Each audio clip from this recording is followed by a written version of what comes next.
Before we descend into the darkness, I want to ask a favour. If you enjoy this story, please use your hype points on this video. It helps the channel more than you possibly know. If you're listening on Spotify, leaving a review makes a massive difference. And if you'd like, comment what time it is and where in the world you're listening from. We absolutely love seeing where everyone is tuning in. And of course, if you enjoy the content, consider subscribing. Now let's begin. The cloth arrived on a Tuesday in late August, when the air still held the dusty warmth of summer and the light came through windows at an angle that made everything inside look older than it was. Nobody in Eyam marked the moment. A bundle of fabric wasn't news, it was trade, ordinary as bread, part of the rhythm that connected the village to the wider world in small necessary ways. The tailor's assistant carried it inside without ceremony, set it on the workbench, and probably thought about supper or the ache in his shoulders, or nothing at all. Just another delivery. Just another day measured in the quiet sounds of work. Shears through cloth, needles pulling thread, the shuffle of boots on stone floors, worn smooth by decades of the same movements. Eyam didn't expect trouble, because Eyam wasn't the kind of place trouble visited. It sat in the Derbyshire hills, like a stone in a pocket, present, unremarkable, easy to overlook. The village had perhaps 350 souls, depending on the season and who was counting. It had a church, naturally, with a spire you could see from the surrounding fields. It had narrow lanes that turned to mud when it rained and baked hard when it didn't. It had families who'd lived there long enough that nobody remembered when they'd arrived, and it had the kind of stillness that comes from being far enough from London that the capital's chaos felt like weather happening to someone else, in some other country entirely. The people of Eyam worked wool and farmed and mended and built and mended again. They knew their neighbours the way you know the shape of your own hands, by long familiarity, by repeated contact, by the accumulation of small exchanges that create a shared life without anyone deciding to create it. A nod in the lane, a borrowed tool, a comment about the weather that wasn't really about the weather at all, but about the fact that you were both standing there, breathing the same air, living the same small life in the same small place.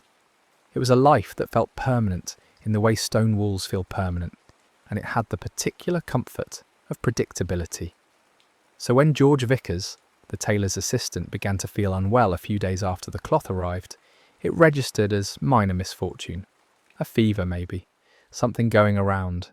He was young and strong, the kind of person who recovers from these things.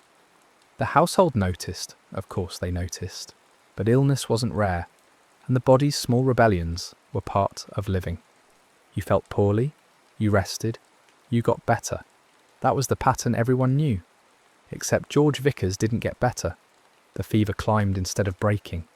His skin grew hot to the touch, the kind of heat that seems to come from somewhere deeper than flesh, and he began to complain of pain in ways that made the people around him uncomfortable, because the pain seemed to be everywhere and nowhere, general and specific, impossible to locate or soothe. Within days the swellings appeared, hard lumps under the skin, dark and angry, concentrated in the armpits and groin where the body's hidden architecture came closest to the surface. They were called buboes, though most people in Eyam wouldn't have known the word. They just knew the look of them, the wrongness of them, the way they seemed to announce that something had gone deeply, fundamentally awry inside a person. George Vickers died on September 7th. The house went quiet in that specific way houses go quiet after death, when the absence of a person creates a space that isn't quite silence, but something heavier, more deliberate. The household mourned. The village noted the loss. And if anyone thought about the bundle of cloth, they thought about it the way you think about weather, as context, as background, as something that had happened nearby but wasn't necessarily connected to what came after. Then Edward Cooper, who lived next door, fell ill with the same symptoms. Then his wife, Mary. Then their child. The pattern emerged slowly, the way a path emerges in grass when enough people walk the same line. One household became two. Two became a cluster. The fever, the pain, the terrible swellings, the swift decline from health to death. It repeated with a consistency that started to feel less like coincidence and more like something following a rule nobody understood. The village began to murmur, not in panic yet, but in the uneasy register people use when familiar things start behaving unfamiliarly. Sickness happened, yes, but not like this, not moving house to house like something with intention, not killing with this kind of efficiency. By late September, Eyam understood what it was facing, though understanding didn't make it less impossible. The plague, the pestilence, the thing that belonged in biblical stories and London broadsides, and rumours from port cities. Not here, not in a village where the most dramatic event of the year was usually a disputed boundary between fields or a marriage that surprised exactly no one. The plague was a city problem, a crowd problem, something that required dense streets and filthy air and the kinds of conditions Eyam simply didn't have. And yet here it was, moving through the village like smoke, invisible and impossible to stop. The initial response was instinctive and useless. People burned herbs thinking smoke might cleanse the air. They avoided certain wells, suspecting the water. They crossed themselves and prayed and looked for patterns in things that had no pattern. Who got sick, who didn't, what they'd eaten, where they'd walked, what they'd touched. The human mind demands cause and effect, demands a story that makes sense, and so the village invented stories, bad humours, divine punishment, the alignment of stars, anything that might explain why a person could be healthy at breakfast and dying by supper. But the disease didn't care about stories. It moved according to its own logic, which was really no logic at all from a human perspective. Just the blind mechanical process of a thing finding the conditions it needed to replicate and spread.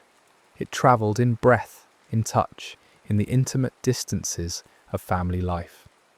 It hid in the gap between feeling fine and feeling doomed. It made no distinctions between the pious and the wicked, the young and the old, the careful and the careless. It simply moved, and where it moved, people died. By October, the village had lost 25 people. The number itself was abstract, but the absences were concrete. Specific chairs sat empty. Specific voices went missing from the daily sound of the village. Children who'd played in certain lanes weren't there anymore. The woman who always had a comment about the bread wasn't standing where she used to stand.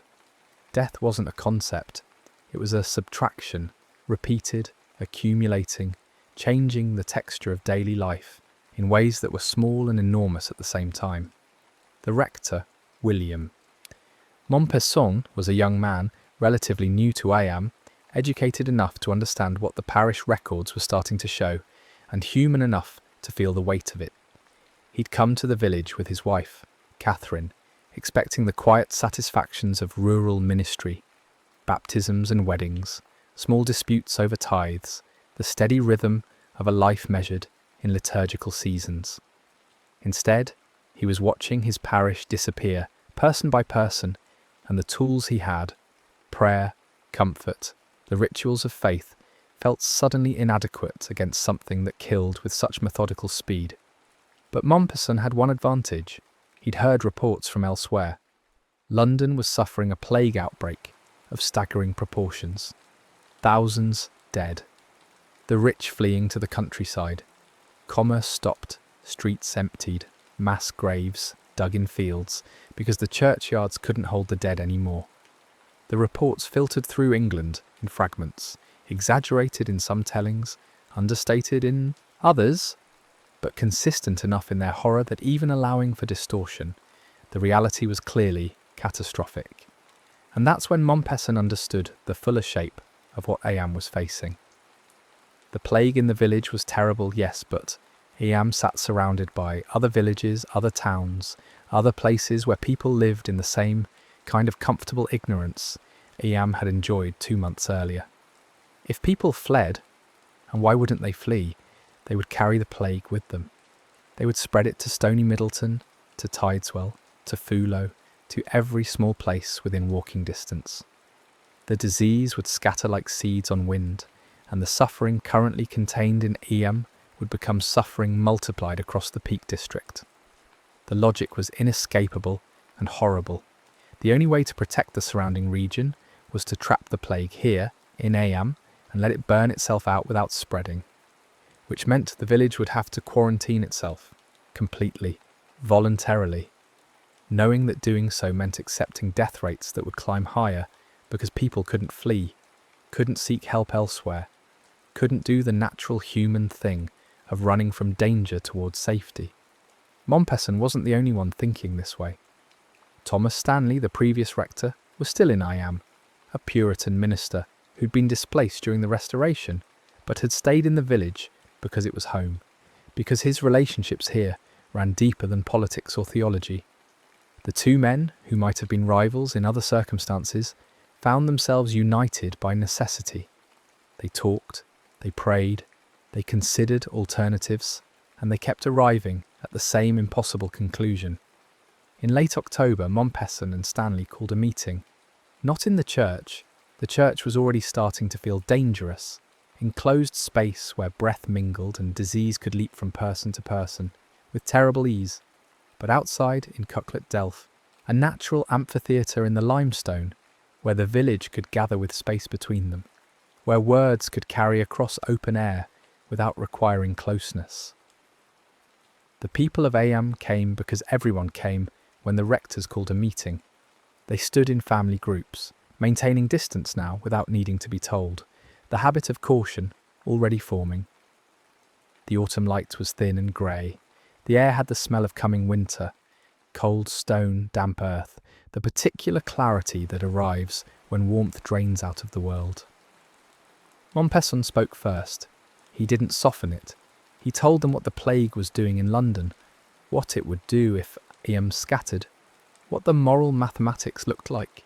He told them that running would save some of them, maybe many of them, but would doom people in other villages who had no warning, no preparation, no chance to protect themselves. He told them that staying meant suffering, meant higher losses, meant watching the village die by degrees, without the comfort of escape. And then he asked them to choose to stay. The silence that followed wasn't empty.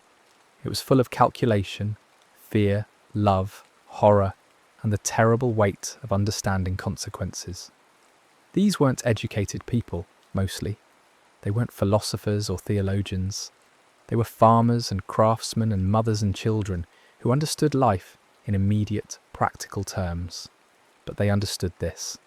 Their families in nearby villages, their friends, the small network of connection that made this part of Derbyshire feel like one large loose family.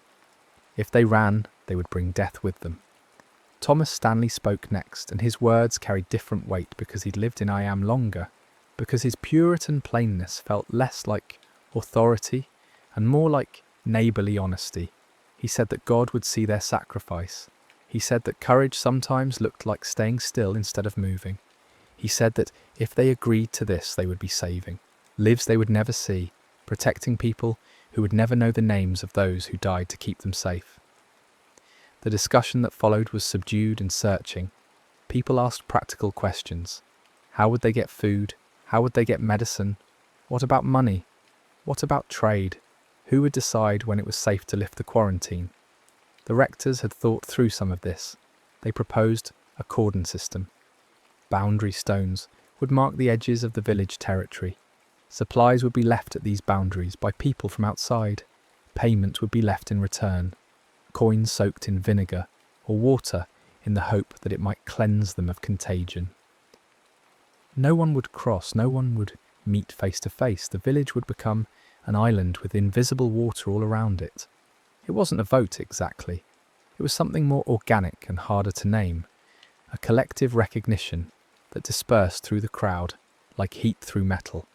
One person agreed, then another, then families conferring in low voices, then a general, reluctant nodding that gathered force until it became something like consensus. Not everyone agreed. Some people wanted to run, wanted to take their chances, wanted to prioritise their own children over abstract strangers in villages they'd never visited.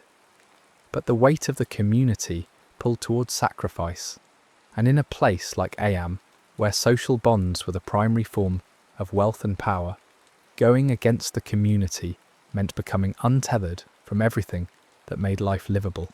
So they agreed Eyam would quarantine itself. The Earl of Devonshire, who owned much of the land around Eyam, heard of the decision and, to his credit, supported it. He arranged for supplies to be delivered to the boundary stones. He spread word to surrounding villages that Eyam was closed, that no one should approach, that the village was sacrificing itself for the region's safety.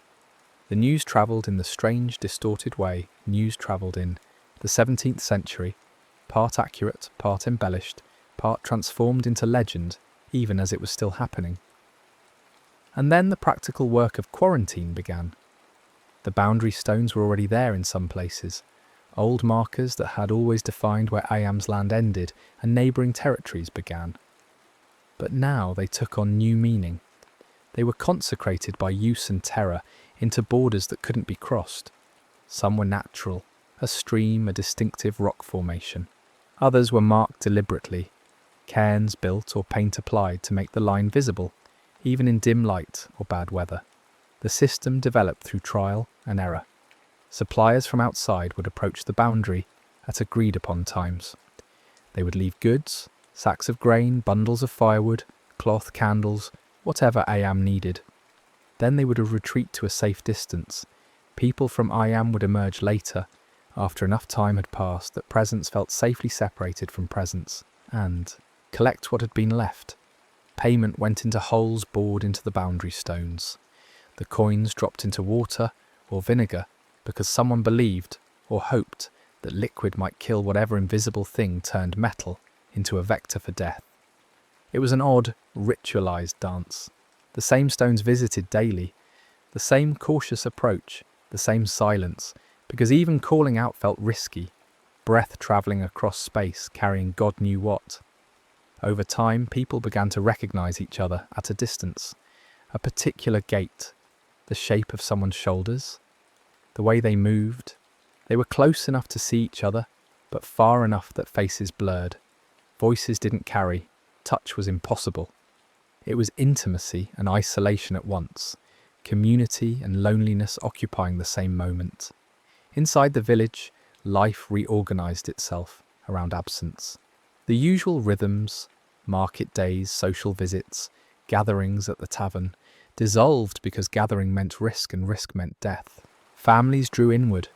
Households became small fortresses of caution. The streets, never crowded to begin with, emptied further. You saw people, but at a distance. You heard voices, but muffled by walls or space. The village became a collection of islands within an island, each home isolated within a larger isolation. The church, which had been the village's communal heart, was abandoned for weekly services.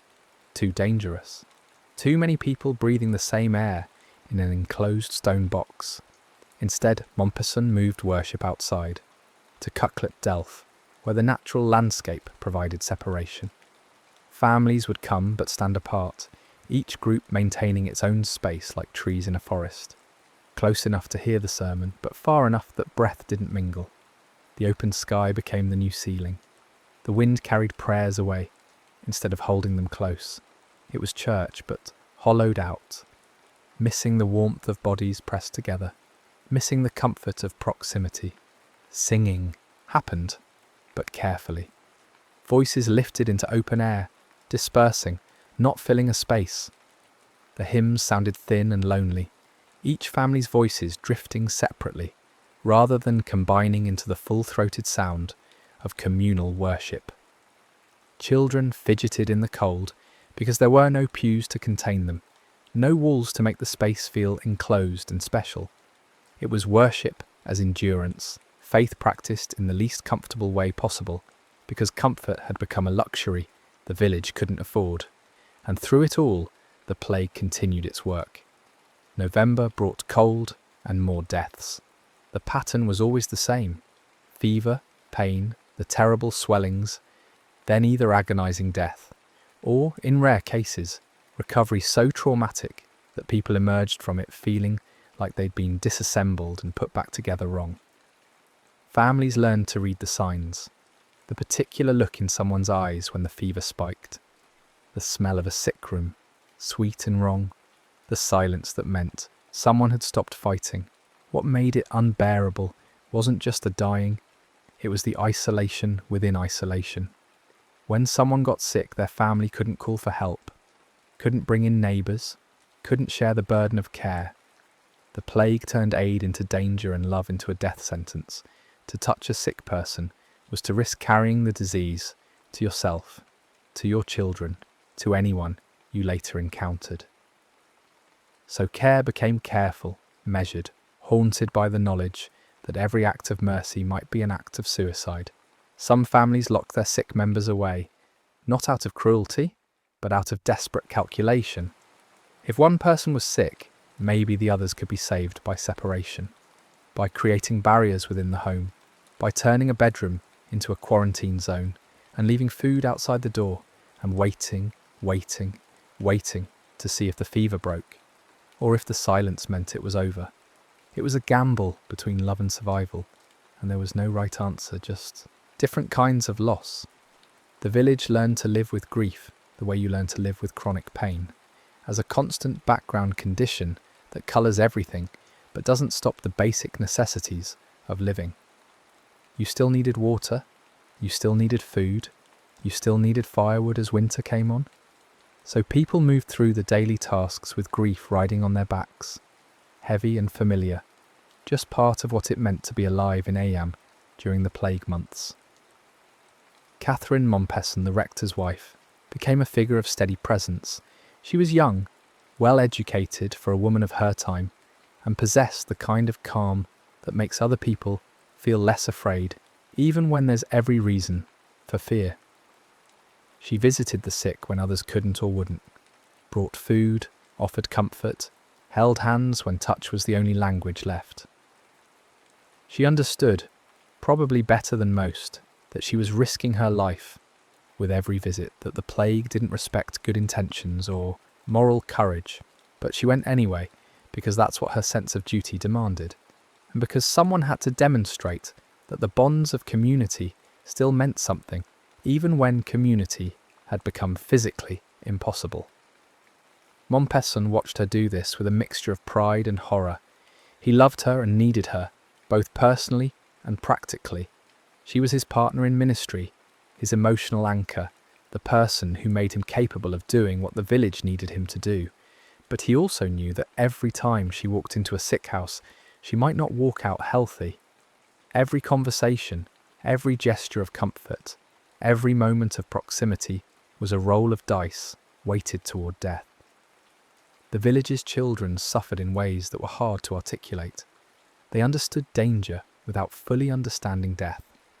They knew something was wrong because the adults were afraid, because play had stopped, because friends disappeared and no one would explain exactly where they had gone. The language of euphemism, passed on, gone to heaven, taken by the fever, was meant to soften the reality. But children aren't fooled by softened language. They felt the absences. They noticed the new silence in houses that used to be noisy. They absorbed the fear that saturated the village like water in a sponge. Some children got sick. Watching a child die from plague was its own particular hell, because children's bodies fought so hard, burned so hot, and failed so completely. Their small frames couldn't contain the violence of the disease. Their pain was more visible, their confusion more heartbreaking. And when they died in ways that left their parents hollowed out. Functionally present but emotionally gutted, going through the motions of life, because there were other children to care for, or because stopping would mean surrendering to despair entirely. Winter deepened. December came with snow that made the village beautiful in the way disasters are often. Beautiful, white and clean and transformative, covering the mud and the poverty and the visible signs of suffering under a blanket of cold, temporary perfection. The snow also made the quarantine more isolating. Travel became harder. The boundary stones, already difficult to reach, became treacherous to approach. Supplies came less regularly. The village drew even further inward, each household a small universe of survival, focused on staying warm, staying fed, staying alive until spring. The death toll climbed. By the end of December, Eyam had lost more than 70 people, a fifth of the village gone in 4 months. The records Mompesson kept became a catalogue of erasure. Names, dates, ages, relationships. Whole families crossed out. Lines of descent terminated. The future erased in real time, as children who would have inherited their parents' names and trades simply ceased to exist. The psychological weight of this was crushing. In a village where everyone knew everyone, where identity was communal and relational, losing this many people meant losing parts of yourself. The person you'd been when your brother was alive wasn't the person you were after he died. The village that had existed in August wasn't the village that existed in December. Even though the buildings were the same and the streets followed the same paths, something essential had changed. Some organising principle had dissolved, and what remained was a place haunted by its own recent past, and yet life continued in its diminished form. People still woke up, still tended animals, still mended clothes and cooked meals, and argued about small things because the brain needs normalcy the way the body needs water, and small arguments about nothing are a form of normalcy when everything else is falling apart. The village maintained itself not through hope. Hope had become a difficult emotion to access, but through habit and duty and the simple fact that there was nothing else to do. January brought a brief respite. New cases slowed. The cold seemed to suppress the plague's movement.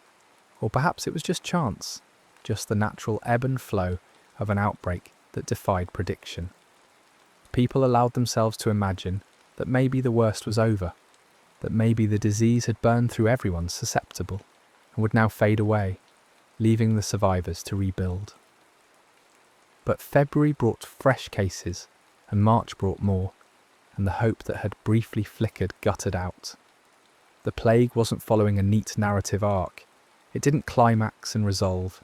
It simply persisted, unpredictable, rising and falling like waves, but never quite stopping. The village settled into a kind of grim endurance, no longer expecting an end, just trying to survive each day without thinking too hard about how many days might remain. The boundary stones took on an almost sacred quality. They were visited daily, not just for supplies, but as a ritual, a way of marking time, a connection to the outside world that confirmed the world still existed. The people who delivered supplies became familiar, even if their faces weren't clear at a distance. Their reliability was comforting. The fact that they kept coming, kept leaving food and goods, kept honouring the agreement even though it would have been easy to forget about Eyam entirely, felt like proof that the village's sacrifice mattered to someone, somewhere. Money piled up in the stones' water-filled holes, more than the supplies were worth sometimes. People from outside left extra coins, whether out of pity or respect or guilt at being safe while Eyam suffered. The village tried to pay fairly, but the economics of the situation were absurd. What was fair payment for bread when you couldn't leave to buy bread anywhere else?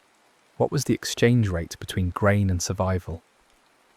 The coins sat in their vinegar baths, glinting under water, a strange kind of offering to forces nobody understood.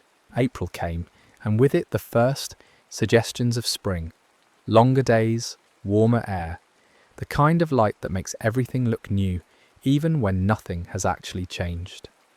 The village, diminished and traumatized, felt the season shift and experienced it as dissonance. The world was renewing itself while Eyam was dying. Flowers bloomed in gardens no one tended. Birds built nests in eaves of houses that stood empty. Nature's cycles continued, indifferent, operating on timescales that made human suffering look like a brief, insignificant interruption. The quarantine held. There had been opportunities to break it, moments when people could have slipped away in darkness, could have justified fleeing as self-preservation, could have decided that the village's collective decision wasn't binding on them personally. But the social bonds held. Partly this was fear of condemnation. Being known as the person who broke quarantine would mean being marked forever, shunned even if you survived. Partly it was genuine moral conviction. People believed deeply that running would be wrong, would betray everyone who'd already died for the decision to stay. But partly it was something harder to name: exhaustion.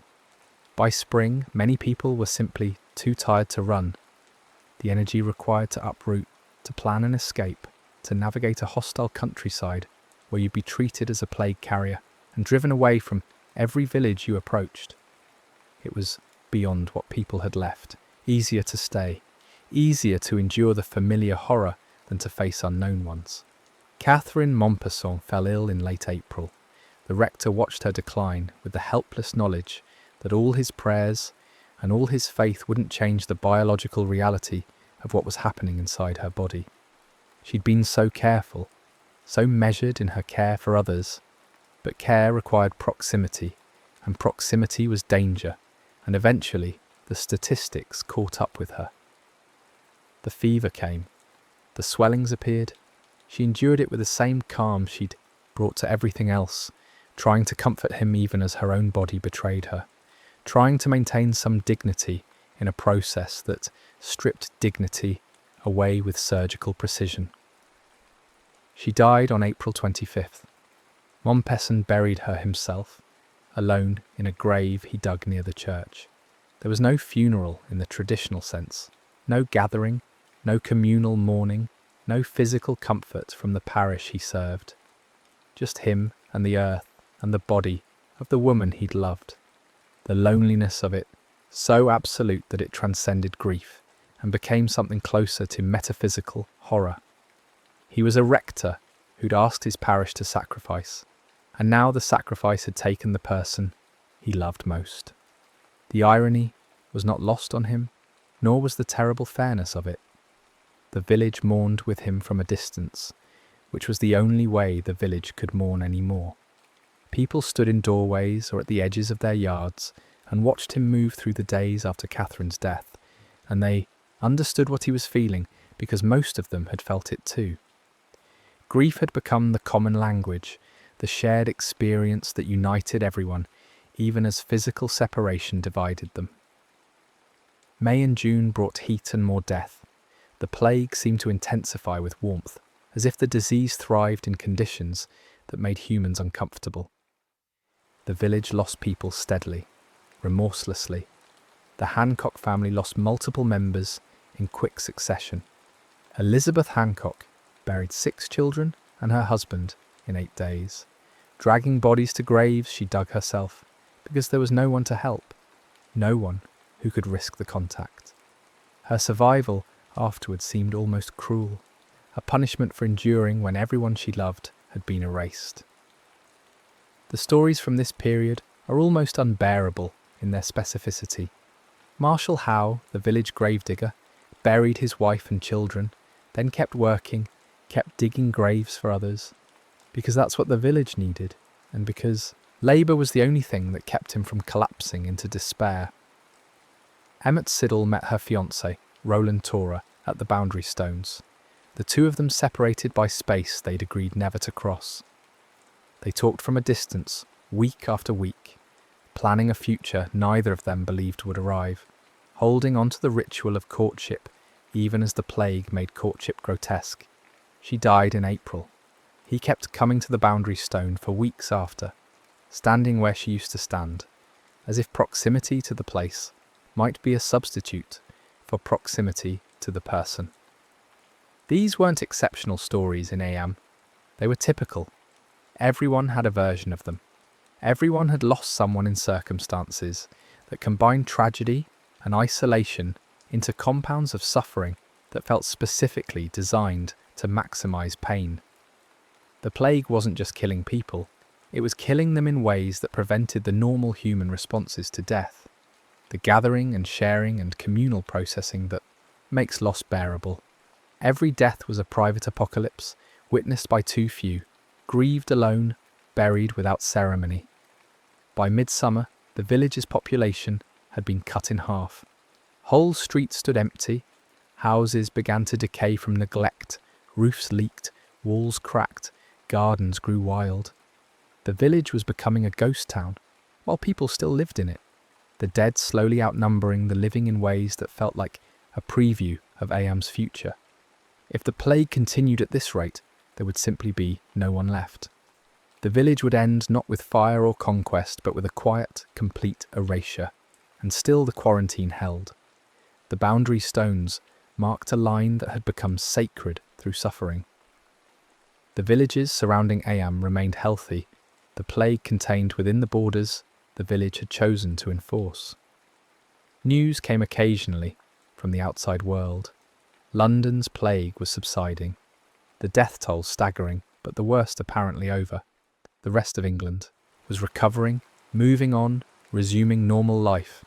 Only Eyam remained trapped, still fighting, still dying, still holding the line. August marked 1 year since the plague had arrived with that bundle of cloth. The anniversary passed without ceremony, because ceremony required gathering, and gathering meant risk. But people marked it privately, in their own ways, thinking about who'd been alive this time last year, and wasn't anymore, calculating the odds of their own survival, wondering when or if it would end. The pattern of the disease remained maddeningly unpredictable. Some families were wiped out completely. Others remained untouched, living in the same contaminated air, drinking from the same wells, and yet staying healthy for reasons no one could explain. It seemed random, which was somehow worse than if there'd been a clear cause. Random meant you couldn't protect yourself through virtue or caution or prayer. Random meant you were subject to forces so far beyond human, understanding that even trying to make sense of them was futile. But slowly, almost imperceptibly, the curve began to bend. September brought fewer new cases. October brought fewer still. It wasn't dramatic, not the sudden end people had imagined when they were still capable of imagining endings, but it was real. The plague was burning out, running through the available hosts, exhausting the population it could reach. The village waited, afraid to hope, afraid that any optimism would summon fresh cases like a jinx. November arrived with cold wind and the first hard frost. No new cases. The village held its breath. December came, marking more than a year of quarantine, and still no new infections. People began to believe, tentatively, that it might actually be over. Not because the plague had been defeated, you can't defeat a disease that no one understands, but because it had simply stopped, either from lack of new victims or from some mysterious environmental shift, or from pure chance. The final reckoning was devastating. Out of approximately 350 people, somewhere between 260 and 280 had died.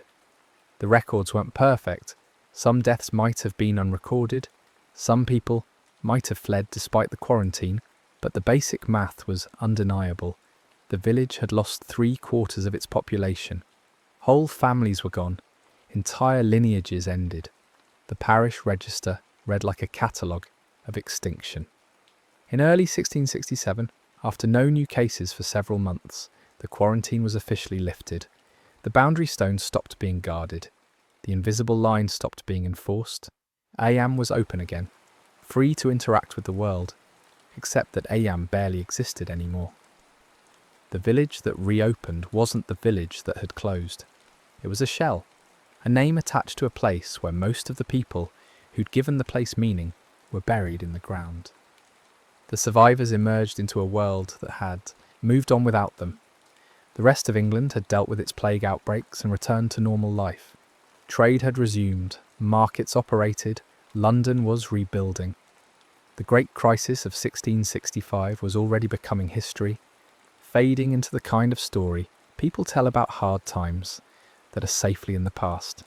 But for Eyam, there was no moving on because there was nowhere to move on to. The village's identity had been built on relationships and community, and the plague had destroyed both so thoroughly that what remained felt less like a continuation and more like an aftermath. The physical village persisted. The church still stood. The houses that hadn't been destroyed or left to rot still offered shelter. The fields could still be farmed, though there were far fewer hands to farm them. But the social organism that had been Eyam, the web of marriages and friendships and dependencies and shared history, that was gone. The survivors knew each other, yes, but they knew each other now, primarily through shared trauma, through the experience of enduring something no one else could fully understand. Montpesson stayed for a while, but eventually left. He'd lost his wife, watched his parish disintegrate, performed his duty at a cost that probably exceeded what any reasonable moral accounting would demand. He'd asked the village to sacrifice, and they had, and the weight of that decision, the knowledge that his choice had killed people who might have survived if they'd fled, was something he'd carry forever. He served other parishes afterward, lived a long life by the standards of the time, but he never spoke much about Eyam. Some experiences are too large and too painful to translate into words. The survivors who stayed tried to rebuild. New people moved in, drawn by cheap land and empty houses, and over years the population recovered in a numerical sense. But it was a different village, inhabited by people who didn't carry the memory of what had happened, who lived in houses without knowing who'd died there, who farmed fields without thinking about the bodies underneath. The continuity was broken. New Eyam rose on top of old Eyam like a palimpsest, visible but separate. The boundary stones remained, weathered by time, marked by memory. Some were eventually moved or lost. Others stayed where they were, noticed by people who didn't know what they signified. Just old stones in fields that had always been there. The holes that had held vinegar-soaked coins, filled with dirt and rain. The paths to the stones faded as people stopped walking them. The physical evidence of the quarantine slowly disappeared into the landscape, absorbed and normalised, and forgotten by everyone, except historians who would come later, looking for lessons in how people behave when faced with impossible choices. What Eyam demonstrated, though demonstration is too clean a word for something so messy and painful, was that ordinary people can do extraordinary things when the alternative is living with themselves afterward. The villagers weren't saints. They weren't motivated by abstract ethics or philosophical principles.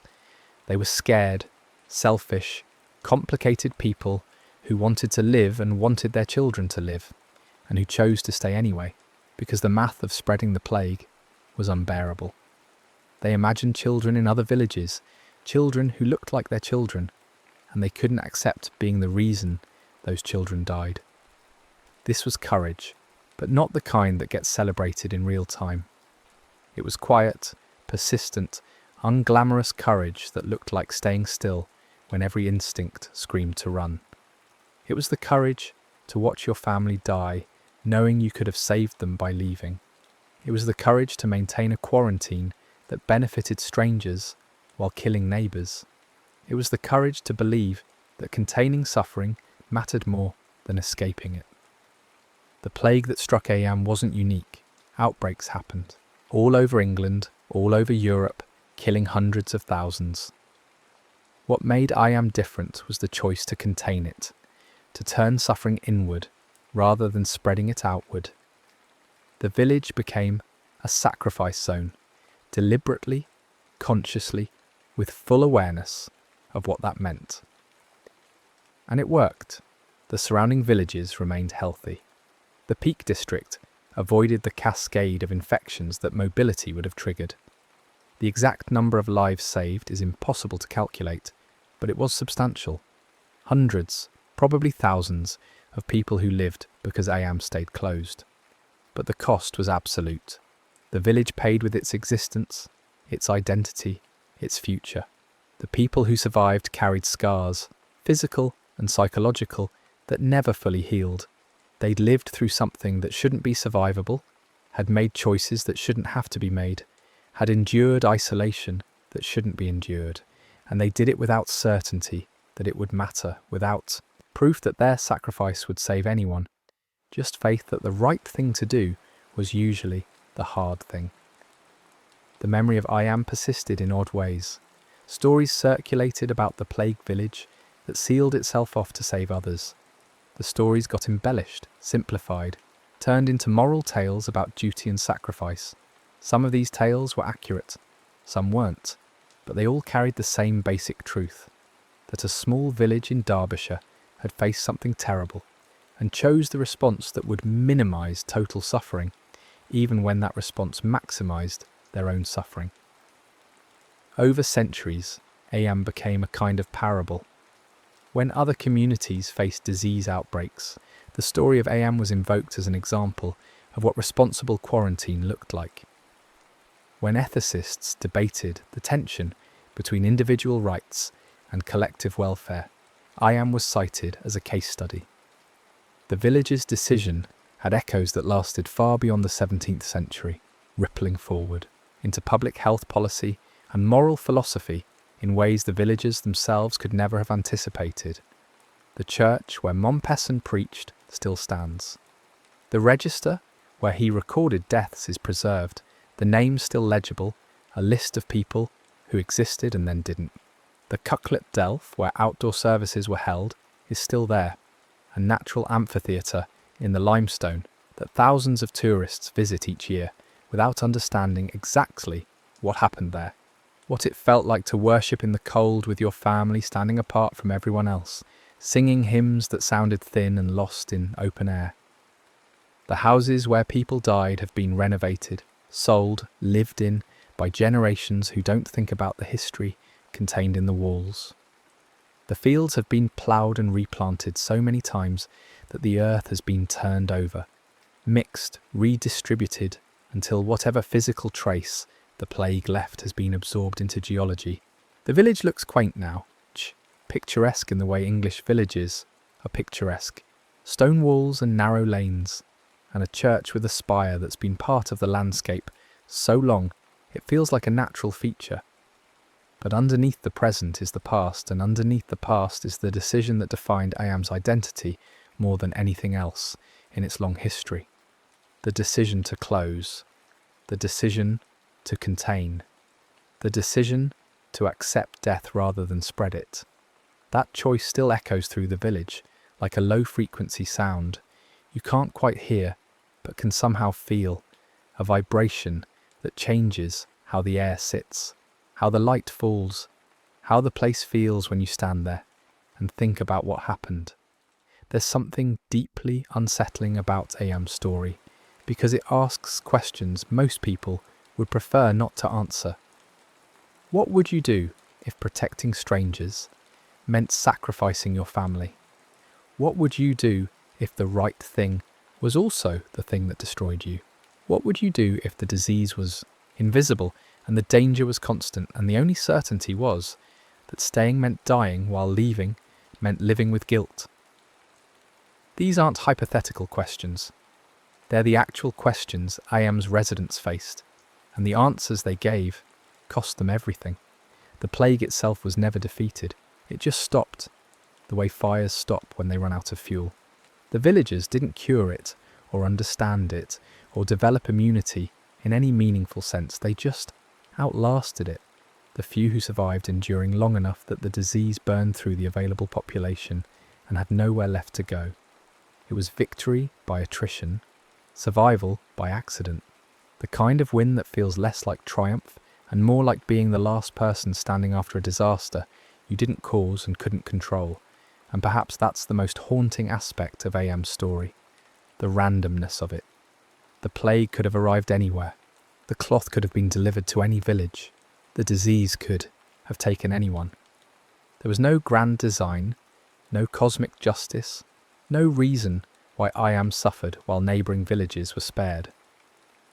Just chance, just a bundle of fabric travelling from London to Derbyshire, carried by ordinary trade routes, delivered on an ordinary Tuesday, opened in an ordinary workshop by an ordinary young man who had no idea he was about to become patient zero in a tragedy that would define his village forever. George Vickers, the tailor's assistant who died first, probably never knew what he'd started. He felt sick, got sicker, and died, and in his final hours he was probably thinking about his pain, or his family, or whether the fever would break. Not about epidemiology or quarantine policy or the moral calculus of containment. He was just a person who got sick and died, and the fact that his sickness led to the deaths of hundreds of others wasn't his fault, wasn't anyone's fault really. Just the cruel mathematics of contagion playing out in a world that didn't have the science to understand or the technology to stop it. The boundary stones remain the most powerful physical reminder of what happened. They're still there, scattered around the edges of what used to be Eyam's quarantine zone, marking a border that hasn't existed for more than 300 years. Some have plaques now, explaining their historical significance to tourists who come seeking connection to the past. Others are unmarked, anonymous, noticed only by people who know to look for them. Standing at one of these stones, you can imagine what it must have felt like to approach from either side. From inside, the stone representing the edge of the world, the furthest you could go, the boundary between staying alive in Eyam and fleeing toward an uncertain fate. From outside, the stone representing danger, contamination, the line you didn't cross because crossing it meant risking infection and carrying death back to your own village. The stones held both meanings, simultaneously: protection and prison, safety and isolation, community and exile. They were the physical manifestation of a decision that required remaking the village's entire sense of itself, transforming Eyam from a place connected to the world into a place deliberately disconnected, voluntarily isolated, consciously sacrificial. And in that transformation is the core of why Eyam's story persists. It's not just about disease or death or even sacrifice in the abstract. It's about the specific, granular reality of what sacrifice actually looks like when you strip away the romanticism and confront it in daily practice. It looks like walking to a boundary stone with coins because you need bread. It looks like standing apart from your neighbours during church services because proximity equals risk. It looks like digging graves for your children because there's no one else to do it. It looks like watching people you love die knowing you could have prevented it by leaving weeks ago, but didn't because you made a promise to yourself or to God or to people you'll never meet. That kind of sacrifice doesn't feel heroic in the moment. It feels like endurance, like putting one foot in front of the other when you can't see the path ahead, like surviving each day without thinking too hard about how many days might remain. The heroism, if there is any, only becomes visible later in retrospect, when you can see the whole shape of what happened and understand the choices that were made and appreciate the full weight of what was lost. Eyam lost almost everything: 3/4 of its people, its economic base, its social structure, its future. The village that emerged from the plague was barely recognisable as the same place that had existed before, but it saved the surrounding region from the same fate. It contained a disaster that could have been much larger. It demonstrated that ordinary people, when asked to do something extraordinary, sometimes find the strength to do it, even when the cost is unbearable. The lesson of Eyam, if there is one, isn't about plague specifically. Plague was just the context, the particular form the challenge took. The real lesson is about what humans can do when faced with the choice between self-preservation and collective welfare, between running from danger and containing it, between saving yourself and saving others. Eyam chose containment, chose others, chose to become an island of suffering so that suffering wouldn't spread like water finding its level across the landscape. Was it worth it? That's the question that has no answer, because there's no way to quantify what was lost against what was saved. How do you weigh the lives of the 260 people who died in Eyam against the unknown number of people in other villages who lived because Eyam stayed closed? How do you measure the trauma of the survivors against the hypothetical trauma that would have occurred if the plague had spread unchecked? These are calculations that resist arithmetic, moral questions that don't have clean solutions. What's certain is that Eyam made a choice and lived and died with the consequences.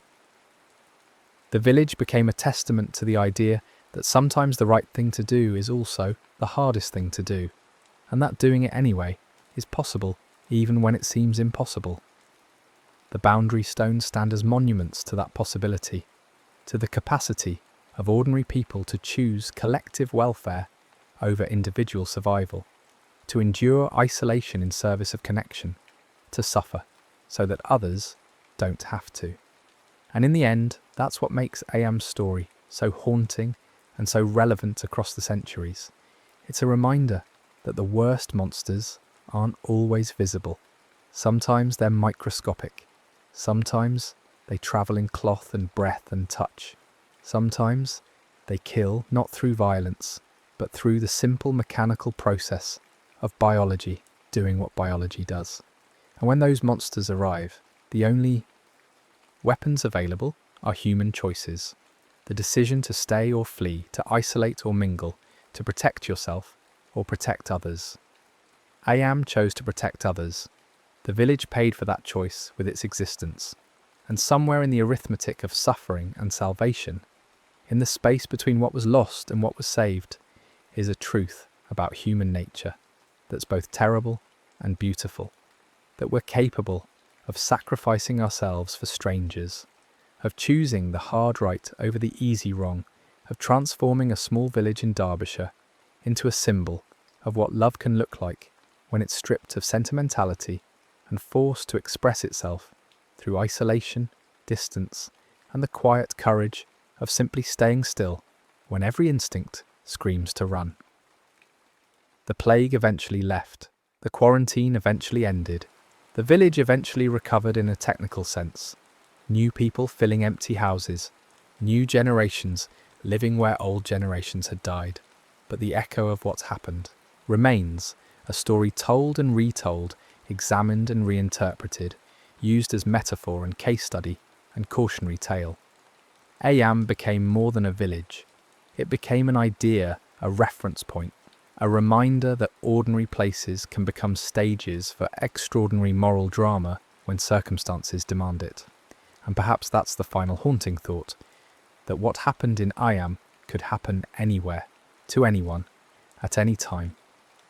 The specific details would differ.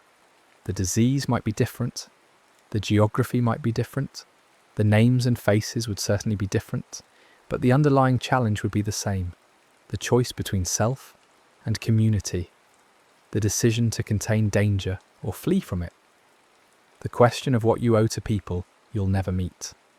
Eyam answered that question with its life. The village became a sacrifice, deliberate and complete, transforming itself from a living community into a monument to the principle that containing suffering matters more than escaping it. And in making that transformation, in paying that price, Eyam demonstrated something that remains relevant and challenging and deeply uncomfortable.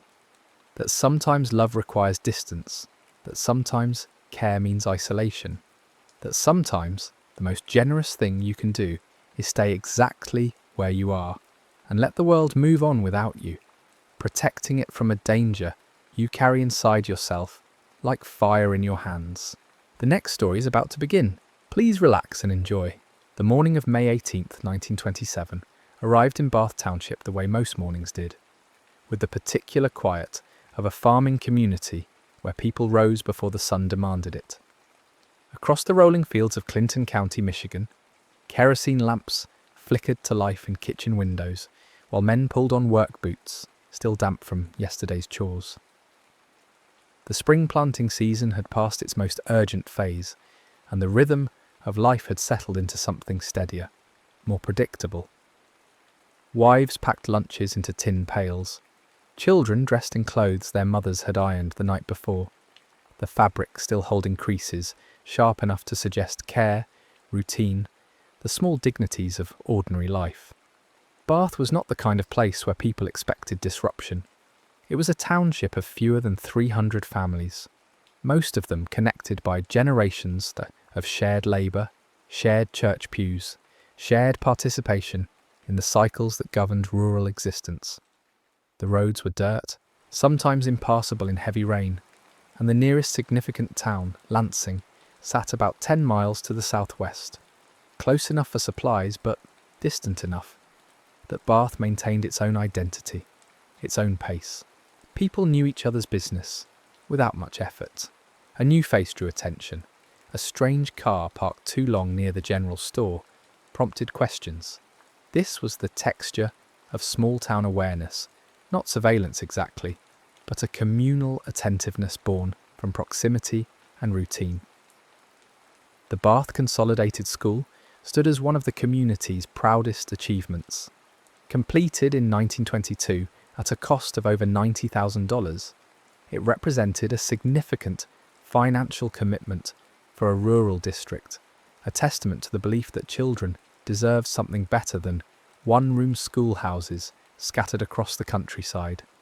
The building was modern by the standards of the time.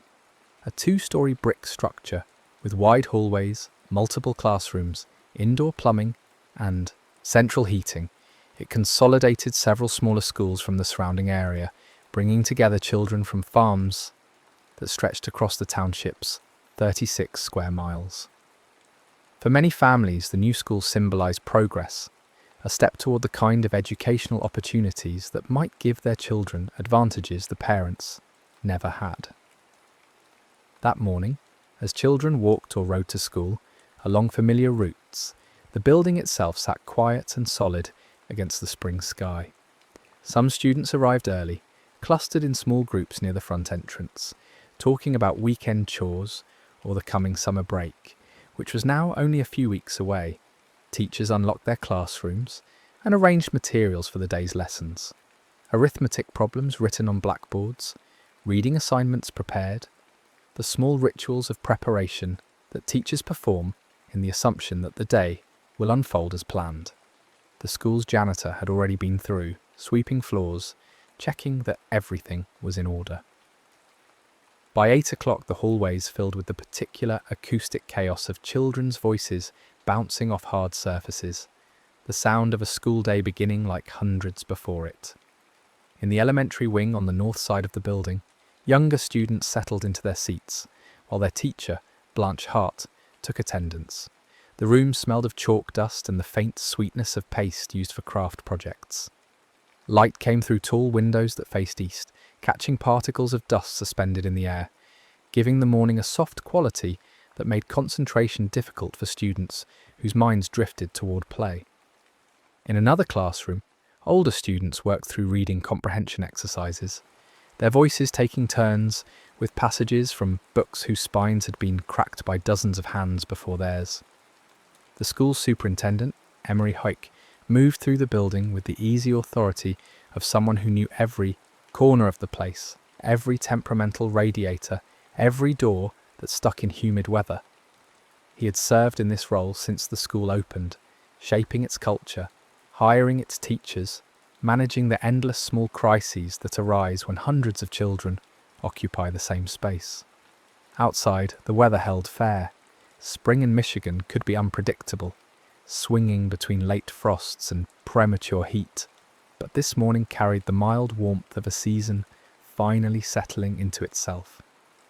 Farmers who had finished their early tasks might have glanced toward the school from their fields, registering its presence the way people register landmarks they pass every day, noting it without thinking much about it, secure in the knowledge that their children were exactly where they were supposed to be. Andrew Kehoe lived about a mile east of the school, on a farm that had once belonged to his wife's family. He was 55 years old that spring, a man whose life had traced a path through disappointment and mounting bitterness, though the full depth of his grievances remained largely hidden from his neighbours. Kehoe had trained as an electrical engineer at Michigan State College, which gave him skills unusual for a farmer and a mind inclined toward mechanical problem solving. He was known in the community as intelligent but difficult, someone who kept to himself, who seemed to carry resentments that he rarely voiced directly. His marriage to Ellen Price had brought him the farm, but it had not brought him prosperity. The farm struggled under debt. His wife had fallen ill with tuberculosis, a disease that drained the family's resources and Kehoe's patience. He blamed many people for his financial troubles, bankers who wouldn't extend credit on terms he found acceptable, neighbours whose farms seemed to prosper while his languished, and especially the Bath Consolidated School, whose construction had required a special tax levy that Kehoe viewed as a personal assault on his already precarious finances. Kehoe had served on the school board for several years, a position that gave him intimate knowledge of the building's layout, its systems, its rhythms. He attended meetings where budgets were debated and maintenance issues discussed. He volunteered to help with electrical work, with repairs, with tasks that allowed him access to parts of the building most community members never saw.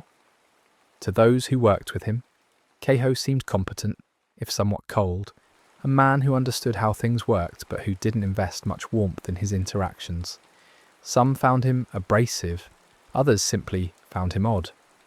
But in a small community where people made allowances for eccentricity, where practical skills mattered more than personality, Kehoe's strangeness didn't trigger serious alarm.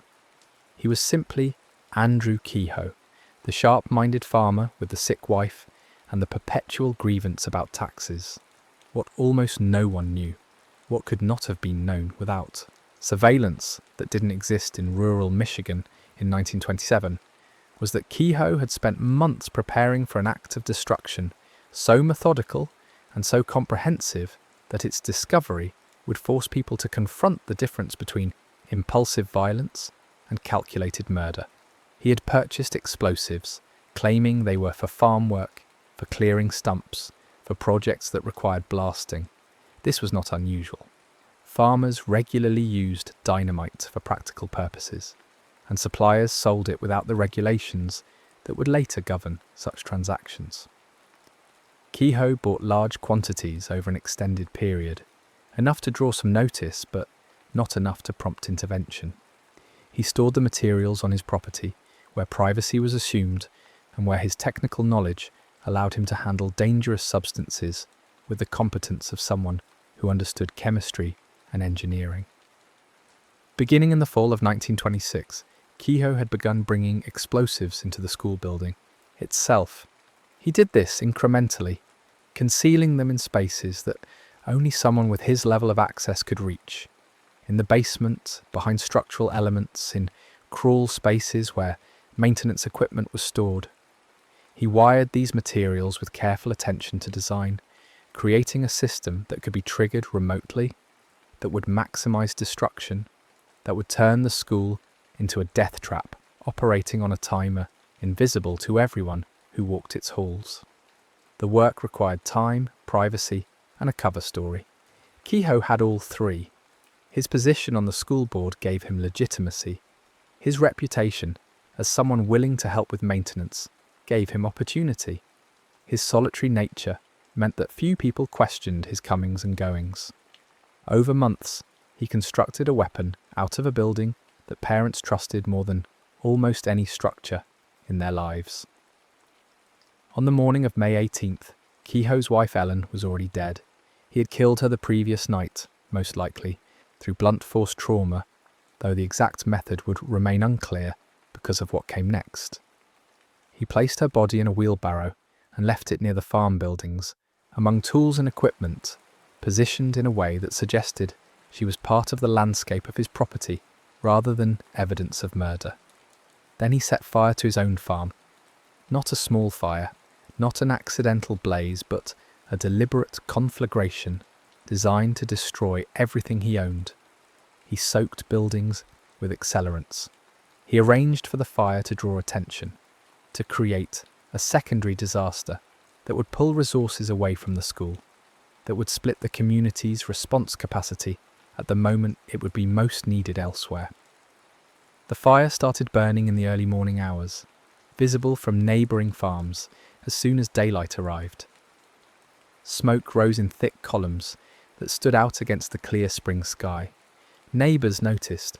Some approached to help, assuming accident, assuming that Andrew Kehoe would welcome assistance in saving his livestock, his equipment, his home. But Kehoe was not there. His truck was gone. The fire burned with an intensity that suggested intention rather than mishap.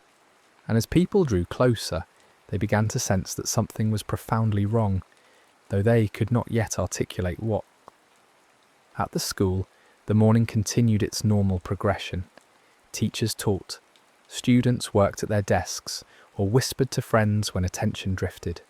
The building held nearly 300 people, children ranging from elementary ages through high school, teachers, staff, a few parents who had stopped by for reasons now lost to time.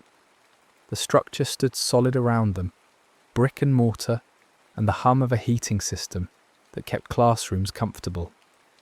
No one inside knew that the basement held hundreds of pounds of explosives wired to a timing mechanism, that their school had been converted over months into something unrecognisable, that the morning's ordinariness was the last ordinariness many of them would experience.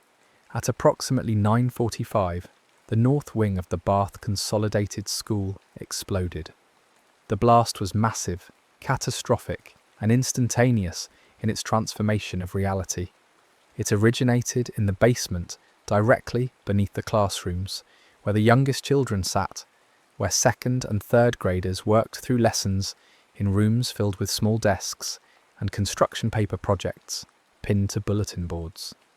The explosion travelled upward with the physics of expanding gases and disintegrating structure, lifting the entire north wing off its foundation, collapsing floors into basements, bringing down ceilings and walls, and the architecture of safety in a compression of violence that took less time than a heartbeat, but would expand across lifetimes in its consequences. The sound reached families across the township as a deep, resonant boom that didn't fit the catalogue of normal noises. Farmers in fields looked up from their work. Women hanging laundry felt the percussion in their chests before their minds could process what it meant. The blast was loud enough to carry for miles, strange enough to prompt immediate unease, and followed quickly by a silence that felt wrong. The absence of the sounds that should have followed if this were thunder, if this was something natural and explicable. At the school itself, the scene that emerged from the first seconds after detonation defied the kind of description that preserves sanity. The north wing had partially collapsed, its second floor now resting at angles that violated every assumption about how buildings stand. Brick walls had burst outward, scattering debris across the school grounds in patterns that would later help investigators understand the blast's origin and force. Wooden beams that had supported ceilings lay splintered and smoking. Glass from shattered windows covered the ground in glittering fragments that mixed with dust and insulation and pieces of desks and books and the small objects that children bring to school. The air filled with particulate matter that made breathing difficult, that turned the morning light strange and diffuse, that carried the acrid smell of explosive residue and burning material and something else, something organic and terrible that survivors would remember but rarely describe directly. Inside the wreckage, children and adults struggled to understand where they were, what had happened, whether they could move. The blast had thrown some people across rooms. It had trapped others under collapsed sections of floor and ceiling. It had killed instantly those closest to the explosion's epicenter, their bodies absorbing forces that no human structure could withstand. Survivors experienced the immediate aftermath in fragments, moments of consciousness separated by gaps, sensory impressions that didn't cohere into narrative. Some heard screaming, some heard nothing, their eardrums. Damaged by overpressure, some felt pain sharp and localized, others felt numbness that would later reveal itself as shock-masking, catastrophic injury. The first adults to respond came from within the building itself, teachers and staff who had been in sections that remained partially intact, who found themselves suddenly tasked with navigating a landscape they no longer recognized.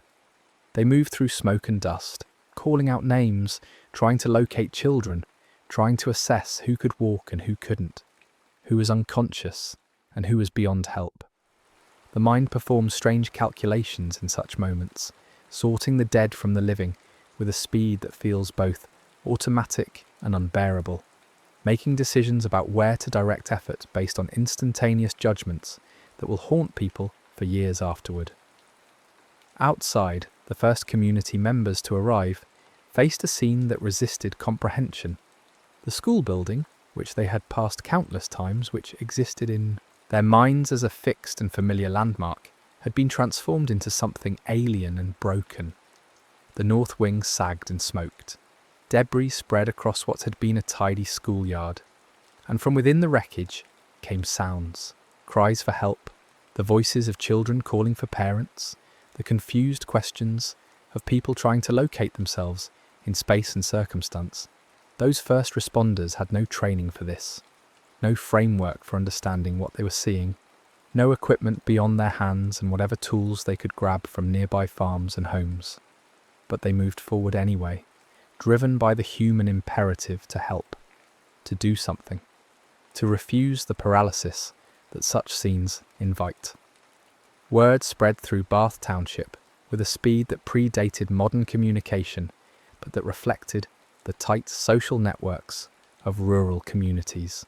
People heard the explosion and began moving toward the school even before they knew what had happened. They saw smoke rising and interpreted it as fire, grabbing buckets and blankets and whatever might be useful. They heard fragments of information from people running to find help, and each fragment was worse than the one before. Not a small fire, not a minor accident, something catastrophic, something involving children, something that required every available hand. Within 15 minutes of the blast, dozens of people had converged on the school. Within 30 minutes, the number had grown to hundreds. Farmers left their fields mid-task. Mothers carrying infants arrived on foot because there was no time to arrange transportation. Men brought horses and wagons that could be used to carry injured children to hospitals in Lancing. The response was uncoordinated in the sense that no one directed it, but it was also remarkably efficient because people understood without instruction what was needed. Get the children out, tend to the injured, create pathways through the rubble, work as quickly as possible because every second might matter. The rescue effort that unfolded over the next hours operated according to a logic that was both clear and desperate. The primary goal was extraction, finding people trapped in the wreckage and removing them to safety. This required moving debris piece by piece, testing the stability of partially collapsed sections before entering them, listening for sounds that might indicate someone buried beneath beams and masonry. Men formed human chains to pass rubble away from the building, creating clear zones where the injured could be placed and assessed. Women organised medical stations using whatever supplies were available, tearing sheets into bandages, boiling water in pots brought from nearby homes, trying to provide comfort to children who were conscious but traumatised, who asked questions no one knew how to answer. The scene was thick with the particular horror of seeing children injured. Small bodies that should have been playing, learning, growing up, slowly, now lay on the ground with injuries that were grievous and visible, and wrong in a way that violated every instinct adults carry about the order of life. Teachers who had been teaching 30 minutes earlier now knelt beside students they knew by name, trying to stop bleeding, trying to keep children calm, trying to make decisions about who needed transport first when resources were limited and distances to hospitals were measured in miles of rough road. Parents arrived in states of frantic searching, scanning faces, calling out names, experiencing the wild oscillation between relief at finding their child alive and horror at finding them hurt. Some parents found their children quickly, others searched for hours. Some would never find their children alive. The work was physically brutal. Lifting beams required multiple men working together, coordinating their efforts, risking further collapse with every action. The debris field was hazardous, nails protruding from splintered, wood, broken glass everywhere, unstable sections of flooring that could give way without warning. The constant risk that disturbing one element would trigger a cascade that would injure rescuers or bury victims deeper. People worked through these dangers with a kind of focused intensity that blocked out peripheral thought. The task was everything. The next beam, the next section cleared, the next child located. These became the only realities that mattered. Time acquired a strange quality during the rescue. Minutes felt like hours when people were listening for sounds beneath rubble, straining to hear a voice, a cry, any indication of life. Hours felt like minutes when the work was constant and urgent, when there was always another area to search, another call for help from a different section of the wreckage.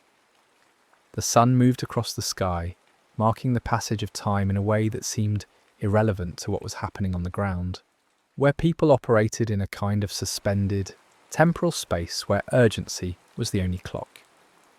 As the morning progressed into afternoon, the initial chaos began to resolve into something more organised. Doctors arrived from Lancing, bringing medical supplies and expertise that the community lacked. Undertakers came, understanding without being told that their services would be needed. State police arrived to begin the investigation that would be required, though in those early hours, investigation was secondary to rescue.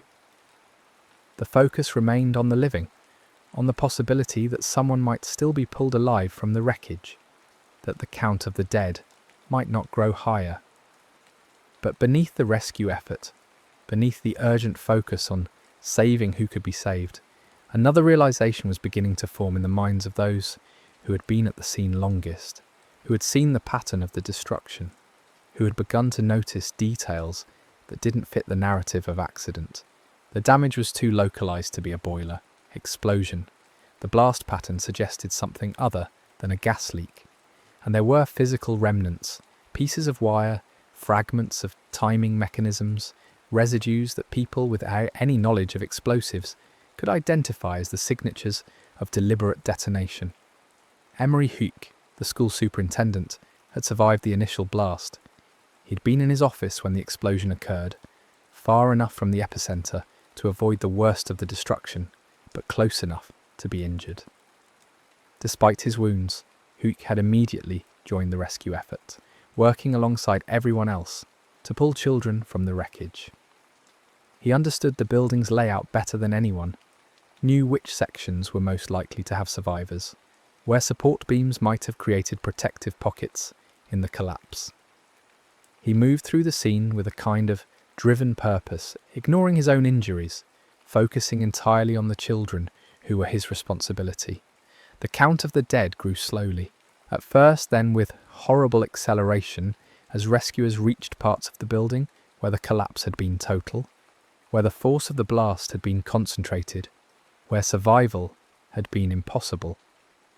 Bodies were carried to a makeshift morgue area, set up in one of the school's undamaged sections.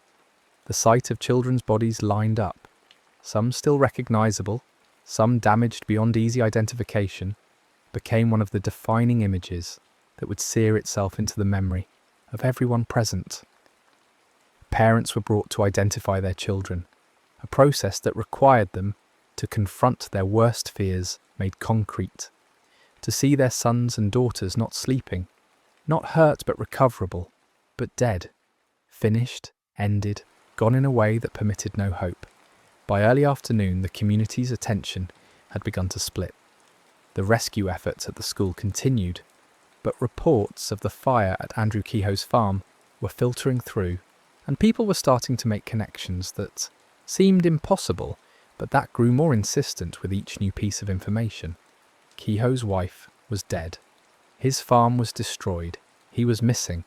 And the school, his primary source of resentment, the institution he had railed against for years, had exploded in a way that looked increasingly deliberate. At approximately 2:30 in the afternoon, as rescuers continued working through the rubble, a pickup truck pulled up near the school. Andrew Kehoe sat behind the wheel. Emery Huick, recognising him, approached the vehicle, perhaps to ask questions, perhaps to seek explanation, perhaps simply responding to the instinct to engage someone who might have information. What happened next occurred so quickly that witnesses struggled to reconstruct the sequence even hours later. Kehoe detonated explosives he had loaded into his truck.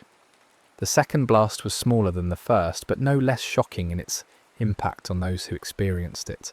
The truck disintegrated in a flash of heat and pressure. Kehoe died instantly, his body torn apart by the explosion he had triggered. Emery Hook, standing near the vehicle, was killed instantly as well. His final act of leadership transformed in a second into his final moment of life. Others nearby were injured by shrapnel and debris, their wounds adding to the day's toll.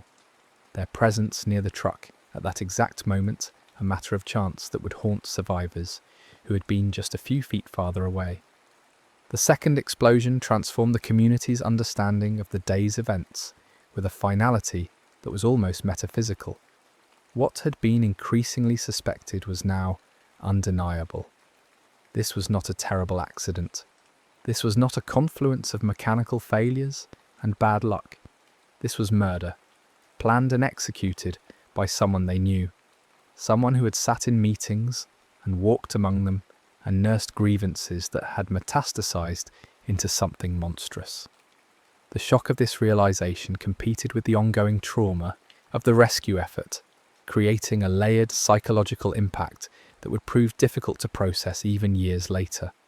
The work at the school continued into the evening, powered by lights brought in from nearby towns, by lanterns and car headlights aimed at the wreckage, by the determination not to leave anyone behind, not to abandon the search while any possibility of survival remained. But as the hours passed, the nature of the work shifted from rescue to recovery. The chances of finding anyone alive diminished with each passing hour. The focus became one of care for the dead, retrieving bodies with as much dignity as possible, ensuring that every victim was accounted for, that every family would have the closure of knowing what happened to their child. Investigators began their work in parallel with the rescue effort, documenting the scene, collecting evidence, trying to reconstruct how this had been done. They found remnants of Kehoe's explosive system in the wreckage, wires, timing devices, evidence of a design that had been carefully planned and competently executed. They discovered that the school had contained far more explosives than had actually detonated, that Kehoe had wired the entire building with materials that should have destroyed not just the north wing, but the entire structure, killing everyone inside. The failure of the complete system to detonate was later attributed to various possible factors: a wiring error, a malfunction in the timing mechanism, the blast from the first explosion disrupting the connections for the rest. But in that failure lay the terrible mathematics of tragedy. The attack, as horrific as it was, could have been worse. Hundreds of children had survived because portions of Kehoe's design had failed. This knowledge, that the death toll might have been far higher, that the survival of so many was a matter of mechanical chance, provided no comfort. 38 children were dead. 6 adults were dead, including Hoek and Kehoe's wife. 58 people were injured, some with wounds that would disable them for life. These numbers, accurate and final, would be repeated in newspapers and official reports, would become the statistical summary of the Bath school disaster. But numbers could not convey the texture of what had been lost, the particular children with their particular personalities, the futures that would not unfold, the gaps that would remain in families and in the community's fabric. The funerals began 2 days later and continued for more than a week. Bath had no cemetery large enough to accommodate the number of burials, and no churches large enough to hold the number of mourners. Services were staggered, spread across days, conducted in buildings that overflowed with grief. Families who had known each other for generations sat together in pews, united by a shared loss that exceeded individual tragedy, that felt like an assault on the community itself. Small caskets were carried by fathers and uncles and neighbours who had to maintain composure for public ceremony, while their own grief threatened to overwhelm. Mothers who had dressed their children for school 2 days earlier now stood beside graves, their minds struggling to reconcile the routine of Wednesday morning with the permanence of Saturday's burial. The national response to the Bath School disaster was immediate and intense. Newspapers across the country carried the story on front pages, often with photographs of the destroyed school building, of rescuers working through rubble, of the neat rows of coffins that represented a scale of child death that shocked even readers accustomed to industrial accidents and natural disasters. The story resonated because schools occupied a particular place in the American imagination. They were supposed to be sanctuaries, places where children were protected, where society invested in its future. The violation of that sanctuary by someone from within the community, someone with access and knowledge, felt like a betrayal of fundamental social contracts. President Calvin Coolidge sent a telegram of condolence. The Michigan state legislature convened emergency sessions to discuss school safety. Relief funds were established, drawing donations from across the country. People wanted to help, to offer something tangible, to participate in the recovery even from a distance. Money arrived in Bath Township along with letters, some from parents expressing solidarity, some from strangers trying to make sense of senseless violence, some from people who had lost children to other causes and who recognised the particular weight of that grief.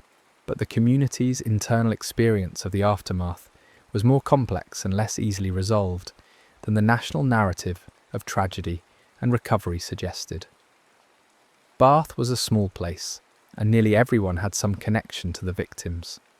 The web of relationships meant that grief was not confined to the immediate. Families of the dead. It rippled outward through extended families, through friendship networks, through the simple fact of having lived near each other, having shared space and time and the routines of rural life.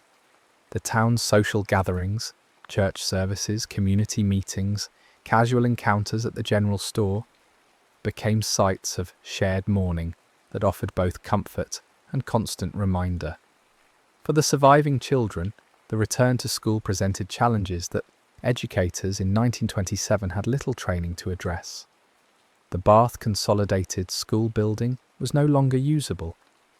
Classes resumed weeks later in temporary locations, church basements, community halls, any space that could accommodate desks and children. But the physical location was the least of the problems. Students who had been in the building during the explosion carried memories and fears that interfered with learning. Some startled at loud noises, some couldn't concentrate, some had nightmares that disrupted their sleep and left them exhausted. Teachers tried to provide normalcy, to maintain routines, to help children feel safe again, but they were working with pedagogical tools designed for ordinary circumstances, and these circumstances were anything but ordinary. Parents faced impossible decisions about how to help their children process what had happened. Some tried to protect them from details, to shield them from the full horror of the event, believing that children were too young to bear such knowledge. Others felt that honesty was necessary, that children needed to understand in order to cope. There was no consensus, no expert guidance available, no therapeutic framework that had been developed for mass trauma in children. Families navigated these questions in isolation, making choices based on instinct and hope, sometimes getting it right, sometimes creating problems that would surface years later. The physical rebuilding of the school took months. A new building would eventually be constructed on a different site, deliberately located away from the grounds that had become associated with death. The old building was demolished, its rubble cleared away, the land left empty in a decision that reflected the community's need to avoid constant visual reminder. But the psychological rebuilding, the restoration of trust, the recovery of a sense of safety proceeded on a far slower timeline and remained incomplete even years later. Investigation into Kehoe's motives confirmed what many had suspected. His primary grievance was financial, focused on the property taxes required to fund the school's construction and operation. But the investigation also revealed layers of resentment and instability that had been building for years. Kehoe had suffered financial setbacks, his wife's illness had strained his resources and his mental state. He had felt himself to be a victim of circumstances beyond his control, and he had decided, in a logic that was both comprehensible and monstrous, to make others victims as well. The specificity of his target, a school filled with the community's children, suggested a desire not just to destroy, but to cause maximum psychological harm, to attack not just individuals, but the community's future and its sense of security. The question of whether anyone could have prevented the attack haunted the community and the investigators who studied the case. In retrospect, there were signs. Kehoe's access to explosives, his known resentments, his peculiar behaviour in the months before the attack. But these signs existed in a context where mass violence of this type was nearly unprecedented, where the frameworks for identifying and intervening in such planning did not exist, where privacy and autonomy were valued in ways that made surveillance or investigation seem inappropriate until after a crime had been committed. The attack succeeded in part because it was unimaginable, because people could not conceive that someone would target children with such calculation and thoroughness. The Bath School disaster influenced discussions of school safety and security in ways that would shape policies for decades. Schools began to think more carefully about who had access to buildings, about how maintenance and repair work was supervised, about the importance of background checks and psychological screening for employees and volunteers. But these changes emerged slowly and unevenly, and they could not address the fundamental vulnerability that the attack had exposed. That institutions built on trust are inherently at risk from those who violate that trust from within. For the families who lost children at Bath, the passage of time brought changes but not closure. Parents grew older without the children who should have aged alongside them. Siblings grew up as only children or in reconfigured family structures shaped by absence. The community marked anniversaries of the attack with ceremonies and gatherings that served both to remember and to create space for grief that had no natural endpoint. Some families stayed in Bath Township, choosing to remain in the place where they had history and connection despite the painful memories. Others left, finding that the constant environmental reminders made healing impossible, that they needed physical distance from the site of trauma in order to build new lives. The surviving students carried the attack with them in varying ways. Some suppressed memories and functioned successfully, their trauma emerging only in oblique ways, in dreams, in aversions to specific situations, in patterns of anxiety that they might not consciously connect to their childhood experience. Others struggled more visibly, their educational and psychological development marked by the disruption. A few became advocates for school safety or trauma awareness, converting their experience into purpose. But all of them lived with the knowledge that their childhood had included an event that most people could barely imagine, that their understanding of the world's dangers had been shaped by first-hand exposure to deliberate violence. The teachers who survived faced their own complex aftermath. Several left the profession, finding that they could no longer enter a classroom without experiencing anxiety or flashbacks.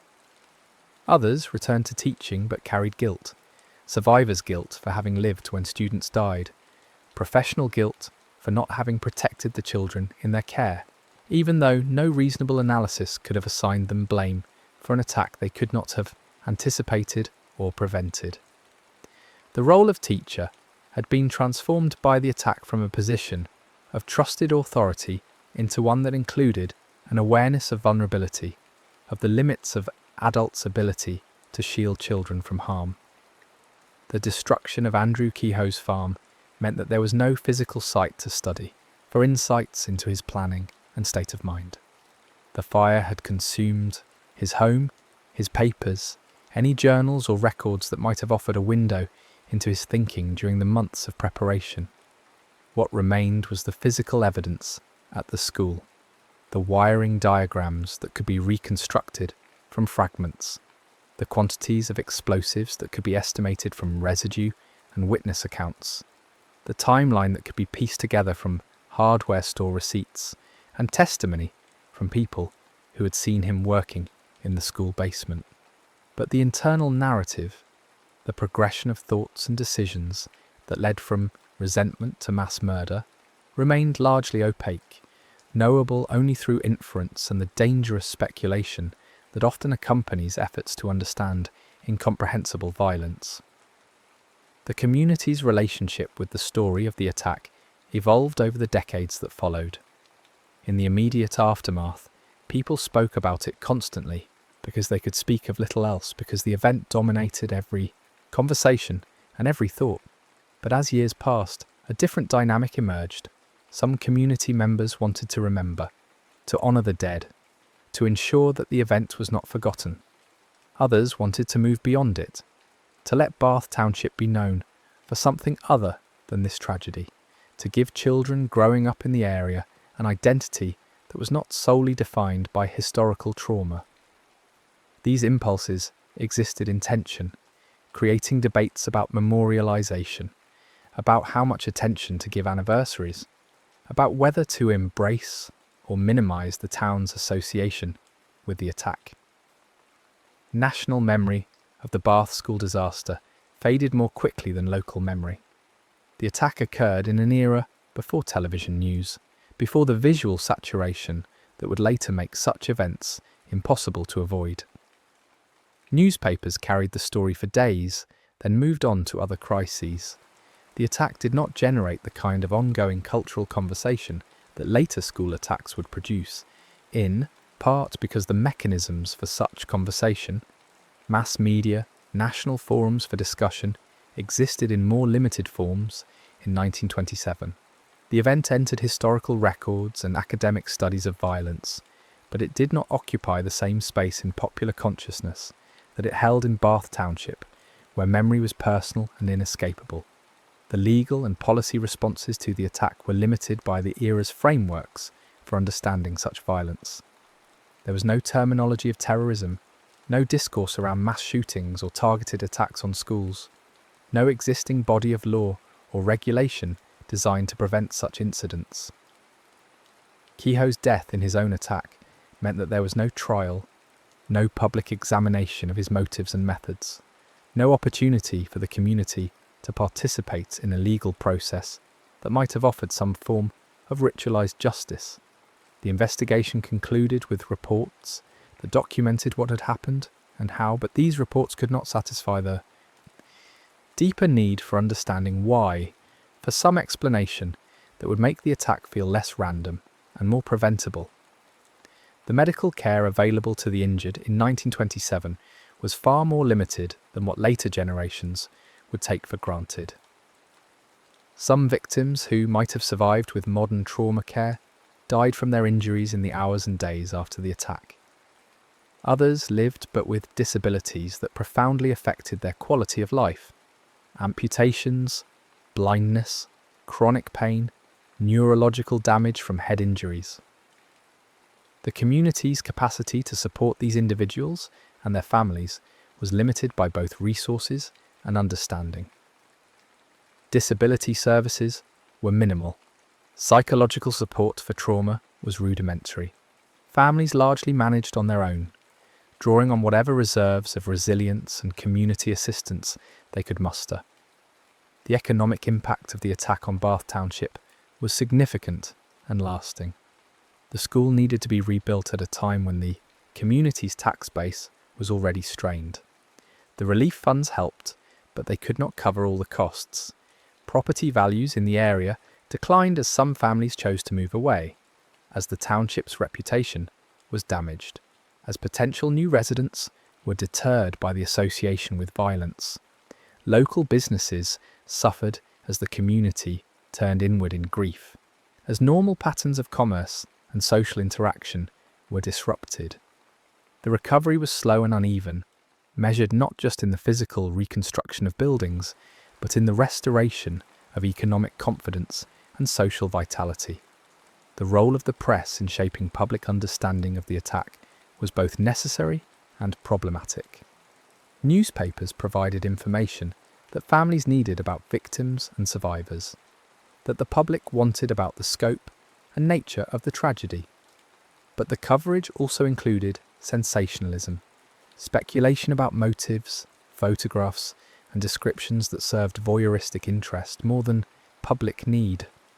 Some families appreciated the national attention, feeling that it honoured their children's deaths and brought resources to aid recovery.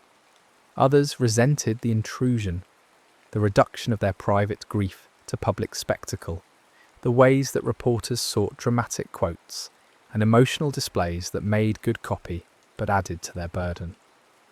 The religious community in Bath Township grappled with theological questions that the attack raised, questions about evil, about suffering, about why God would permit such violence against children. Sermons in the weeks after the attack tried to provide comfort, while acknowledging that easy answers were insulting, that any attempt to explain divine purpose in such tragedy risked minimizing the pain or suggesting that the deaths served some higher function. Some families found solace in religious faith, interpreting the attack as a test of their belief or as a mystery that transcended human understanding. Others lost faith entirely, unable to reconcile the reality of murdered children with the concept of a loving and protective deity. The survivors, who had been teachers in the building, carried particular burdens related to their professional identity. They had been trained to educate children, to create safe learning environments, to act in loco parentis during school hours. The attack violated every assumption embedded in that role. Some teachers reported feeling that they had failed in their most basic responsibility, even though rational analysis made clear that they could not have prevented what happened, that Kehoe's access and planning occurred outside their sphere of awareness or control. This cognitive dissonance between what they felt they should have been able to do and what was actually possible created psychological wounds that were difficult to heal. The children who survived but lost siblings faced a particularly complex form of grief. They experienced their own trauma from the attack while simultaneously witnessing their parents' devastation over a lost child, creating a dynamic where their own needs for support competed with their impulse to protect or comfort grieving parents.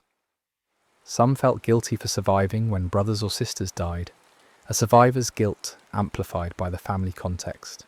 Some felt invisible, their parents' attention consumed by the dead child's memory. The family structures that remained were shaped by absence in ways that affected every relationship and interaction. The physical space where the school had stood became contested ground in the years that followed. Some argued for a memorial on the site, something permanent to mark what had happened and honour those who died. Others argued for leaving it empty, avoiding any structure that might become a pilgrimage site for those fascinated by violence, preventing the location from becoming a tourist attraction centred on tragedy. The debates reflected broader questions about how communities should remember terrible events, how to balance honouring victims with moving forward, how to prevent memorialisation from becoming another form of exploitation or sensationalism.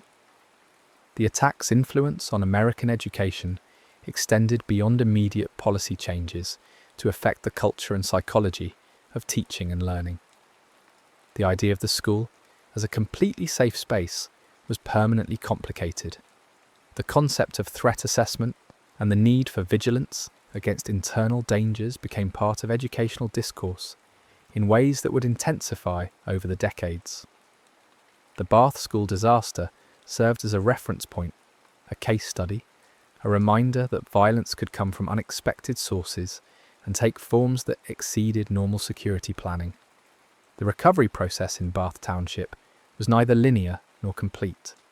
There were periods of apparent progress followed by setbacks, anniversaries that re-triggered grief, news of similar violence elsewhere that resonated with local trauma, the deaths of parents who had lost children and who carried that loss to their own graves. The community developed rituals and practices for managing collective memory, but these were always provisional, always subject to revision as new generations came of age, without direct memory of the event, but within a community culture shaped by it. The question of how to teach children about the attack became increasingly pressing as time passed, and as students entered Bath schools with no direct knowledge of what had happened. Educators had to decide at what age such information was appropriate, how much detail to provide, how to frame the event in ways that were honest but not traumatizing. The balance was delicate, honouring history without burdening young children with fears they were not equipped to process, acknowledging the reality without suggesting that schools were fundamentally dangerous places. The families who lost children found that public sympathy, however genuine, had a limited half-life. The outpouring of support in the immediate aftermath gradually diminished as the event receded from headlines, as the national attention moved on to other crises.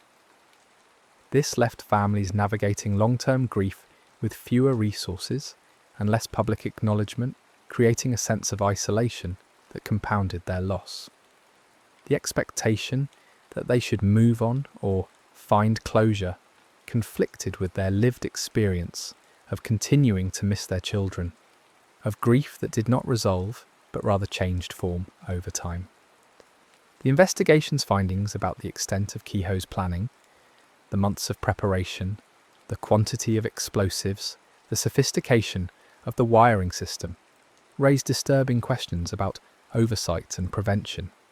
The fact that he'd been able to work in the school building repeatedly without triggering suspicion demonstrated how unprepared institutions were for threats from trusted insiders.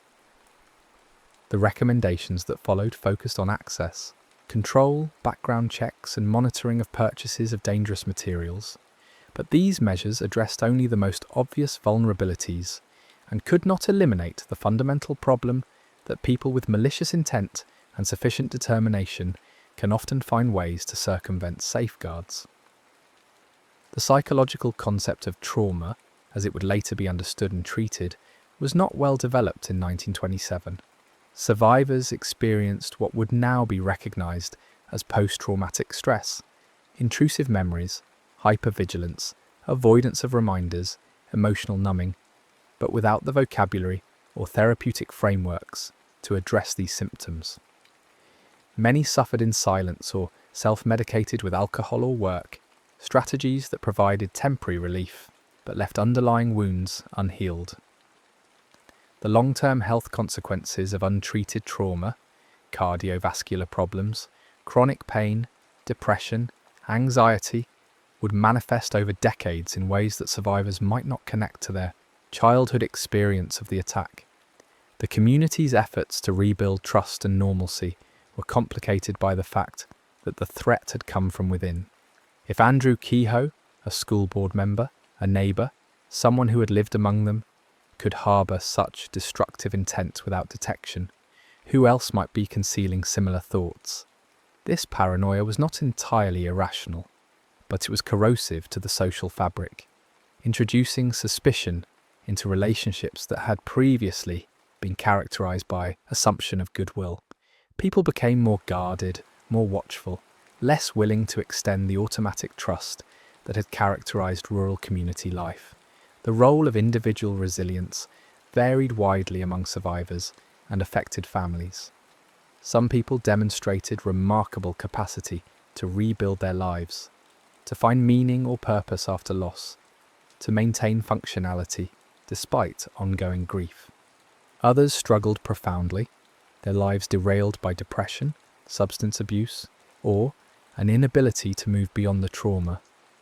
These differences reflected complex interactions of personality, support systems, previous life experiences, and chance factors that resist simple explanation. The community tried to support all its members, but resources were limited, and understanding of what helped versus what harmed was often based on intuition rather than evidence. The demolition of the damaged school building was both necessary and symbolic. The physical structure had to be removed for safety reasons. It was unstable, it was contaminated with explosive residue, it could not be salvaged. But the act of demolition also served a psychological function, removing a constant visual reminder of the attack, clearing space for the possibility of moving forward. Some people found the demolition cathartic, a necessary step in recovery. Others experienced it as a second loss, the erasure of a place that held both terrible memories and earlier, happier ones from before the attack. The construction of a new school in a different location represented an attempt to create physical and psychological distance from the disaster. The new building was designed with different architecture, different layout, different aesthetic, nothing that would remind students or staff of the destroyed school. But the knowledge that this displacement was motivated by violence rather than practical considerations gave the new school a haunted quality for those who understood its history. Teachers working in the new building knew they stood there because another building had been targeted for destruction, a knowledge that could not be entirely set aside. The legal questions around liability and compensation were murky in an era with less developed civil litigation frameworks. Cahill was dead and had destroyed his own assets, leaving no estate from which damages could be recovered.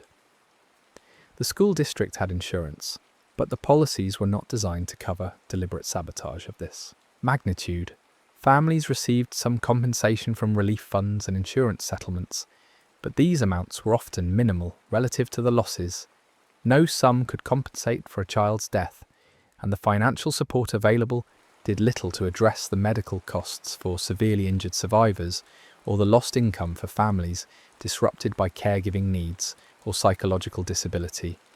The national discourse on the attack focused heavily on Kehoe's mental state, with discussions of whether he was insane or whether his actions reflected calculated evil. This distinction mattered for understanding, but also for the community's need to categorize what had happened in ways that made sense. If Kehoe was insane, his actions could be viewed as the product of disease, terrible but explicable through medical framework. If he was evil but rational, his actions represented a more disturbing possibility that someone could choose mass murder through logical deliberation, that humanity included the capacity for such calculated cruelty. The evidence supported elements of both interpretations, leaving the question unresolved. The impact on children's sense of safety extended beyond Bath Township to affect how parents and educators across the country thought about school security. The attack demonstrated that schools were not inherently safe, that danger could come from unexpected sources, that vigilance was necessary even in settings that seemed benign. This knowledge was both useful and burdensome. It motivated reasonable precautions, but also introduced anxiety into environments that functioned best when children felt secure and free to focus on learning.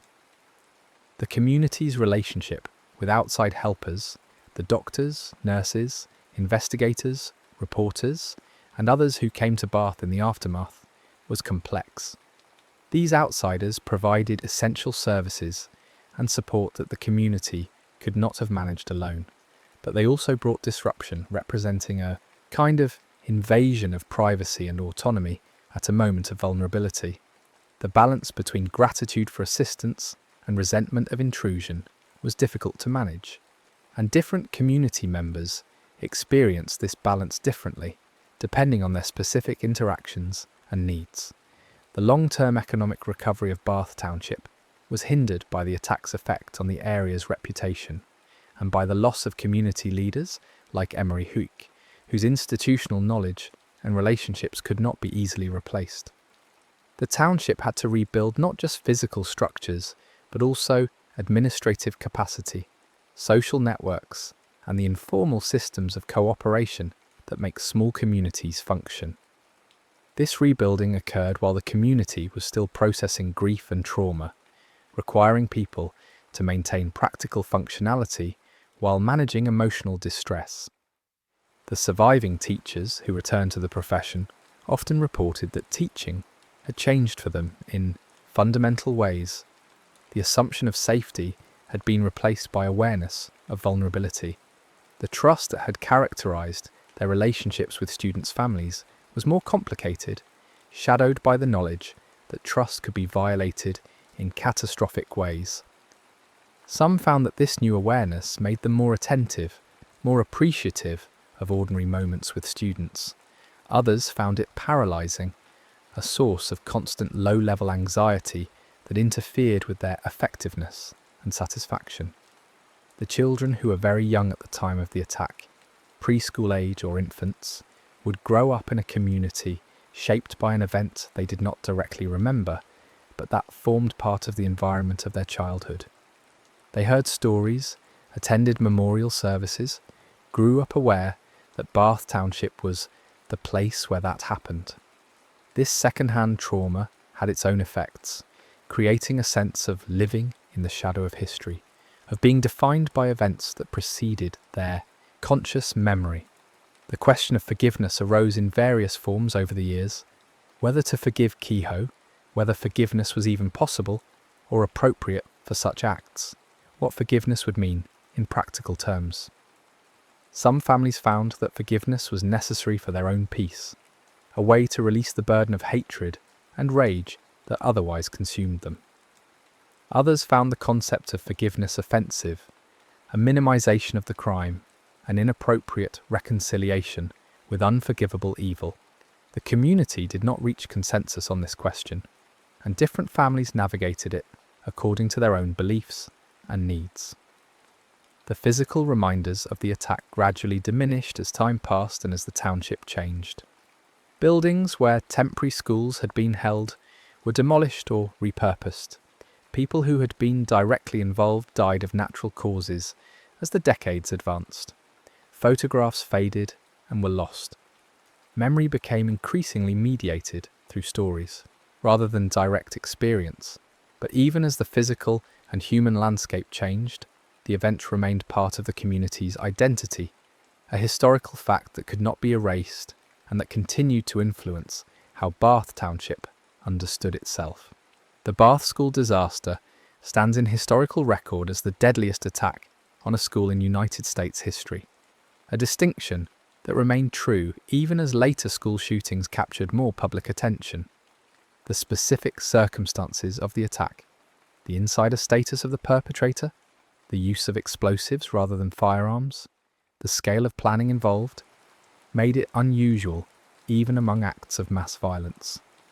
The event serves as a reminder that such attacks are not modern phenomena, that the vulnerability of schools and the willingness of some individuals to target children are not new developments, but recurring elements of human behaviour that require ongoing vigilance and response.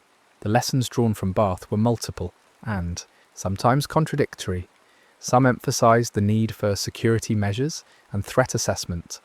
Others emphasised the importance of mental health support and economic assistance to prevent the kind of desperation and grievance that can motivate violence. Some focused on the resilience of communities and their capacity to recover from tragedy. Others highlighted the permanent scars that such events leave, the ways that trauma persists across generations. All of these lessons contained elements of truth, and none of them fully captured the complexity of what happened or what it meant. The memorialisation efforts that eventually emerged in Bath Township tried to honour the victims without sensationalising the violence. A memorial park was established with markers bearing the names of those who died, creating a space for reflection and remembrance that was solemn rather than exploitative. Annual memorial services brought together survivors, family members, and community members to mark the anniversary, to share memories, to maintain connection with the event and with each other. These rituals served important functions for those who participated, but they could not resolve the fundamental questions about meaning and purpose that arise in the face of such senseless loss. The story of the Bath School disaster is not primarily about Andrew Kehoe, though he initiated the events. It is about the community that suffered his attack, about the children who died and those who survived, about the families that were shattered and the people who tried to help them heal. It is about the ordinary routines of a spring morning and how quickly those routines can be destroyed. how fragile the structures of daily life are when confronted with deliberate violence. It is about the long aftermath of trauma, the ways that communities carry historical wounds, the difficulty of rebuilding trust and safety after they have been catastrophically violated. The morning of May 18th, 1927 began with the kind of normalcy that makes disaster unimaginable. Children walking to school, teachers preparing lessons, parents assuming their children were safe in the one place they trusted most completely. By afternoon, that normalcy had been revealed as an illusion, the trust as misplaced, the safety as conditional and violable. The people of Bath Township learned that day that schools could be targeted, that neighbours could become murderers, that the ordinary world contained possibilities for horror that exceeded their capacity to imagine. They learned it in the most painful way possible, through the deaths of their children, through the destruction of their community's central institution, through the revelation that someone they knew had spent months planning their suffering. The aftermath stretched across decades, touching lives in ways both obvious and subtle, creating a legacy of grief and resilience that became part of Bath Township's identity. The children who died never grew old. The survivors carried their memories into old age. The community rebuilt its school, its routines, its sense of itself, but it did so with the knowledge that nothing was truly safe, that trust was always provisional, that the worst could happen anywhere, even in a small farming community where everyone knew everyone else. That knowledge was both terrible and necessary.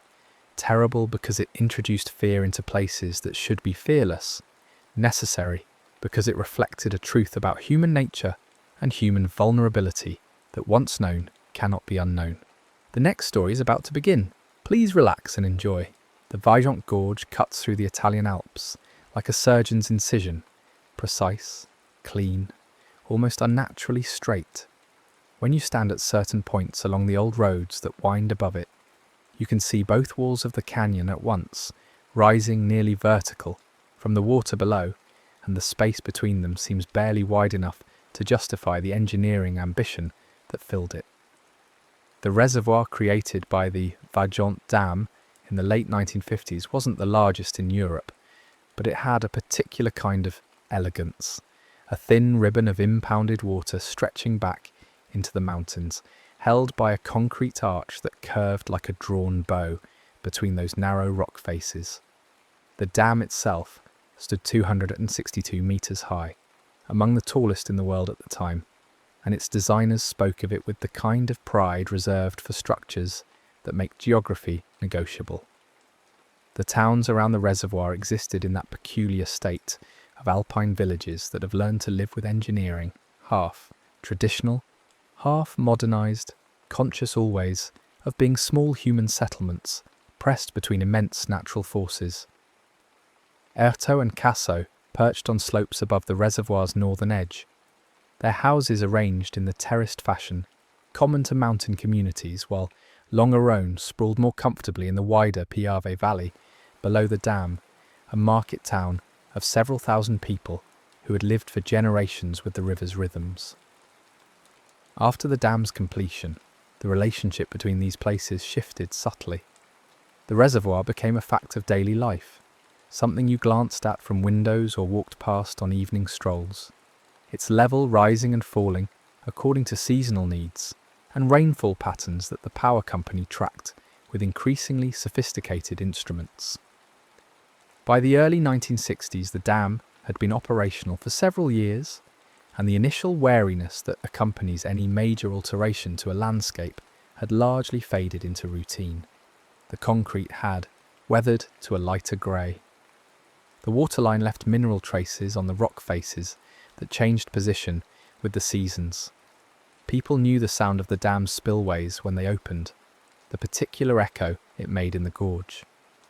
Fishermen had learned which parts of the new reservoir held fish and which remained barren.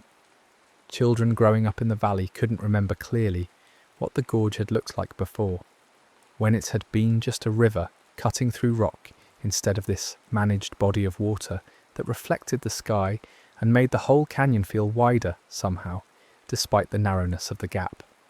But the mountain, Mount Toc, rising on the southern side of the reservoir to a height of over 1,800 meters, had its own relationship with the engineering project, and that relationship was less settled than it appeared.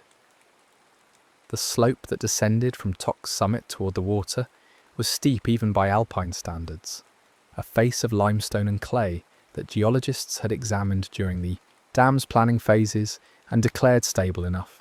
Stable enough, though, is a phrase that carries qualifications, and the qualifications themselves can be technical enough that they don't translate well into everyday conversation. The mountain's rock layers tilted toward the reservoir at an angle that looked, to the trained eye, almost like a ramp. Ancient landslides had shaped the slope in the distant past, leaving scars and deposits that told a story of periodic movement. But those events were remote enough, thousands of years remote, that they seemed more like geological trivia than warnings. In the months and years following the reservoir's first filling, Mount Toc began to offer small, ambiguous signals that something about its equilibrium had changed. The signals weren't dramatic. A few cracks appeared in the ground near the peak, hairline fractures that widened incrementally over weeks. Instruments planted in the slope, extensometers designed to measure minute movements, began recording shifts. The movements were measured in millimeters at first, then centimeters, following patterns that seemed to correlate with the reservoir's water level. When the water rose, the mountain moved slightly. When it fell, the movement sometimes slowed or stopped. The correlation was clear enough to note, ambiguous enough to debate. Engineers and geologists came to study the slope, walking transects with notebooks and cameras, taking core samples, setting up additional monitoring equipment. Their reports accumulated in files, each one adding detail to a picture that remained stubbornly unclear in its implications. Yes, the mountain was moving. No, the movement wasn't necessarily catastrophic. Slopes can creep for decades, centuries even, without collapsing. The question was whether this particular movement represented a stable creep or the prelude to something larger. The question was complicated by the fact that large-scale slope failures don't announce themselves according to predictable schedules. They can accelerate suddenly, or they can continue at slow rates indefinitely. Reading the mountain required interpreting data that didn't come with clear thresholds between safe and unsafe. By 1963, the monitoring had become more intensive. The company managing the dam, SAID, Società Adriatica di Elettricità, was aware that Mount Toc's behaviour warranted attention. They had increased the frequency of measurements, installed more instruments, and commissioned additional studies. But awareness and alarm are different states, and the distance between them can be crossed in ways that feel reasonable at each individual step, but prove inadequate in retrospect. The movement rates, while increasing, still fell within ranges that seemed manageable. The dam itself showed no signs of stress, no unusual cracks, no deformation. The concrete was doing exactly what concrete is supposed to do. Standing firm, holding back water, converting the reservoir's potential energy into the controlled flow that powered turbines downstream. In the villages above the reservoir, people's relationship with the mountain's movement was more direct and less technical. They could see the cracks. They heard sounds at night, deep grinding noises that didn't match the familiar acoustics of wind or settling snow, sounds that seemed to come from inside the earth. Some residents of Erto and Casso reported small tremors, vibrations felt through floors and walls that didn't correspond to any recorded earthquakes. Trees on the upper slopes began to lean at odd angles, and a few that had stood straight for decades toppled over for no apparent reason. These observations circulated as conversation, not data, and they carried the weight that direct experience has for people who live in a place intimately enough to notice when it changes. The gap between local knowledge and expert assessment is a common feature of disaster stories, and it was present, Here in its typical form, the engineers had their measurements and models, their professional obligation to distinguish between genuine threats and the kind of ambient worry that attaches to any large-scale engineering project. The locals had their sensory familiarity with the landscape, their intuitive sense that something was wrong, and their lack of technical authority to translate that sense into language that would compel action. Both perspectives contained truth. Both had blind spots. The engineers were right that movement alone didn't guarantee collapse.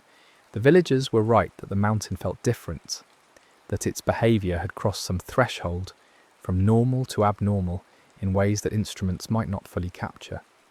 Through the summer and into early autumn of 1963, the movement accelerated. The instruments recorded it clearly. Where the slope had been creeping at rates of a few centimetres per week, it began moving at centimetres per day, then multiple centimetres per day.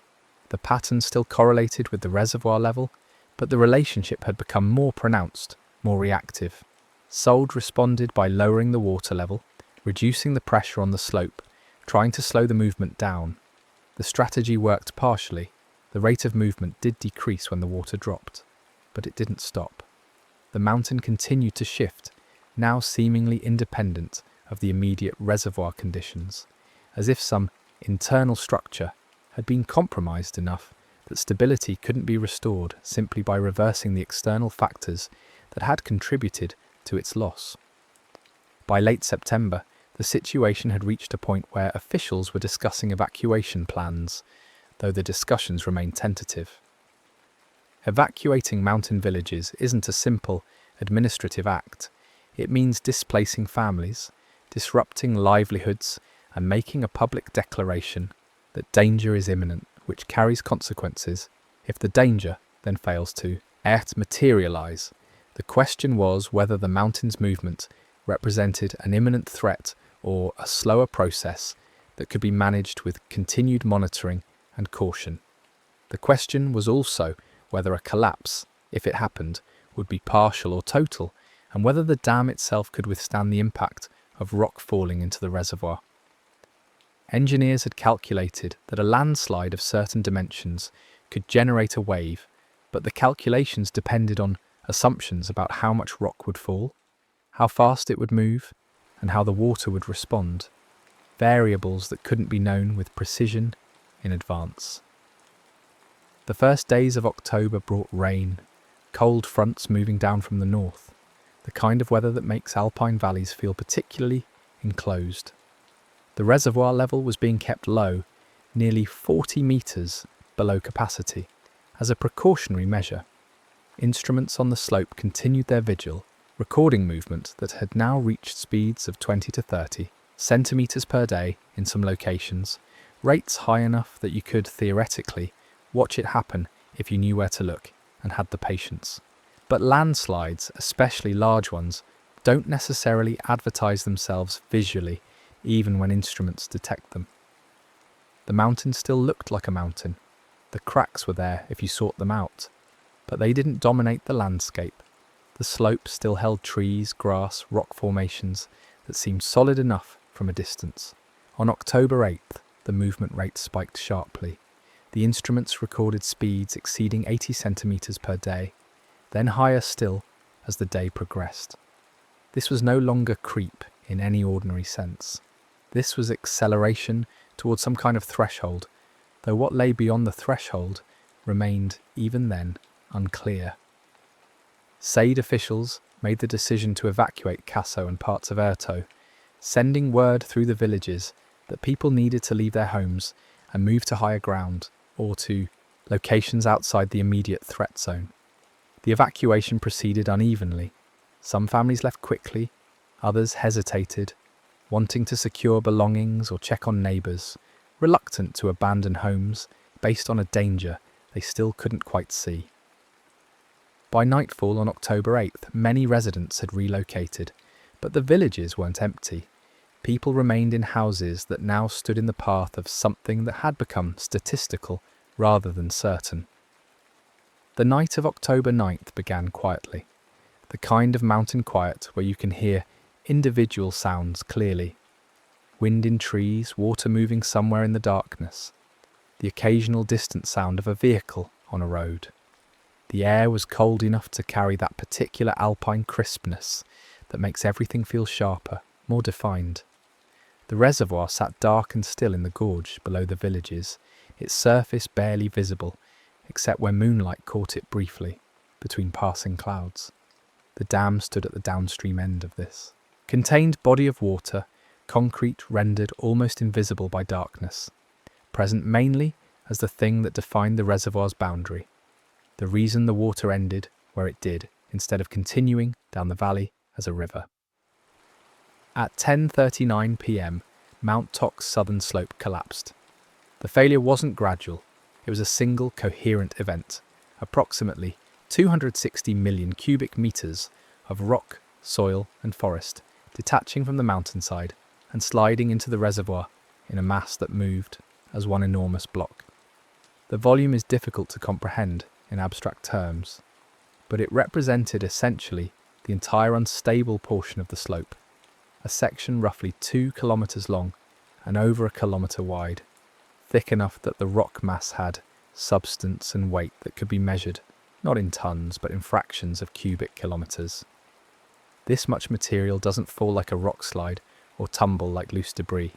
It slides as a unified body, maintaining enough internal coherence that it descends the slope, almost intact, moving on a layer of clay that had become slick enough, through a combination of water saturation and sustained pressure, to act as a lubricant. The sound was immediate and immense, but not particularly loud in the way explosions are loud. It was deep, a low-frequency rumble that travelled through rock and air, simultaneously, more felt than heard at first, a vibration that seemed to come from everywhere and nowhere. People who were still in Erto and Casso felt their houses shake, felt the ground move beneath them with enough force that furniture shifted and dishes rattled. Those who went to windows or stepped outside saw, in whatever light was available, the mountain's outline changing, the slope reconfiguring itself, an entire face of the mountain dropping away into darkness. But even seeing it, the scale was hard to grasp. The movement happened fast. The initial slide took approximately 45 seconds. But 45 seconds is long enough that the mind tries to process what it's witnessing, tries to fit it into frameworks of understanding that don't quite apply to something this large moving this quickly. The rock hit the reservoir with an impact that can be calculated in terms of kinetic energy, but felt to anyone nearby like the world breaking. The mass displaced water with instant, total efficiency. The physics were simple and unstoppable. A huge volume of solid matter entering a confined space filled with liquid, the liquid having nowhere to go except up and out. The wave that resulted wasn't a wave in the sense of ocean surf or even flood surge. It was a movement of the entire reservoir's volume, a sudden reorganization of all that water responding to the space that rock had claimed. The wave moved in multiple directions simultaneously. Part of it surged up the valley toward Erto and Casso, a wall of water climbing the slopes above the reservoir's normal shoreline, reaching heights of over 200 meters in some places as it crashed into the valley walls and funneled upward through the terrain's natural contours. The villages, even those on higher ground, were struck by water that had been at lake level seconds earlier and was now airborne, moving with enough force to destroy buildings, uproot trees, and scour away anything not anchored to bedrock. The wave reached Casso in less than a minute after the landslide, arriving as darkness and sound and sudden cold, the kind of overwhelming physical force that doesn't allow for response, only survival or its absence. But the larger portion of the wave, the majority of the displaced water, moved in the other direction, toward the dam.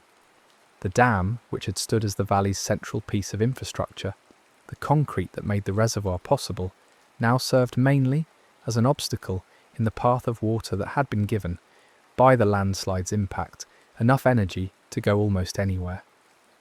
The wave hit the dam and did what water does when confronted with a barrier that's high but not infinite. It went over. The overtopping wasn't a simple overflow like a bathtub overfilling. It was a surge that carried approximately 50 million cubic meters of water, roughly half the reservoir's volume, over the dam's crest in a matter of seconds. A cascade that fell 260 meters into the gorge below, with enough force that the sound reached towns many kilometers away. A roar that people later described as sounding like continuous thunder or a freight train that never passed. The dam itself survived. This detail, more than almost any other, defines the Vaillant disaster's particular horror. The concrete arch stood firm, barely cracked, structurally sound. The engineers who had designed it had done their work well. The dam could withstand the pressures it was designed to withstand, could hold back the reservoir's weight, could perform its function as a barrier. What the design couldn't account for was the mountain itself entering the equation as an active, variable, the possibility that the threat would come not from water pressure, but from the water being given so much kinetic energy so quickly that the dam's height became irrelevant.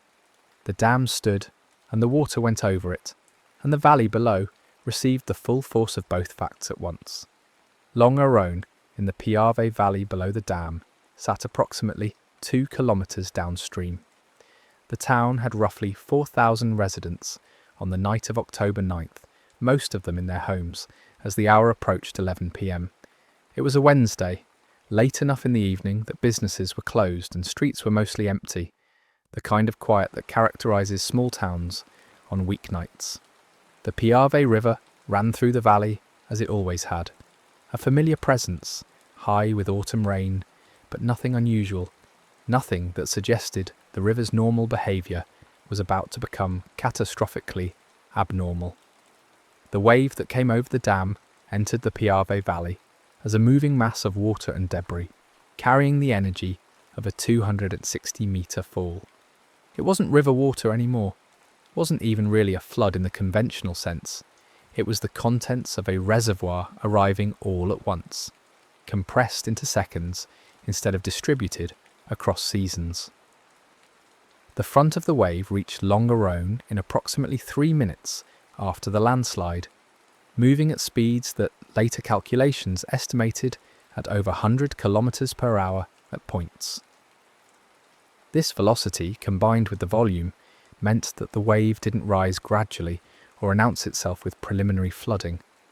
It arrived as a moving wall, visible only as an absence of whatever had been there before. Streetlights vanishing, the sound of the river suddenly magnified into something incomprehensible, and then darkness filled with force. The town's position in the valley meant it took the impact almost directly. Buildings constructed of brick and stone, houses that had stood for generations, commercial structures built to modern standards, all encountered forces they hadn't been designed to resist. The water hit with enough pressure to collapse walls, to strip buildings down to foundations, to carry away everything not anchored deeply enough to hold against the surge.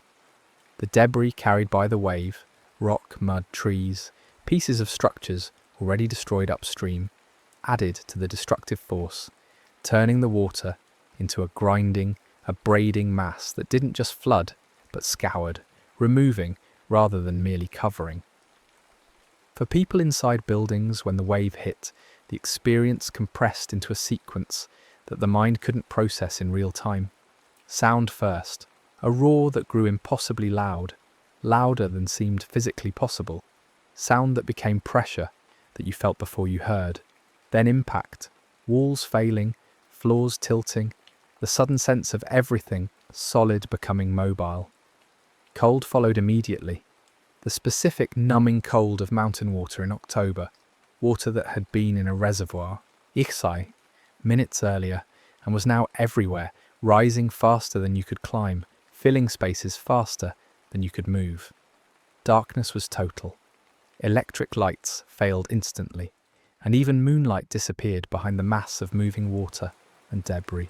Some people survived by being in buildings that happened to be positioned just outside the wave's main path, or on upper floors of structures that partially withstood the impact, or by pure chance, being thrown clear, finding air pockets, ending up in wreckage that stayed afloat long enough to be carried to the edges of the flood zone. But these survivals were exceptions, statistical outliers in a disaster whose scale was defined by how thoroughly it removed a town from the landscape.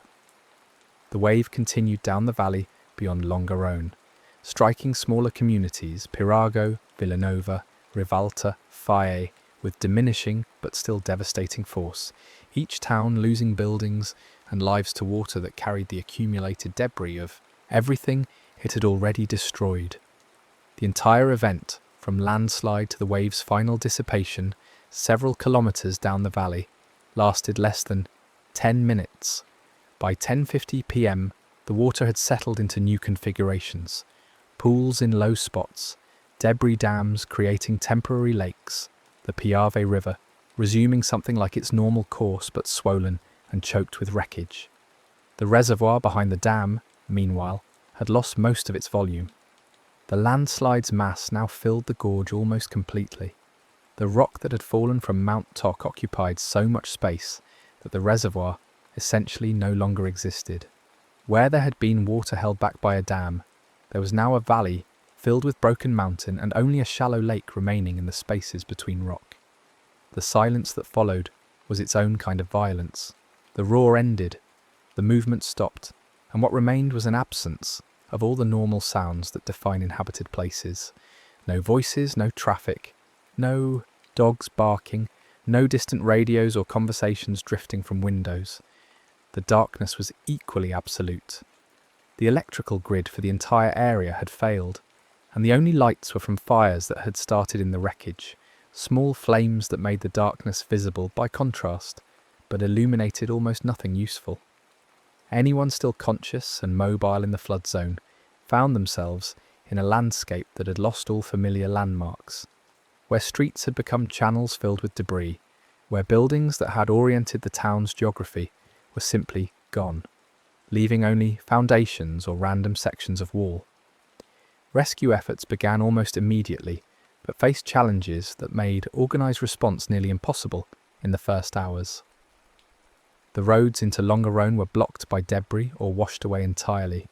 Communication lines were down. The scale of what had happened wasn't clear to anyone except those who had experienced it directly, and most of those people were either dead or too disoriented to provide coherent reports. Initial responders came from nearby towns that had felt the ground shake or heard the inexplicable roar and came to investigate, arriving to find a scene that defied immediate comprehension.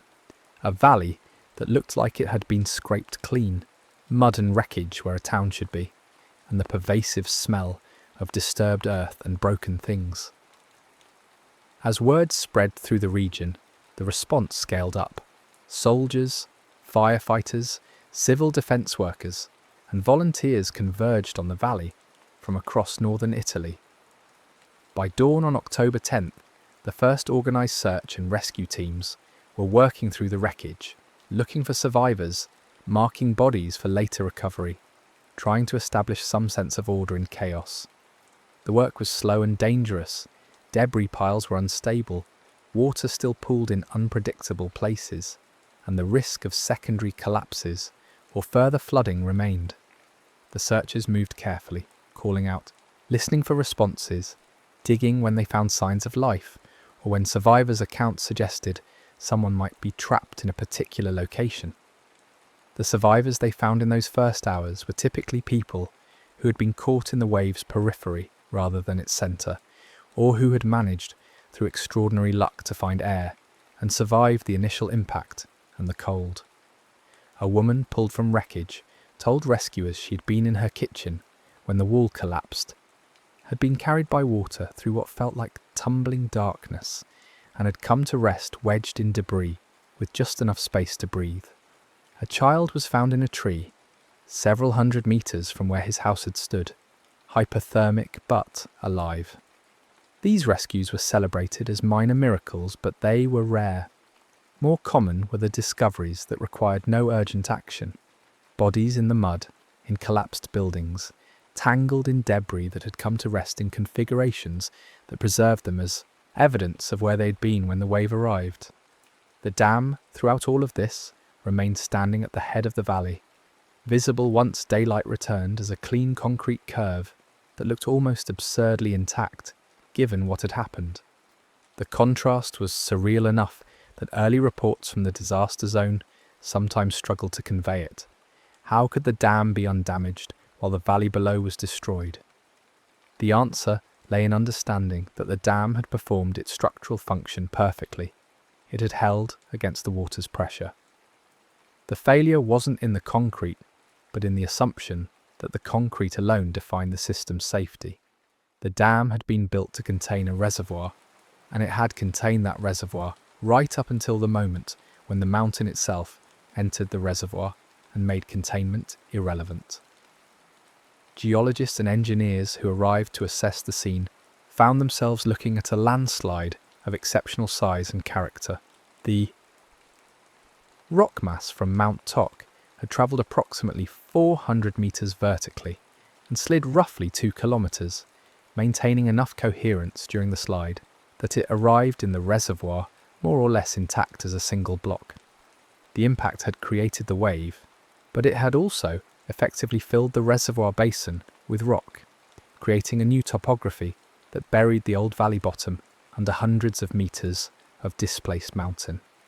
The surface of this new formation was chaotic.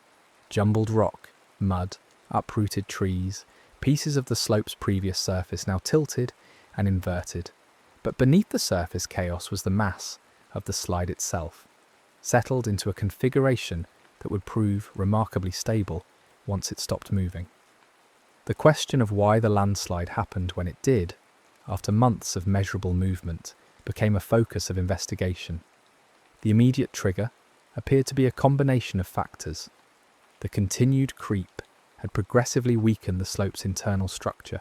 Rain had added weight and saturation to the rock mass, and the cyclical filling and lowering of the reservoir had created a kind of fatigue in the clay layers that served as the slide's eventual failure plane. But these factors alone didn't fully explain the timing. Landslides of this scale have their own complex mechanics, thresholds that can be approached asymptotically for long periods before being crossed suddenly.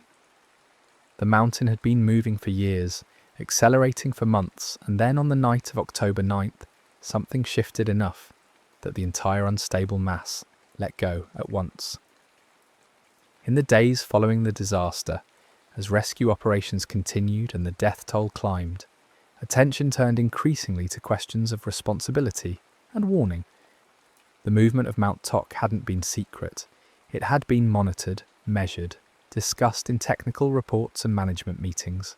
Sade had lowered the reservoir level in response to the movement, had installed more instruments, had even begun evacuating villages in the final days before the collapse. But these actions, while not nothing, hadn't been sufficient to prevent the disaster or to adequately protect the population downstream.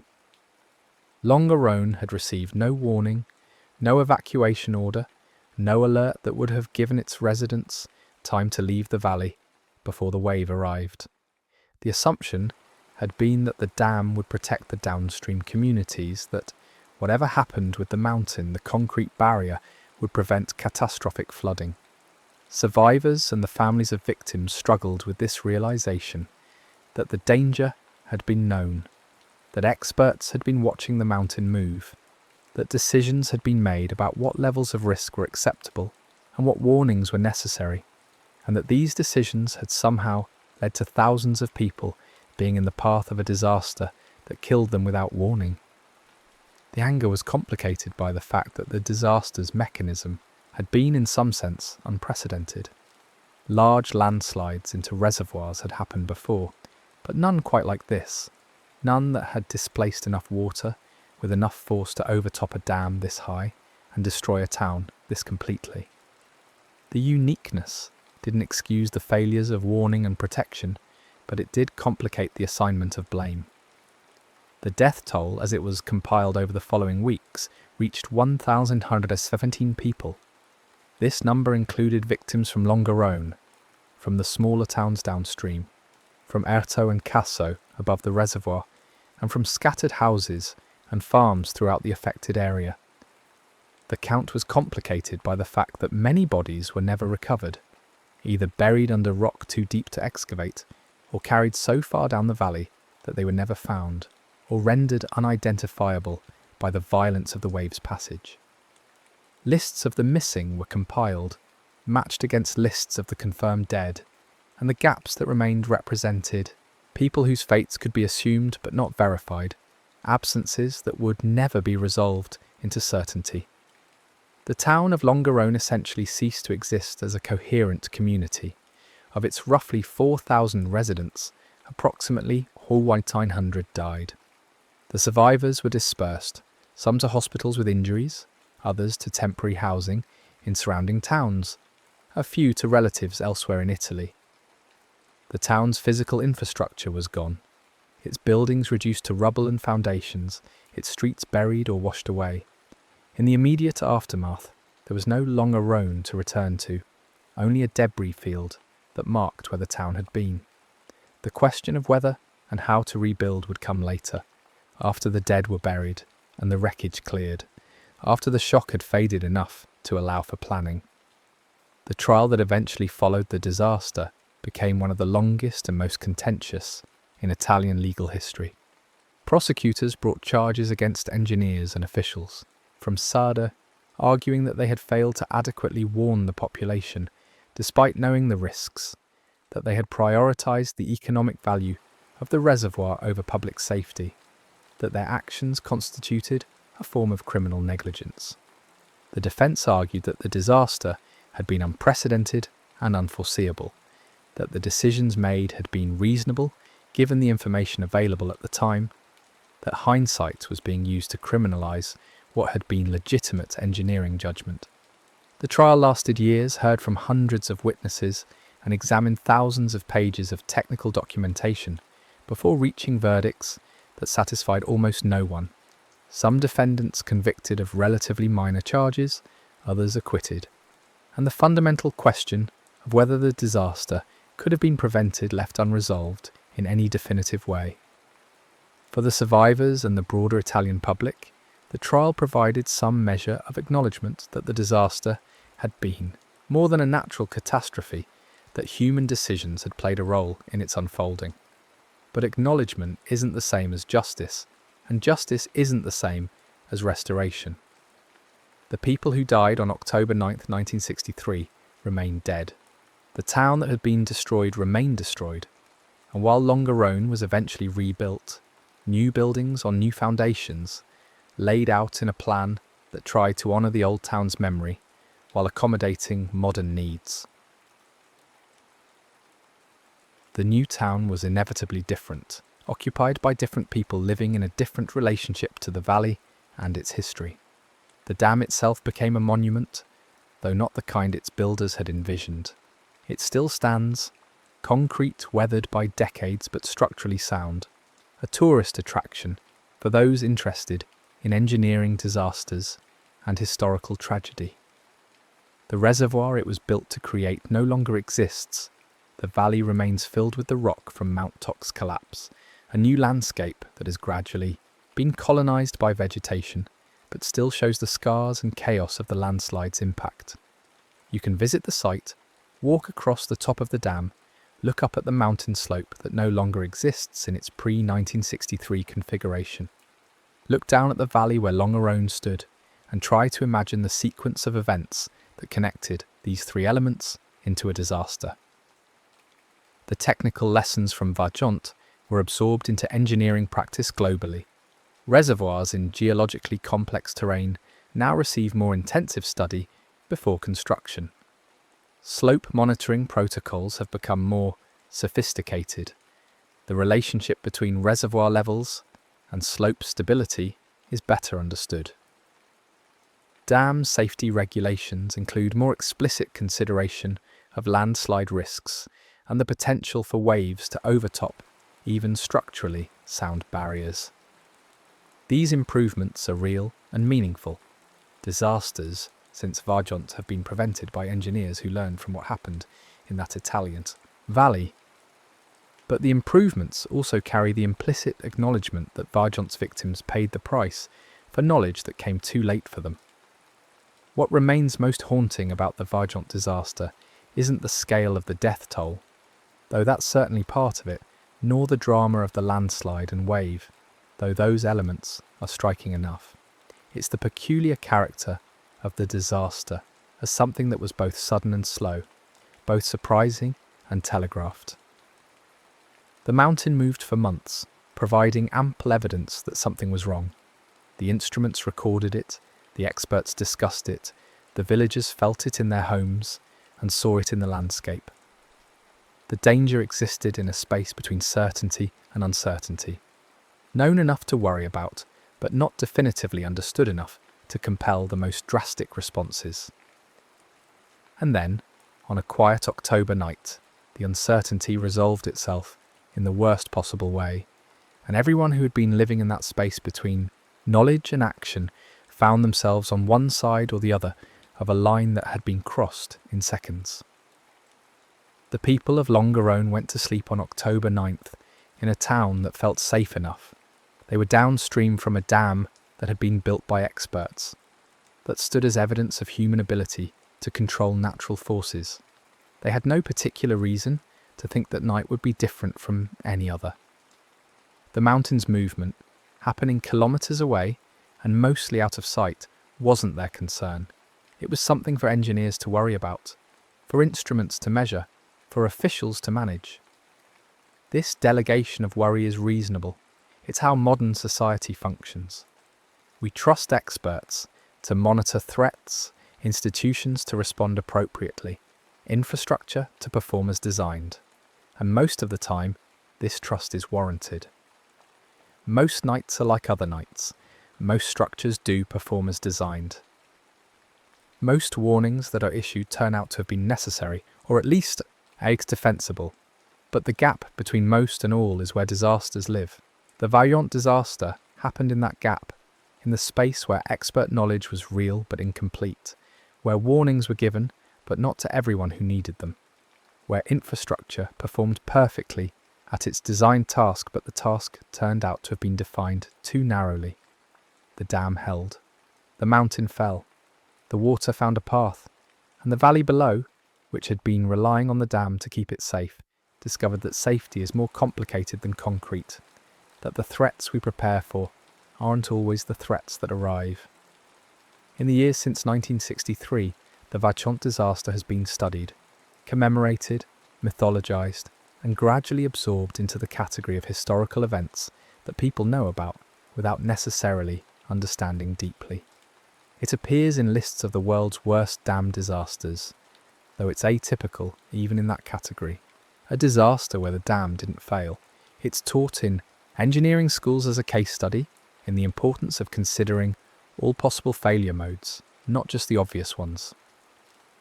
It's referenced in discussions of risk communication and the challenges of translating technical uncertainty into public action. Each of these framings captures something true about what happened, but they also have a tendency to abstract the disaster into lessons and principles, to move it from the realm of lived experience into the realm of knowledge that can be transmitted and applied. The challenge of writing or speaking about Vaillant is maintaining the connection between those two realms, between the disaster as a subject of study and the disaster as something that happened to actual people on a specific night in a particular valley. The statistics are important. 260 million cubic metres of rock, a wave over 200 metres high in places, one while say 917 deaths, a dam 262 metres tall that survived intact. But the statistics don't capture what it felt like to be in Erto. When the mountain let go, to hear that deep rumble and feel your house shake and know, without knowing how you know, that something irrevocable was happening. They don't capture what it was like in Longarone in the seconds when the wave arrived, when the normal reality of a Wednesday night was replaced by darkness and force and cold. They don't capture the morning after, when rescuers found a valley that looked like it had been edited, where entire sections of the landscape had been removed and replaced with chaos. One of the survivors from Longarone, interviewed decades later, described the sound of the wave as something that made you understand what the word roar really meant. Every sound you'd called a roar before, machinery, storms, crowds, was revealed as just noise in comparison to this sound that was so loud and deep that it stopped being sound and became environment, became the only thing that existed for those seconds when it was happening. She said, you couldn't think. While it was happening, couldn't really be scared in any normal way, because the part of your mind that processes fear couldn't function under those conditions. The fear came later, after you survived, when you had time to understand what you'd survived and how close you'd come to not surviving, and then it stayed with you. A background presence that changed how you experienced ordinary things like rain or rivers, or even the sound of wind in trees. Another survivor, from Casso, described walking through the village the next morning and seeing houses that had been sheared in half by the wave, rooms open to the air like dollhouses, furniture still in place but coated in mud, everything rendered strange and uninhabitable. He remembered finding his neighbour's kitchen table on a hillside hundreds of metres from where the house had stood, the table intact and recognisable, surrounded by debris that had once been other people's homes and lives. The randomness of what survived and what didn't felt, he said, like it should mean something, like there should be a pattern you could understand that would explain why this object made it through intact while other, similar objects were destroyed. But there was no pattern, just physics and chance, and learning to live with that randomness, with the knowledge that survival and death in the disaster had been mostly arbitrary, was its own kind of trauma. The memorials built in the years after the disaster tried to create spaces for grief and remembrance that could contain this kind of experience. In Longarone, a cemetery was established for the victims, with rows of simple markers bearing names and dates, and a larger monument featuring a sculpture of a mother and child. In Erto, a museum was eventually created in one of the buildings that survived, filled with photographs from before the disaster, artifacts recovered from the wreckage, and displays explaining the geological and engineering context. These spaces serve important functions. They give survivors and relatives a place to visit. They educate visitors about what happened. They ensure that the disaster remains in public memory rather than fading into obscurity. But memorials also freeze the disaster at a particular moment, creating a version of the event that can be visited and understood in ways that the actual lived experience never was. The museum's explanations make sense of the landslide's mechanics in ways that probably would have been impossible for anyone experiencing it in real time. The cemetery's ordered rows impose a kind of structure on deaths that were chaotic and sudden. This isn't a criticism of memorials. They're doing what memorials do, which is to take experiences that are overwhelming and traumatic and make them accessible to memory and contemplation.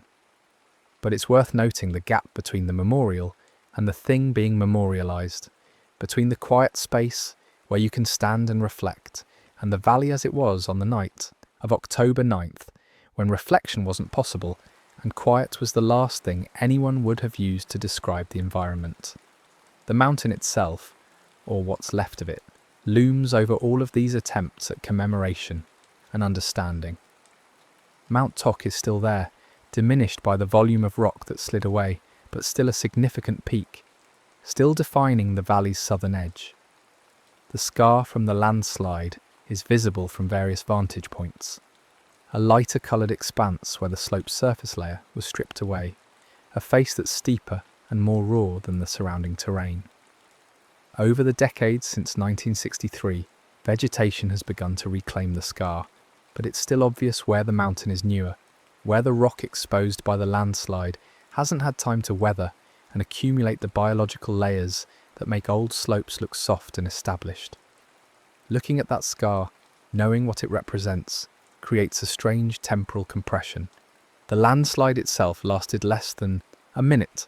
The mountain's movement leading up to it lasted months, maybe years if you count the subtle shifts that began as soon as the reservoir first filled. The consequences, the deaths, the destroyed towns, the trials, the trauma, have lasted decades and will last as long as anyone remembers what happened. All of these durations exist simultaneously in the landscape, the instant of collapse, the slow lead-up, the long aftermath, all compressed into a geological feature that you can see from a distance and recognise as abnormal, but which doesn't, on its own, convey the human dimensions of what occurred. This compression of timescales is part of what makes the Vaillant disaster difficult to hold in mind completely. It's a story that requires attention to both the immediate and the gradual, to the seconds when everything changed and the months when change was accumulating but could still, theoretically, have been stopped or redirected. It requires thinking about the mountain's geology operating on timescales of thousands of years, the ancient landslides that had shaped the slope, the slow tilting of rock layers, and about the dam's construction happening over a handful of years in the 1950s, and about the reservoirs filling and lowering happening seasonally, and about the final acceleration of the landslide happening over hours, and about the wave itself happening over minutes. Each timescale is necessary to understand what happened, but they don't fit together easily into a single narrative. The disaster is also difficult to hold in mind because it violates certain expectations about how engineering failures should work. We expect dams that fail to show cracks, to leak, to give some sign of structural inadequacy before they collapse. The Vaillant Dam showed no such signs. It was, by all engineering measures, a successful structure. We expect disasters to have clear villains or obvious mistakes, decisions that are unambiguously wrong and could have been, obviously, avoided. The decisions made about Vaillant were more complicated than that. They were judgments made under uncertainty, balances struck between competing concerns, interpretations of data that could be read multiple ways. This doesn't absolve anyone of responsibility, but it does make the assignment of responsibility more complex than simply pointing to a clear error and saying, that shouldn't have been done. Perhaps the most difficult aspect of understanding Vaillant is accepting that the disaster was both preventable and, in some sense, not obviously so at the time. With hindsight, we can see the warning signs clearly, can trace the sequence of decisions that led to thousands of people being in danger, can identify points where different choices might have changed the outcome. But hindsight is a form of knowledge that people living through events don't have access to. The engineers monitoring Mount Toc in 1963 didn't know they were living through the prelude to one of the world's worst landslide disasters. They knew they were dealing with an unstable slope that was moving, and they were trying to make decisions about that situation using the knowledge and tools available to them. Some of their decisions were good, some were inadequate. All of them were made without the benefit of knowing what the mountain would do on the night of October 9th. This gap between knowledge at the time and knowledge in retrospect is a feature of most disasters, but it's particularly stark in Vaillant's case because the monitoring was so extensive and the warning signs so clear. It creates a kind of tragic irony. The disaster was well documented as it approached, measured, and recorded by instruments that provided precise data about the mountain's movement.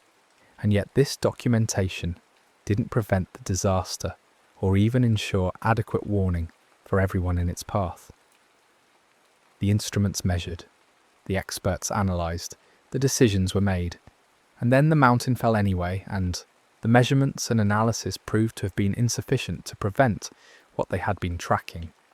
In the decades since 1963, other disasters have followed patterns similar to Vaillant's in certain respects. Events where warning signs were present but not acted upon adequately, where expert knowledge existed but wasn't translated effectively into protective measures, where the gap between what was technically known and what was done with that knowledge led to preventable deaths. Each new disaster of this type prompts renewed attention to the lessons of previous ones, renewed commitments to do better at recognising and responding to warning signs, renewed efforts to improve the systems and institutions that are supposed to protect people from known hazards. But the pattern keeps repeating, which suggests that the problem isn't simply a lack of knowledge about what went wrong in specific past disasters. It's something more systemic, about how organisations make decisions under uncertainty, about how individuals and institutions weigh competing priorities, about the human tendency to normalise risk when it doesn't immediately manifest as harm. The engineers at Vaillant knew the mountain was moving, but the movement had been happening for months without causing disaster, and this history of non-disaster made it possible to believe that the movement could be managed, monitored, kept within acceptable bounds. Right up until it couldn't. This normalisation of risk is visible in small details from the months before the disaster. The instruments recording the mountain's movement became part of the routine. Someone's job to check them, record the data, file the reports. The movement itself became familiar, a known issue rather than an urgent threat. The cracks in the ground, the tilted trees, the sounds at night, these became part of the landscape's character rather than active warnings. This is how human psychology works.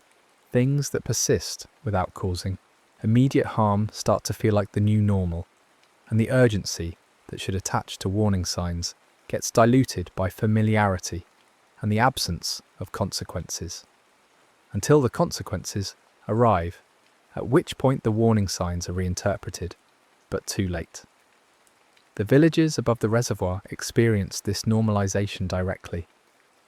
In the early days of noticing the mountain's movement, there was alarm, genuine fear about what it might mean, urgent conversations about whether they should leave. But as weeks passed and then months and the mountain kept moving but nothing catastrophic happened, the alarm faded into wariness, and the wariness eventually into a kind of resigned accommodation. People continued living in their homes, tending their gardens, going about their routines because what else were they supposed to do? Move away permanently based on the possibility of a disaster that might never come. The decision to stay wasn't reckless. It was a reasonable response to an ambiguous situation, a choice to continue living rather than to let fear dictate every action. And then, for many of them, it was the wrong choice, though they had no way of knowing that until it was too late to change it. This is the cruelty embedded in disasters like Vaillant. The choices that seem reasonable at the time can turn out to have been fatal, and the knowledge that would have made the choices different only becomes available after the moment for choosing has passed. The people in Erto and Casso who stayed in their homes on October 9th weren't stupid or in denial. They were making the same kind of calculation that all of us make all the time, weighing risks against the disruption of responding to those risks, trying to live normal lives in the presence of uncertainty. Most of the time, this calculation works out fine. Sometimes it doesn't. The disaster's aftermath included, among many other things, a reckoning with this reality that reasonable people making reasonable choices can still end up dead, that being informed about risks doesn't always translate into being adequately protected from those risks, that the systems we build to keep us safe, dams, monitoring instruments, expert institutions, can fail not because they're poorly built, but because the threats they're designed to address can take forms that weren't fully anticipated. This reckoning was painful and incomplete, and it didn't resolve into simple lessons or clear paths forward. It left survivors and the broader public with a more complicated relationship to safety, infrastructure, and expertise, still relying on these things because they're necessary, but aware now that they're not sufficient, that the gap between protection and vulnerability can be crossed faster than anyone would like to believe. For the families of the victims, the reckoning was more personal and immediate. They had to learn to live with absences that were sudden and final, with losses that came without warning or chance for goodbye. The people who died in Longarone were having ordinary evenings when the wave arrived, eating dinner, watching television, getting ready for bed, maybe reading or talking or just sitting quietly as the day ended. There was no time to prepare, no moment of realization that allowed for final words or gestures. One moment they were alive and the next they weren't, and the people who survived or who weren't there that night were left with a kind of absence that's particularly hard to process, because it came with no transition, no gradual decline, no final illness or accident that could be understood as an ending. The grief that followed took many forms. Some families focused on practical matters, identifying bodies, arranging funerals, dealing with insurance and property issues, trying to rebuild some version of their lives. Others became consumed by the need to understand what had happened, to piece together the sequence of events to establish who knew what and when, and why different decisions were made. Still others withdrew into private mourning, unable or unwilling to engage with the public dimensions of the disaster, needing to process their losses in ways that didn't involve testimony or commemoration or participation in the collective reckoning that was taking place in courtrooms and newspapers. All of these responses were valid, and all of them were inadequate to the reality of what had been lost. This is the nature of grief after sudden mass death. There's no response that's proportional to the loss, no way to process it that feels complete or satisfying. The gap between the experience of losing someone and any possible response to that loss is unbridgeable. And the best that survivors can do is find ways to live with the gap, to build lives that acknowledge the absence without being entirely defined by it. For some valiant survivors, this took years. For others, it's a project that was never completed, a gap they learned to live alongside, but never to close. The town of Longarone, when it was eventually rebuilt, embodied this tension between acknowledgement and moving forward. The new town occupied some of the same geographic space as the old one, but was laid out differently, with wider streets and more modern buildings, constructed to different standards with awareness of the valley's potential hazards. The rebuilding was necessary. People needed places to live. The region needed its economic and administrative functions restored, but it also meant accepting that the old town was gone in ways that couldn't be reversed. You can't rebuild a community by rebuilding buildings. The buildings are just structures. The community was the people, and most of them were dead. The new Longarone developed its own character over time, populated by survivors and their descendants, by people who moved in from elsewhere, by a generation who grew up knowing the disaster as history rather than experience. The town's identity became partly defined by what had happened there. You can't ignore a disaster that killed most of your population, but also by the need to be something more than a disaster site, to have an existence that wasn't entirely overshadowed by October 9th, 1963. This balance was and remains delicate. The memorials and museums keep the memory alive, but they also risk fixing the town's identity in the past, making it hard for Longarone to be anything other than the place where the Vachon disaster happened. For visitors to the area now, the disaster exists in multiple registers simultaneously. You can stand on top of the dam and look at the engineering, the clean concrete arc, the precision of its construction, the way it fits into the gorge like it was meant to be there. You can look up at Mount Tok and see the landslide scar. Imagine the volume of rock that's no longer there. Try to picture what it must have looked like when it let go. You can look down the valley toward where Longarone sits and try to imagine water falling 260 metres and then continuing down the gorge with enough force to destroy a town. All of these perspectives are available, along with the museums and memorials that provide context and explanation. But the disaster itself, the actual experience of being there when it happened, remains inaccessible, knowable only through survivor testimony and forensic reconstruction, never fully graspable by people who weren't present. This is true of all historical events, but it's particularly acute for disasters, where the extremity of the experience creates a kind of experiential gap that can't be crossed by description or imagination alone. You can understand intellectually what happened at Vajont, can learn the mechanics of the landslide and the wave, can memorize the statistics and timelines, but understanding it experientially, knowing what it was like to be in the valley that night, that remains unavailable except to those who are there, and even they struggled to put it into language that fully conveyed the reality. In the years immediately after the disaster, when the trials were ongoing and the rebuilding was just beginning, there was a period of intense public attention to Vaillant. The disaster was news, was a subject of debate and investigation, was something people across Italy and beyond were aware of and discussing. But public attention has a limited duration, and as other events displaced Vaillant in the news, as the trials concluded and the rebuilding progressed, the disaster gradually moved from immediate concern to historical event. This fading from public consciousness is natural and probably necessary. Societies can't remain focused on any single event indefinitely, but it also means that the disaster's lessons risk being forgotten along with the details of what happened. This is why the memorials and museums matter, why survivors and historians continue to tell the story, why engineering students still study Vaillant decades later. The effort is to prevent the disaster from becoming purely historical, to keep it present enough that its lessons remain available, that the warning signs it revealed continue to be recognised and acted upon when they appear in new contexts.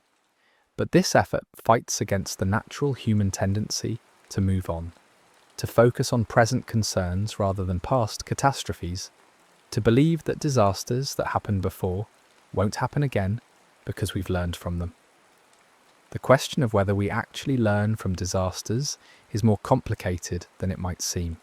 Certainly specific technical lessons get absorbed, dam safety regulations were improved after Vaillant, landslide monitoring became more sophisticated, the relationship between reservoirs and slope stability is better understood. These are real improvements that have likely prevented other disasters, but the deeper lessons about how to make decisions under uncertainty, about how to weigh competing priorities, about when to issue warnings and how urgent to make them, these seem harder to learn in ways that reliably prevent the next disaster. Each new catastrophe reveals gaps in previous understanding, shows that the lessons from earlier disasters weren't quite sufficient, demonstrates that safety is always provisional, always dependent on the specific configuration of risks that happens to be present. Vaillant's particular lesson might be this: that you can monitor a threat extensively, can have detailed data about how it's developing, can make decisions based on expert analysis of that data, and still end up with thousands of people dead because the data was interpreted in ways that underestimated the threat, or because the warnings weren't issued to everyone who needed them, or because the protective measures in place, like the dam, turned out to protect against the wrong thing. This lesson is uncomfortable because it undermines the reassurance that expertise and infrastructure are supposed to provide. We want to believe that if threats are being monitored by competent people using good instruments, then we're safe. Vaillant shows that this belief, while often justified, isn't guaranteed. The monitoring at Vaillant was exemplary in many ways. The instruments were placed correctly, the data was collected regularly, the experts analysing it were qualified and serious. The failure wasn't in the monitoring itself, but in the decisions about what the monitoring meant and what actions it should trigger. Should the villages have been evacuated earlier? Should the reservoir have been drained completely? Should Longarone have been warned that a catastrophic wave was possible? In retrospect, the answer to all of these questions is yes. At the time, with the information and incentives and institutional pressures that existed, the decisions went differently. This gap between retrospective clarity and real-time ambiguity is where disasters often live, in the space where reasonable people make inadequate choices because the full dimensions of the threat aren't yet visible. One of the experts involved in monitoring Mount Toc, interviewed years later, described the experience of watching the instruments record accelerating movement and trying to decide what it meant. He said that every day presented a choice. Either the movement was still within a range that could be managed, in which case dramatic interventions weren't yet necessary, or it had crossed some threshold into imminent catastrophe, in which case dramatic interventions were urgently needed. But where exactly was that threshold? The instruments measured movement, not imminence. They could tell you the mountain was moving faster, but they couldn't tell you whether faster movement meant collapse was hours away, or weeks away, or whether the movement might stabilise at a new rate without collapsing at all. Making decisions based on this kind of data, he said, meant constantly calibrating between overreaction and underreaction, between causing disruption based on a threat that might not materialise and failing to act urgently enough when a threat was real. The psychological pressure of this calibration was intense. You were responsible for people's safety, but you were also responsible for not causing unnecessary panic or economic damage. You wanted to be cautious, but caution has costs, and if you're cautious about every ambiguous signal, you end up crying wolf so often that people stop listening when the real threat appears. So you make judgments, you try to strike balances, and sometimes those judgments turn out to have been catastrophically wrong, and you have to live with that knowledge. This testimony captures something essential about disasters like Vaillant. They're not usually caused by people who are negligent or incompetent. They're caused by the normal difficulty of making good decisions under uncertainty, compounded by institutional pressures and human psychology, and the sheer complexity of natural systems that don't behave according to simple rules. The mountain didn't have malice. The dam didn't have a design flaw. The experts weren't fools. The disaster happened anyway, emerging from the interaction of geology and engineering and human judgment in ways that individually seemed manageable but collectively produced catastrophe. For the people who died in Longarone, none of this context would have mattered. They didn't know about the instruments on Mount Toc or the debates about threshold criteria or the complexities of decision-making under uncertainty. They knew they lived downstream from a dam. They probably assumed the dam meant they were safe from floods. And then one night, water came over the dam and killed them. The gap between their understanding of their situation and the actual risks they faced was total. And it was a gap that the system, the experts, the institutions, the infrastructure, was supposed to bridge, but didn't. This failure of the system to protect people who were relying on it is, in many ways, the core tragedy of Vaillant. The individual deaths were tragedies too, obviously. Each person who died was a loss with its own circle of grief and disruption, but the collective tragedy was that these deaths happened despite extensive monitoring, despite expert attention, despite infrastructure that was performing exactly as designed. The system didn't break, it was insufficient, and this insufficiency was revealed not gradually, in ways that allowed for correction, but suddenly, in a disaster that killed nearly 2,000 people in a matter of minutes. The question of how to prevent such failures in the future remains difficult. You can improve monitoring, and it has been improved. You can refine decision-making protocols, and they have been refined. You can build in more conservative safety margins, and that's been done too. But you can't eliminate uncertainty, can't make every threat unambiguously clear. Before it becomes dangerous, can't design systems that are immune to the kind of complex failure that Vaillant represented. What you can do is try to be more humble about the limits of expertise and infrastructure, more willing to err on the side of caution when warning signs appear, more attentive to the gap between what instruments measure and what people experience. Whether these lessons have been learned sufficiently is debatable. In the decades since Vaillant, there have been other dam disasters, other landslides, other failures of warning systems and protective infrastructure.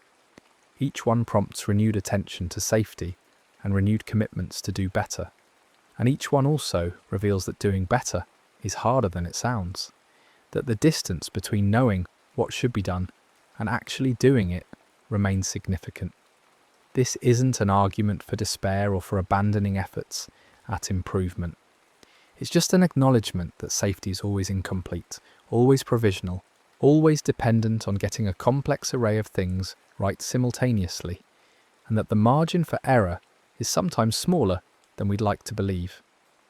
For the people living in the Vajont Valley now, the survivors who stayed, the descendants who grew up there, the newcomers who've moved in since, the disaster exists as both history and presence. It's history in the sense that it happened decades ago, that most of the valley's current residents weren't there when it happened, that the physical landscape has been partially restored or rebuilt. But it's present in the memorials and museums, in the stories that get told, in the way the valley's geography is understood and discussed, in the awareness that this is a place where something terrible happened and could theoretically happen again, though the specific configuration of threats that existed in 1963 no longer does. Living in the shadow of a disaster site requires a particular kind of psychological accommodation. You have to acknowledge what happened. The valley won't let you forget, even if you wanted to, but you also have to live normally, to treat the landscape as a place for daily life, rather than just a memorial to catastrophe. This balance is similar to what survivors of the disaster itself had to achieve, finding ways to move forward while carrying the knowledge of what they'd experienced, building new lives that acknowledge the losses without being entirely consumed by them. It's a difficult balance, and it gets struck differently by different people, with some leaning more toward remembrance and others more toward moving on, but all of them negotiating the presence of the past in their present lives.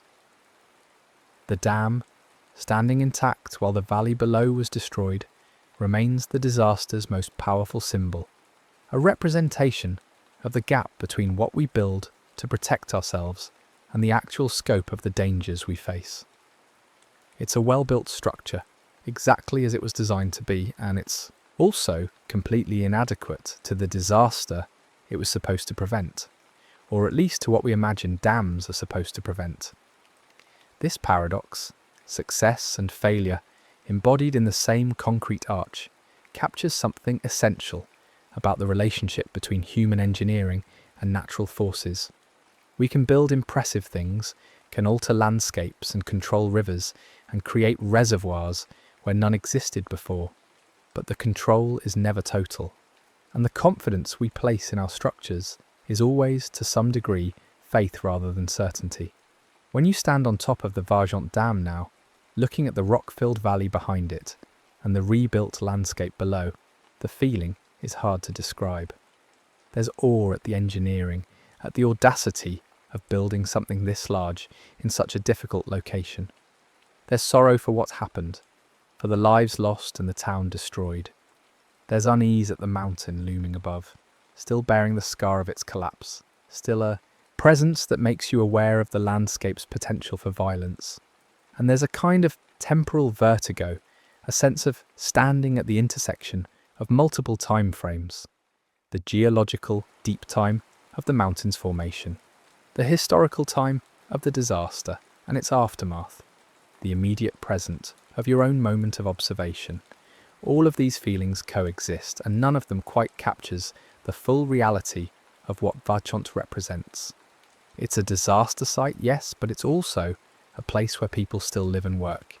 It's a memorial to the dead, but it's also a landscape that has continued beyond the disaster, that has seasons and weather, and the ongoing life of a mountain valley.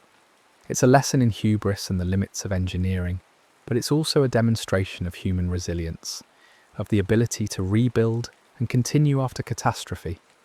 It's all of these things simultaneously, and the effort to hold them all in mind at once is part of what makes Vajont such a haunting, an important piece of history. The final thing to understand about the Vajont disaster is that it didn't end on October 9th, 1963.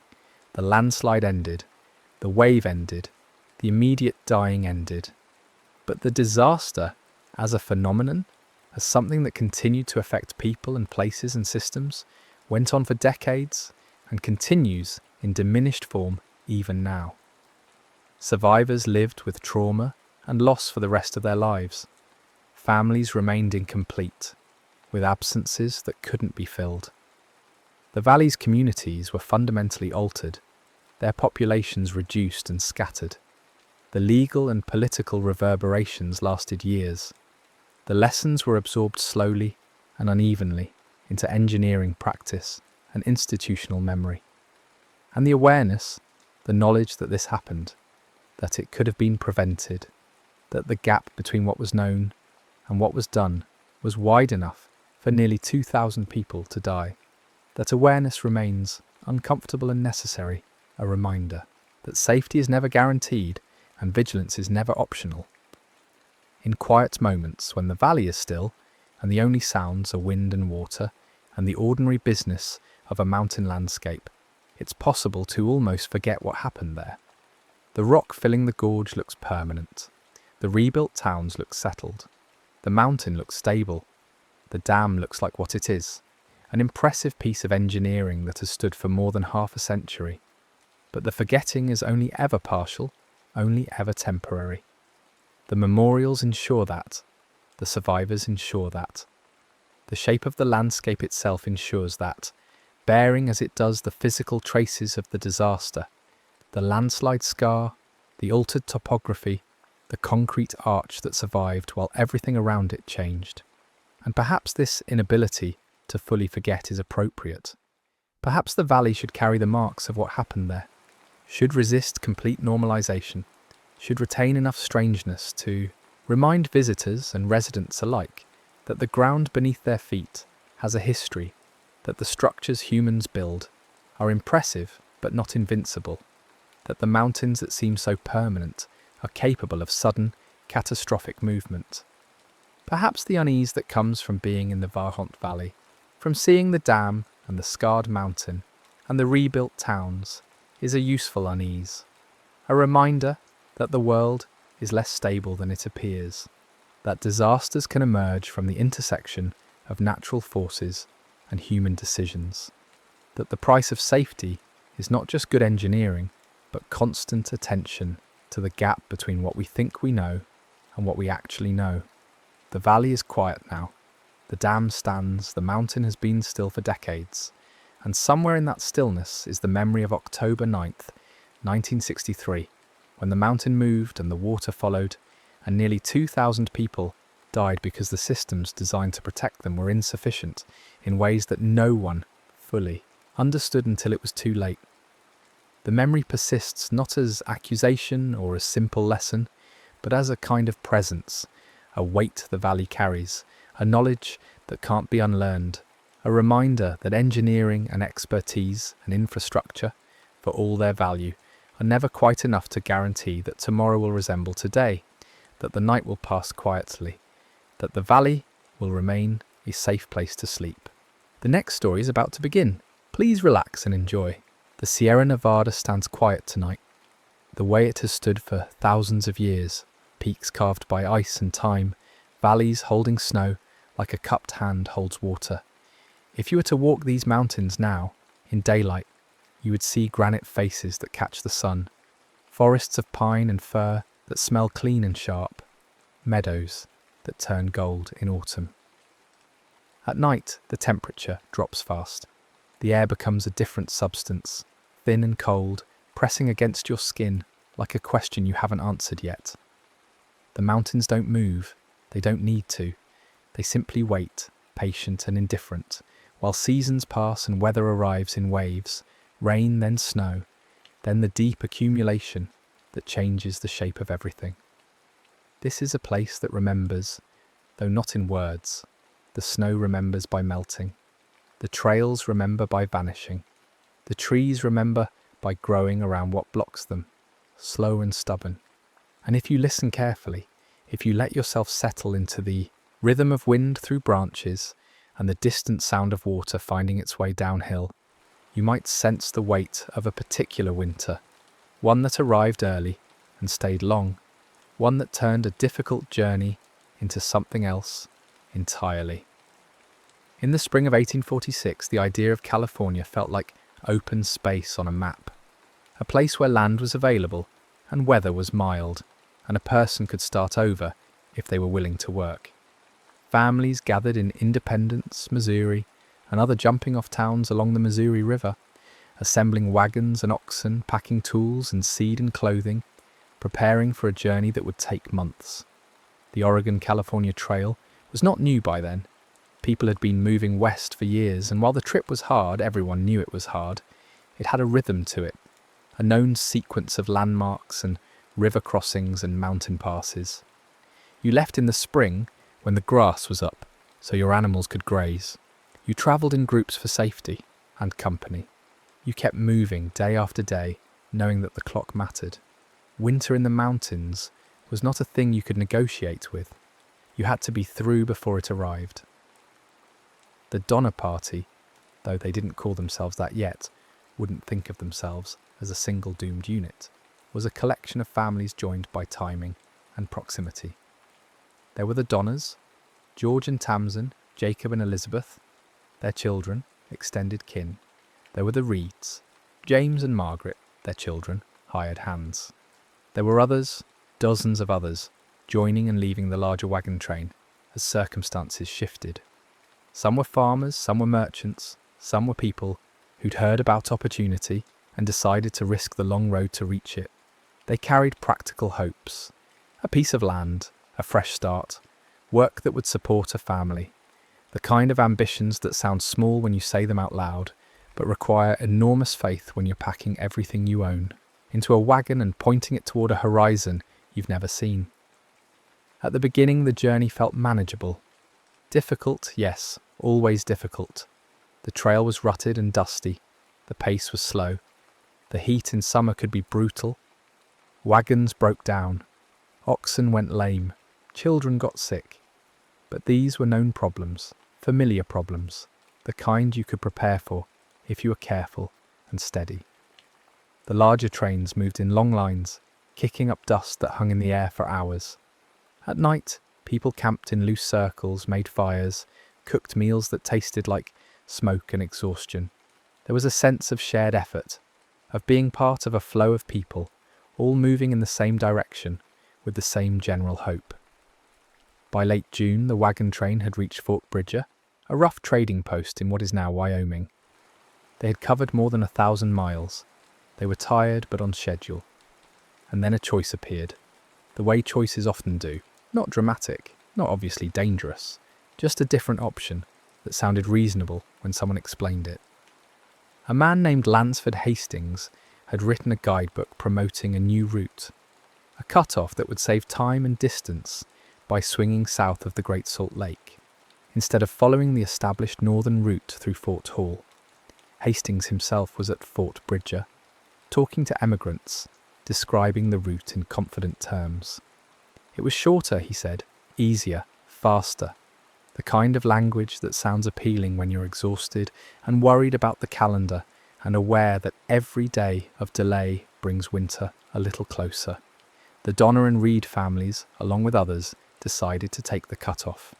It wasn't a reckless decision in the moment. It was a calculated gamble based on information from someone who claimed to know the route. They were trying to save time. The cut-off did not save time. What followed was a slow unravelling, the kind that doesn't announce itself with a single disaster, but instead drains you in increments. The route led through dense forests that had to be cleared, trees felled and dragged aside so wagons could pass. It led through the Wasatch Mountains, steep and difficult terrain where progress was measured in feet per hour, not miles per day.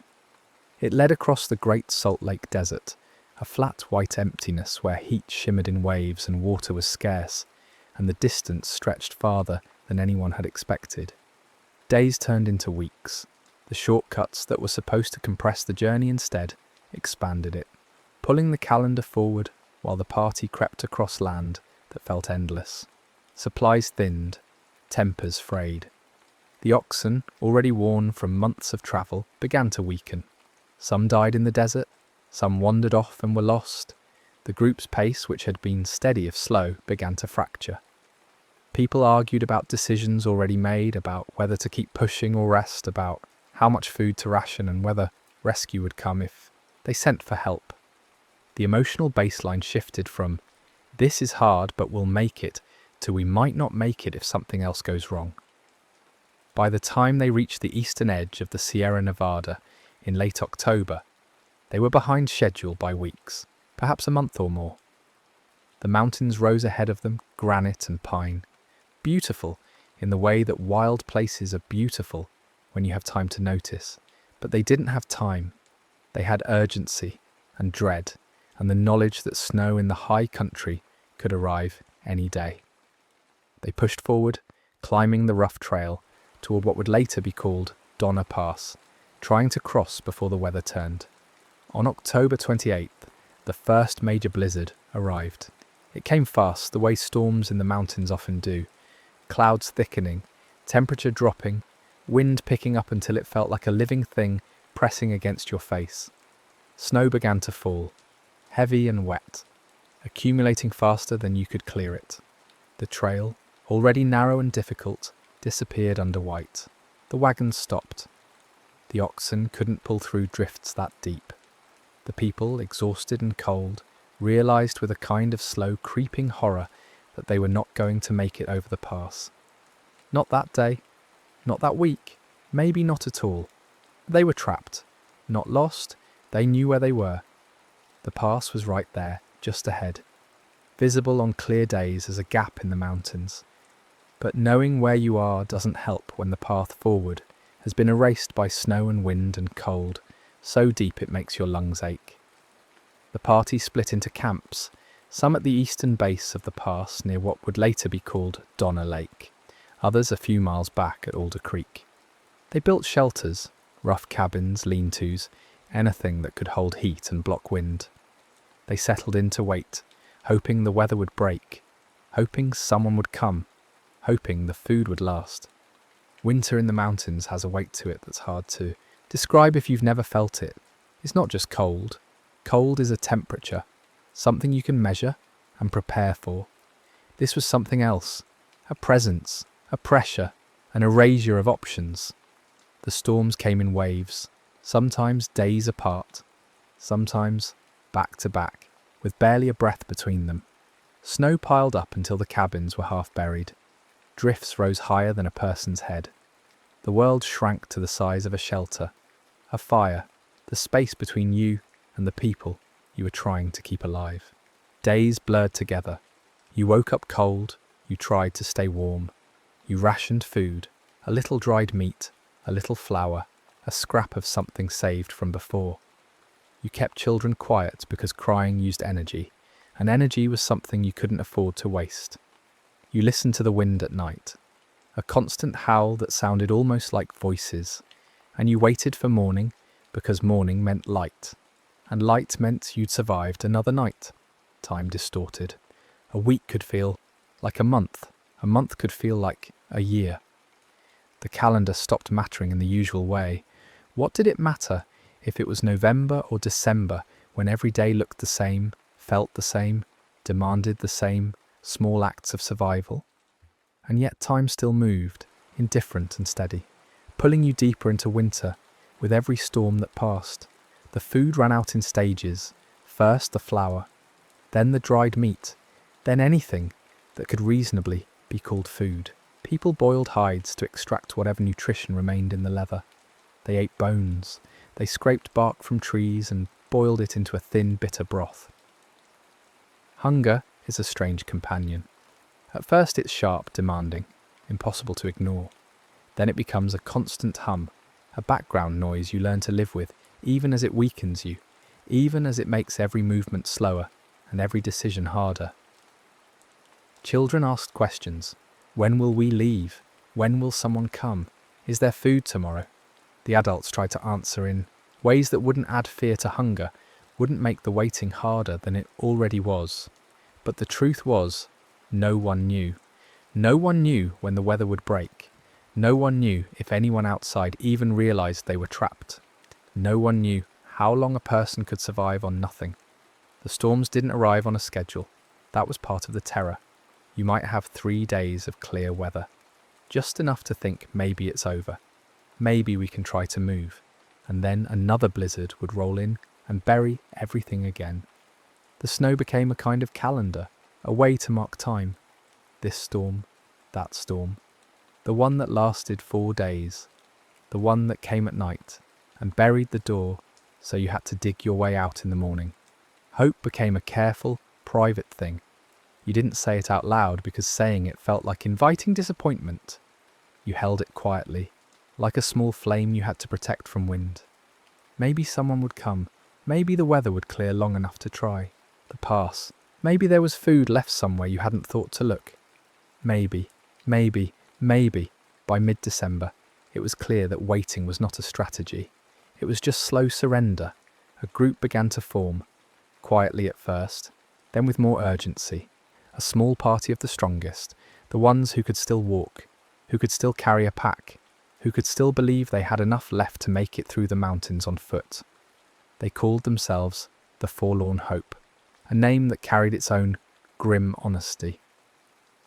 17 people, men and women, some with children left behind in the camps, set out on makeshift snowshoes, carrying what little food remained, aiming for the western settlements in the Sacramento Valley.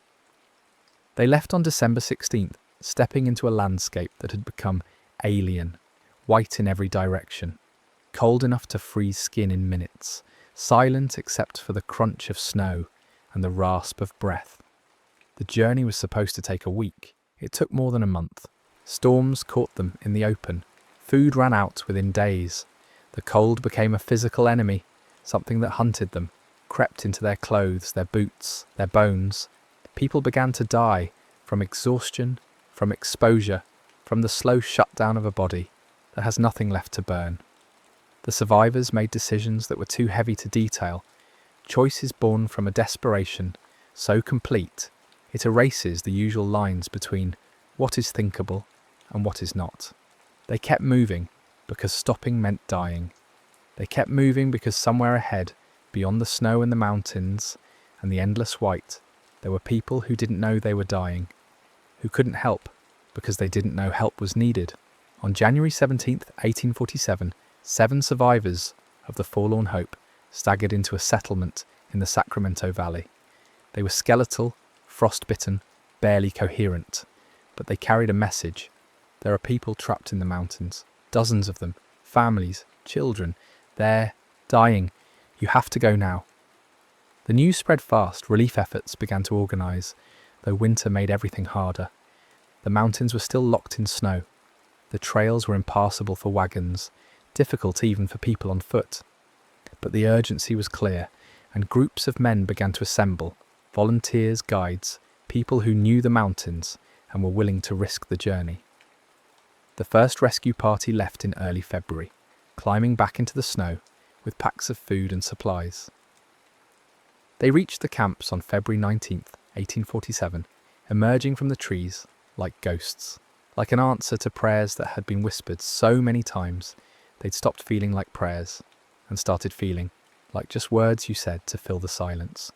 The relief parties found people who barely looked like people anymore, thin beyond recognition, weak beyond movement, eyes that had seen too much and now looked at rescuers with a kind of stunned disbelief.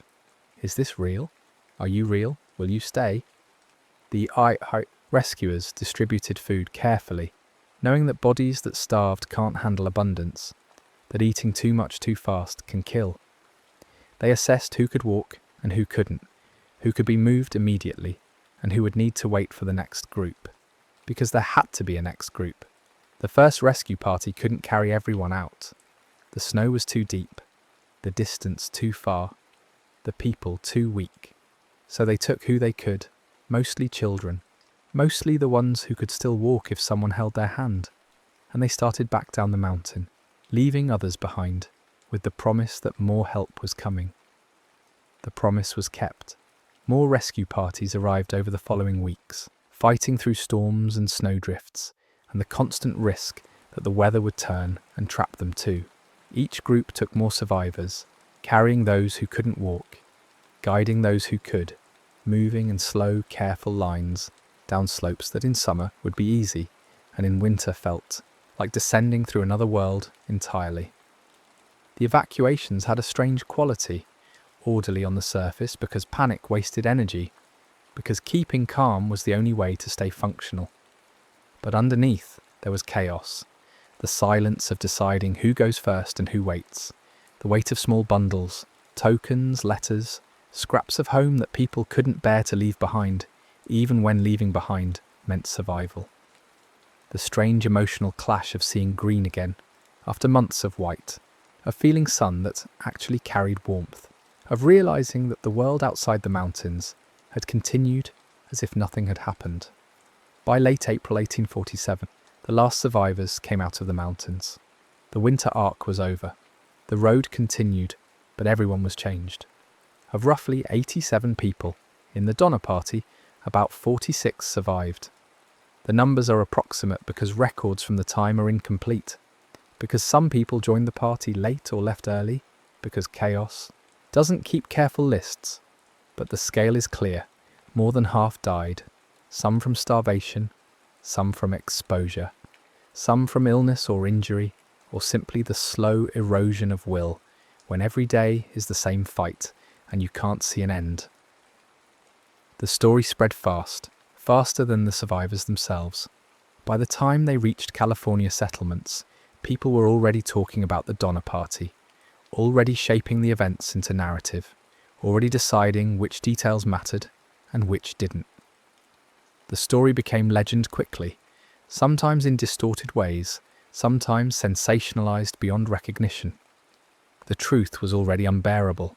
The cold, the hunger, the deaths, the choices made in extremity. But the legend added layers, turned human beings into archetypes, turned a historical tragedy into a cautionary tale that emphasized horror over context. What gets lost in the legend is the ordinariness of how it started.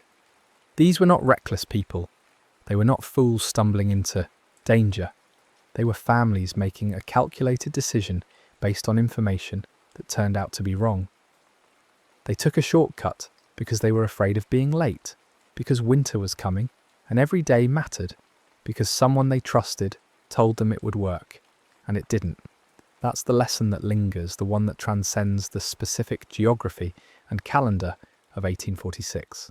Shortcuts can be stories we tell ourselves when we're afraid of falling behind. Nature doesn't chase you, doesn't need to. It simply exists, patient and indifferent. And if you mistime your arrival, if you underestimate the distance or the difficulty or the speed at which weather can change, it will close around you like a door you can't reopen. The mountains didn't hunt the Donner Party. The mountains didn't care. They just stood there, holding snow, while people tried and failed to cross. That's not cruelty. It's just physics. Cold is cold, distance is distance, time moves at one speed and you either match it or you don't. In the aftermath, survivors tried to rebuild lives that had been shattered. Some stayed in California, some returned east, some talked about what happened, some never spoke of it again. The trauma didn't end when the snow melted. It lived in bodies that remembered hunger, in minds that remembered cold, in the quiet spaces where grief sits when there's no language adequate to hold it. Children who survived grew into adults who carried the memory differently than those who'd been old enough to understand what was happening. The very young ones might not remember the details, might only have fragments, images, feelings that surface without context. The older ones remembered everything, and the weight of that remembering shaped the rest of their lives. History has a way of smoothing rough edges, of turning lived experience into narrative, of making the unbearable sound bearable, because it's distant, because it's over, because we can tell it in past tense and wrap it in lessons learned. But the people who lived through that winter didn't experience it as history. They experienced it as now, as the endless present tense of survival, as the minute-by-minute negotiation of how to stay alive when everything necessary for life is running out. The Sierra Nevada stands quiet tonight, the way it always has, the way it always will. Snow falls in winter, it melts in spring. The cycle repeats, indifferent to human presence, to human suffering, to the small dramas of timing and terrain that occasionally align to create disaster. The trails that vanished under snow in 1846 are there again now, marked and maintained, travelled by people who cross in summer and never think about what the past looks like in January. The lake where the Donner Party camped is still there, cold and clear, reflecting sky. The mountains remember by not remembering, by simply being what they are. Rock and snow and distance, patient and permanent. If you were to visit now in daylight, you would see beauty. Granite peaks, pine forests, meadows that bloom in summer. You might pause at a historical marker, read a brief summary, take a photo. You might feel a small shiver, the kind that comes from knowing something terrible happened here once, even if the details are hazy, even if the story has been compressed into a few stark facts. And then you would move on, because that's what we do. We visit history, we don't live in it. But at night, when the temperature drops and the air becomes thin and sharp, when the wind moves through the trees with a sound like breathing, you might feel something else. Not ghosts, nothing so dramatic. Just the weight of accumulated time. The presence of a winter that taught lessons no one wanted to learn. The mountains don't speak. They don't need to. They simply exist, holding their silence while the world changes around them and the seasons turn and people continue to make choices about timing and distance and risk. The lesson, if there is one, is not about blame. It's not about pointing fingers at decisions made under pressure by people who are doing their best with incomplete information. It's about the fragility of plans, the speed at which circumstances can shift from difficult to impossible, the way a single choice, one turn, one delay, one miscalculation, can cascade into consequences that dwarf the original decision. It's about the fact that nature operates on its own schedule, and our schedules, no matter how carefully constructed, are provisional at best. The Donner Party left Missouri in the spring of 1846 with reasonable expectations. They would travel west. It would be hard. They would arrive in California before winter. Thousands of people made the same journey and survived. The Donner Party took a different route, and the timing collapsed, and winter caught them in the mountains, and everything changed. That's the story.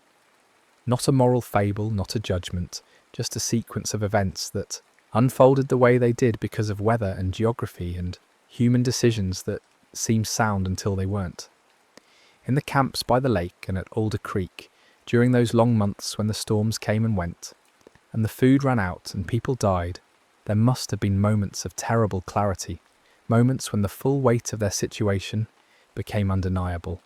We are trapped. No one is coming.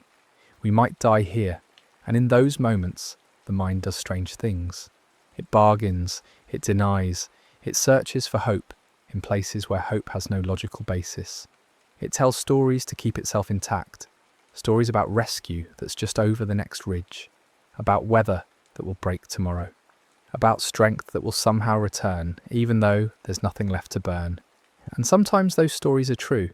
Rescue did come, the weather did break, some people did survive, did walk out of the mountains, did feel sun on their faces again, and eat food that wasn't leather or boned, and sleep in beds that didn't require digging out from snow first.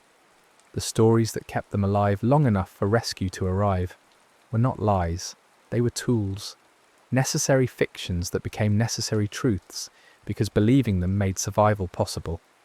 But the cost was high. Survival came with a price that couldn't be calculated, in miles travelled or pounds of food consumed. It came with the price of witnessing, of making choices, of living through events that would replay in memory for the rest of their lives. The survivors carried the mountains with them forever, not as a place they'd visited, but as a place that had marked them, changed them, made them into different people than they'd been before. Years later, when journalists and historians asked survivors to recount their experiences, some spoke freely, some spoke reluctantly, some refused entirely.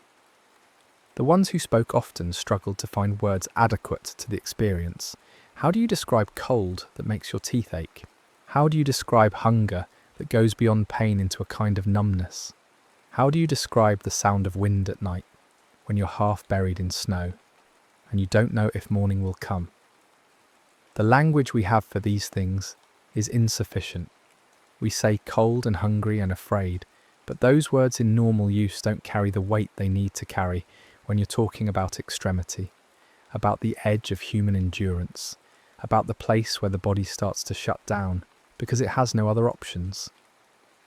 The children who survived, the ones who were small enough to be carried, young enough that their memories might be fragmentary, grew up into a world that knew their names, knew their story, had opinions about what they'd endured. Some of them embraced that identity, became speakers and writers, used their survival as a platform to talk about resilience and faith and the human capacity to endure. Others rejected it, changed their names, moved to places where no one knew their history, built lives that had nothing to do with the winter of 1846. Both responses make sense. Trauma doesn't come with instructions. You survive it however you can, and then you live with it however you must. The rescuers, too, carried the experience. The men who climbed into the mountains in February and March and April, who saw what starvation looks like, who carried children, who weighed almost nothing, who left people behind, knowing they might not make it back in time. They came down changed. Some had nightmares, some couldn't talk about it, some talked about it constantly, trying to process what they'd seen, trying to make sense of how quickly a person can go from alive to almost dead, how thin the line is between survival and collapse. One of the recurring themes in survivor accounts is the silence. Not the absence of sound. There was plenty of sound, wind and storms, and the creak of cabins settling under snow. But the human silence, the way people stopped talking because talking required energy, and energy was something you hoarded. Conversations became brief, functional. Pass the water. How are the children? Did you hear that? Questions and answers compressed to their smallest possible form. The long meandering talks that happen around campfires, the stories and jokes and complaints and observations, those disappeared. What remained was essential communication, stripped of everything except necessity. And in that silence, people were left alone with their thoughts, with fear, with grief, with the slow realization that they might die here, that this might be the end, that the mountains they'd hoped to cross would instead become their grave. That kind of knowing is different from abstract awareness of mortality. Everyone knows they'll die eventually, but knowing you might die today, or tomorrow, or next week, knowing that death is not a distant inevitability, but a present possibility creeping closer with each day, the food doesn't arrive. That changes how you think about everything. Some people responded with prayer, some with anger, some with a kind of numb acceptance, some with frantic activity, as if staying busy could keep death at bay. There's no single right way to face your own potential end. People did what they could with what they had, emotionally, and spiritually, and physically. They endured. That's the simplest and most accurate word. They endured until enduring became surviving, until surviving became rescue, until rescue became aftermath. The Sierra Nevada in winter is not inherently hostile. It's simply itself, a place where weather happens, where snow accumulates, where temperatures drop, and wind blows and the landscape transforms into something that doesn't accommodate human plans. In other seasons, the mountains are approachable. People hike and camp and fish and climb. They take photographs. They marvel at the views. The mountains allow this, not because they're generous, but because conditions permit it. In winter, conditions don't permit it. The mountains don't change. Our ability to move through them does. This is not a metaphor. It's physics. Cold is cold. Snow is snow. Distance is distance. The Donner Party understood this intellectually. They knew winter in the mountains was dangerous, knew they needed to cross before the snow came. But understanding something intellectually and experiencing it viscerally are different. You can know that cold kills and still be unprepared for what that actually feels like, for the way it creeps into your body and slows your thoughts and makes every movement harder than it should be. You can know that hunger weakens and still be unprepared for the way it empties you out, turns you into something that barely recognizes itself. The story of the Donner Party is often told as a cautionary tale about poor planning, about taking bad advice, about the dangers of shortcuts. And those elements are present. But the deeper story is about time and chance, about the way small delays accumulate into disaster, about the razor-thin margin between we made it and we didn't. If they'd been a week earlier, if the storms had been a week later, if the shortcut had been what it promised. If. History is full of ifs that don't matter because they didn't happen, but the people living through those moments didn't know which ifs would matter and which wouldn't. They were making decisions in real time, with limited information, trying to choose the best option from a set of imperfect choices. And they got it wrong, not because they were stupid or reckless, but because the information they had was incomplete, and the person who gave them that information was overconfident, and the margins were thinner than anyone realised. By the time they understood the mistake, it was too late to correct it. They were committed. All they could do was keep moving forward and hope it would be enough. It wasn't enough, not for everyone. By late spring, when the last survivors were finally out and the mountains were greening and the snow was melting into streams that fed the valleys below, the physical journey was over. But the story was just beginning. Newspapers picked it up. Writers embellished it. Details were added, removed, distorted, sensationalized. The human beings became characters. The tragedy became legend. And the legend, like all legends, took on a life of its own, separate from the people who'd actually lived it. The survivors faced this legend for the rest of their lives. Some fought against it, tried to correct the record, insisted on the truth of what happened versus what people said happened. Others gave up, let the legend be, figured that fighting it was more exhausting than just living with it. Either way, they couldn't escape it. The Donner Party was famous, infamous, a story everyone knew or thought they knew, even if what they knew was more myth than history.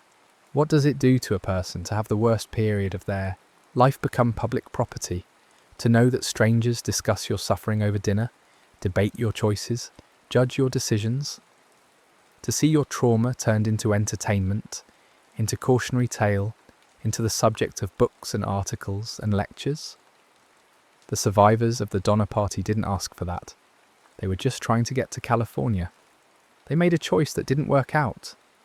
And for the rest of their lives, that choice defined them in the eyes of the world. But they were more than that choice. They were parents and children and siblings and friends. They had lives before the mountains and lives after. They had hopes and fears and dreams that had nothing to do with snow or hunger or survival. They were whole people, complex and contradictory, funny and boring and kind and frustrated and ordinary. The mountains were a chapter, a terrible chapter, but not the whole story. Still, it's the chapter people remember, the chapter that gets told and retold, that gets examined and analysed and turned into lessons about human nature and endurance and the limits of hope. And maybe that's inevitable. Tragedy has a gravity that pulls attention. Ordinary happiness doesn't. We tell stories about disasters because they're dramatic, because they teach us something, because they remind us how fragile our plans are, how quickly everything can change. But in the telling, we sometimes forget the living. We focus on the deaths, the suffering, the extremity. We talk about what people did to survive without fully reckoning with what it cost them to do it, without acknowledging that survival is not the same as being okay. You can survive something and still be destroyed by it. You can walk out of the mountains and spend the rest of your life trying to walk out of them again, trying to leave behind what can't be left behind. The Sierra Nevada doesn't care about any of this. The mountains stand. The snow falls. The seasons turn. The trail that was impassable in 1846 is passable. Now, when the weather permits, modern travellers cross the same ground in hours that took the Donner Party weeks. Technology changes the equation. Knowledge changes it. But the fundamental relationship between human fragility and natural indifference remains the same. We are small, the world is large, and timing matters more than we like to admit. On a quiet night, if you were standing where the camps once stood, you wouldn't see much. Trees, rocks, maybe snow, depending on the season. Maybe the lake, calm and dark, reflecting stars. The physical evidence of what's happened is mostly gone. The cabins rotted or were dismantled. The personal items, the few that weren't carried out, decomposed or were buried or were collected by people interested in relics. What remains is the story. And the story has taken so many forms that it's hard to separate what actually happened from what we've decided happened, what we need the story to mean. But at its core, stripped of legend and embellishment and moral framing, the story is simple. A group of people tried to cross the mountains. They were delayed. Winter came early. They got trapped. Some died. Some survived. Rescue came. Eventually, it was over. That's the skeleton. Everything else, the details, the choices, the suffering, the aftermath, is flesh on those bones. And the flesh is complicated and human and messy in all the ways that real life is messy. The people who died in the mountains didn't die neatly. They didn't deliver last words or find peace or go gently. They died cold and hungry and probably afraid, their bodies giving out after weeks or months of slow starvation and exposure. They died in shelters that barely kept out the wind, surrounded by people who couldn't help them because there was no help to give. They died knowing that they were so close.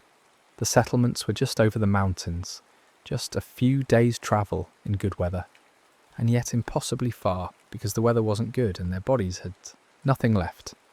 The people who survived didn't survive cleanly. They survived by doing whatever they had to do, by making choices they never thought they'd have to make, by pushing past limits they didn't know they had. They survived and then had to live with having survived, had to carry the memory of what survival required, had to navigate a world that wanted them to be inspiring or horrifying or instructive, but rarely just allowed them to be human. And now, more than a century and a half later, we tell their story, we shape it, we use it, we argue about what it means and what lessons it teaches, and whether the people involved should be admired or pitied or blamed. We do this because the story is powerful, because it touches something deep in us, the fear of being trapped, of running out of time, of making a choice that turns out to be catastrophically wrong. The story is a mirror. We look into it and see our own vulnerabilities reflected back. But the story is also a window.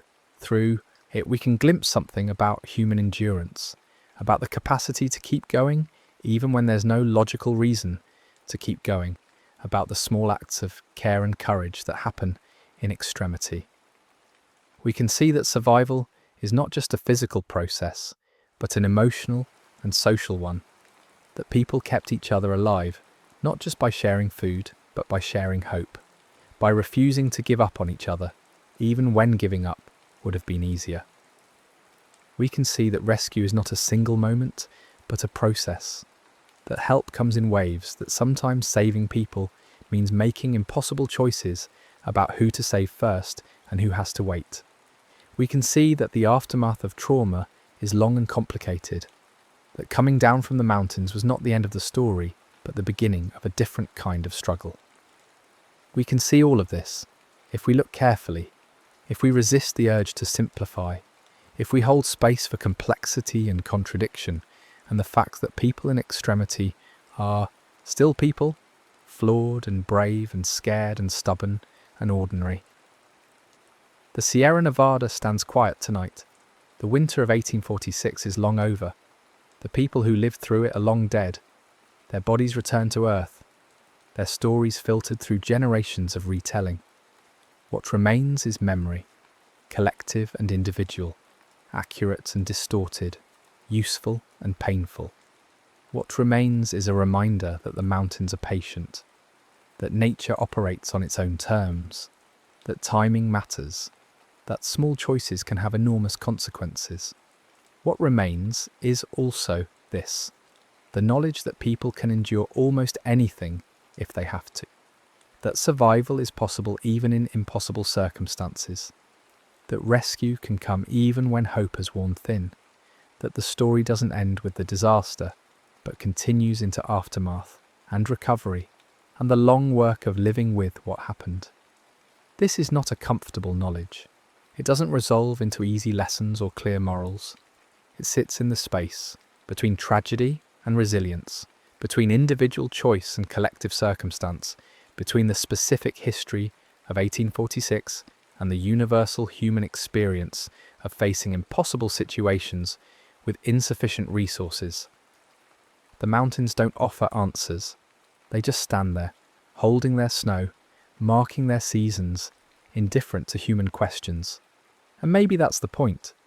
Maybe the story of the Donner Party is not about finding meaning, but about sitting with the fact that sometimes there is no meaning. Sometimes disaster is just disaster. Sometimes people suffer and die and survive for reasons that don't add up to a satisfying narrative. Or maybe the meaning is simpler. Be careful with time. Respect the natural world. Understand that your plans are provisional. Help each other when you can. Keep moving when you must. Hold hope gently, and remember that the mountains will still be here long after your story is over. Tonight your room is warm, your breath is slow.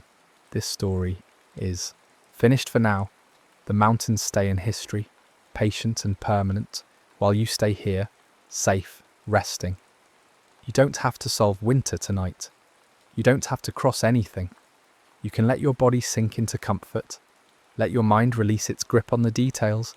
Let the weight of the story settle somewhere it can't disturb your sleep. Breathe in, slow and steady. Breathe out, even slower. The past is past. The mountains are distant. You are here, now, in this moment. And this moment is gentle. Let it hold you. Let the story fade into the background. Become just one more thing you know. One more piece of history that lives in the world without requiring anything from you right now. Close your eyes if they're not closed already. Feel the weight of your body, the security of your bed, the quiet around you. The Sierra Nevada stands somewhere out there in the dark, covered in snow or bare under stars, doing what it has always done. Just being, just existing, just holding its place in the world. And you're here, breathing, resting, safe. The journey is over. The mountains are quiet.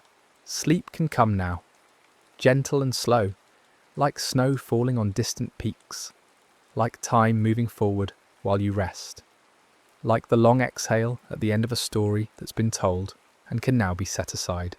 You are warm. You are safe. The story is finished. Sleep. The next story is about to begin. Please relax and enjoy. The clocks in the control room of Reactor Unit 4 clicked forward past midnight, and Alexander Akimov settled into his chair with the particular kind of tired focus that comes from working nights. Around him, the control room hummed with the low industrial symphony he'd learned to read like music. Cooling pumps maintaining their rhythm, ventilation systems cycling air through concrete corridors, indicator lights painting the panels in steady greens and ambers. The reactor was stable at reduced power, coasting toward a planned maintenance shutdown, and the paperwork on his desk outlined a safety test scheduled for later in the shift. Nothing about April 26, 1986 felt unusual. The coffee was bitter in the same familiar way. The handoff from the evening crew had been routine. Outside, the town of Pripyat was sleeping under a clear sky, and if you'd asked anyone in that control room what kind of night they were expecting, the answer would have been simple. Ordinary. Akimov was the shift foreman, which meant the test was his responsibility to coordinate, though the real authority in the room came from Deputy Chief Engineer Anatoly Dyatlov, who'd arrived to oversee the procedure. The test itself had a reasonable purpose, verifying that the reactor's turbines could produce enough electrical power during their coast down to keep essential cooling systems running in the event of a grid failure, at least until the emergency diesel generators could start up. It was the kind of engineering question that sounds prudent in a planning meeting. Can our safety margins handle this specific scenario? The test had been delayed from the day shift, pushed forward into the night, because the electrical grid still needed the reactor's power output during the afternoon. So here they were, working through a checklist that had been designed months earlier, trying to maintain control over a reactor that was supposed to be slowing down but kept drifting in ways that required constant adjustment. Leonid Toptunov, the senior reactor control engineer, sat at the main control panel with his hands near the switches that govern the control rods, the neutron-absorbing mechanisms that determined how fast the nuclear reaction proceeded. He was young, technically skilled, and trying to keep the reactor at the prescribed power level for the test, which was proving harder than the procedure suggested it would be. The reactor had dropped too low earlier in the evening, falling to around 30 megawatts when they needed it to stabilise at 700. Getting it back up meant withdrawing control rods, pulling back the materials that slow the reaction, and that meant operating with fewer safety margins than the design intended. Toptunov knew this. Everyone in the room knew this, but the test had already been delayed once and there was pressure, unspoken but present, the way pressure always is in hierarchical systems, to complete what they'd started. The RBMK reactor design had characteristics that didn't advertise themselves clearly to operators. It was huge, modular, built in a way that let the Soviet Union construct nuclear capacity quickly without requiring the massive containment domes that Western designs used. But it had quirks. At low power, the reactor became less stable. If power started to rise, certain feedback effects could amplify that rise instead of dampening it. The control rods, which were supposed to be a safety mechanism, had graphite tips that could briefly increase reactivity when they were first inserted. A design feature that seemed negligible on paper but mattered desperately in the specific conditions they were creating that night. None of this was secret. Engineers knew it. But knowing something in a training manual and feeling it in your body as you watch power levels fluctuate are different kinds of knowledge. Around 1 in the morning, the reactor was running in a configuration that violated multiple safety protocols. Too many control rods had been withdrawn. The automatic shutdown systems had been deliberately disabled to prevent them from interrupting the test. The emergency core cooling system was disconnected. Each decision had seemed justified in the moment, necessary to complete the procedure, acceptable because the reactor seemed stable, defendable because authority figures had approved the plan. This is how systems fail. Not because someone twirls a mustache and decides to cause a disaster, but because a series of small choices, each made with some justification, compound into a situation where the margins of error have been stripped away and the machine is being held in place only by the continued absence of anything unexpected. At 01:23:04, the test began. Turbine feed valves were closed to simulate a loss of power, and the turbines started their coast down, their massive momentum gradually converting to the electricity that was supposed to keep cooling pumps running. For a few seconds, the scenario unfolded as planned. Then the power started to rise. Not dramatically at first, just an uptick, the kind of fluctuation that might normally be easy to correct. But with so many control rods already withdrawn, with the reactor in a state where rising power created conditions that encouraged more rising power, the increase didn't stop when Toptunov moved to stabilise it. The operators hit the emergency shutdown button, the AZ5 switch, which should have driven all the control rods into the core and halted the reaction. But those graphite tips went in first, and in the lower part of the reactor where they entered, reactivity increased. The power surge that followed happened faster than human reaction time. In a few seconds, the reactor went from unusual to uncontrollable to physically impossible. Thermal energy building beyond what the materials could contain, fuel rods rupturing, steam pressure rising until the fundamental structure of the core couldn't hold. The first explosion was likely a steam explosion, water flashing to vapour with such force that it blew the 1,000-ton reactor cap off its housing. The second explosion followed almost immediately, possibly from hydrogen, possibly from the rapid expansion of vaporized fuel. The explosions tore through the building's roof, scattered burning graphite and fuel across the facility, and exposed the remains of the reactor core directly to the night air. Radiation that should have been contained inside layers of shielding and cooling systems was suddenly atmospheric, pouring upward in the heat plume from burning graphite, drifting on winds that didn't respect the boundaries anyone had drawn on safety maps. In the control room, the explosion felt like the building itself had convulsed. Lights failed, debris rained, alarms that were supposed to provide information instead created chaos. Too many signals, too much noise, and the minds trying to process it all were still working with the assumption that this was a problem with a solution, a malfunction that could be managed if they just understood what had broken. Akimov and Toptunov, along with others in the control room, initially refused to believe that the reactor had been destroyed. They'd spent years learning that the reactor was robust, that its systems had redundancy, that catastrophic failure wasn't supposed to be possible.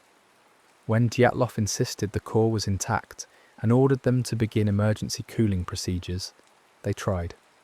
They went into corridors filled with dust and steam, trying to open valves manually, trying to pump water into a reactor that no longer existed in the form they imagined. Outside the main building, the night had changed in ways that fire crews could see but not understand.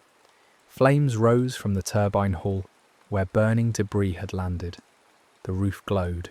Smoke carried particulates that measured lethality in units most people never learn. The first firefighters from the plant's own brigade arrived within minutes, and those from Pripyat's fire station soon followed. They saw a building fire, which is a problem they knew how to fight.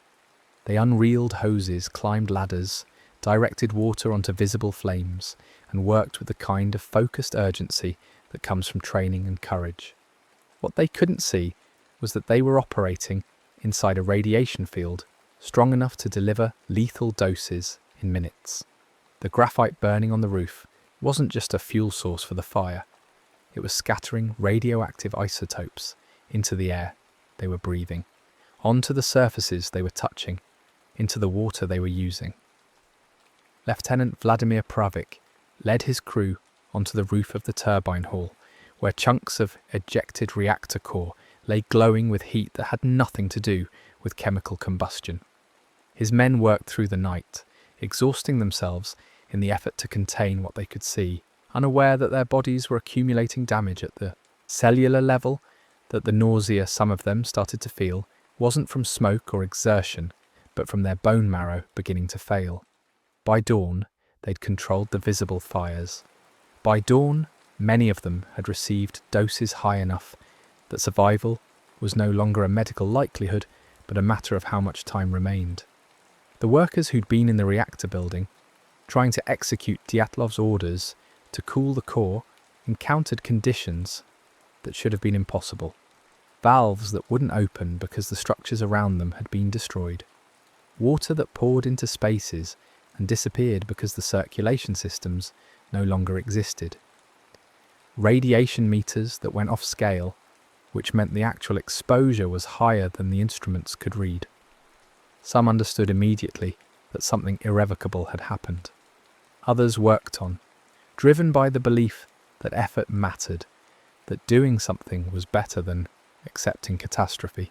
Alexander Yuvchenko, a mechanical engineer on shift, saw the reactor hall destroyed, saw the fuel channels glowing in the wreckage, and understood in a way that made him feel physically sick that the core was gone. But what do you do with that understanding? You still have co-workers somewhere in the building. You still have a fire burning. You still have some fragment of hope that someone, somewhere, knows what to do next.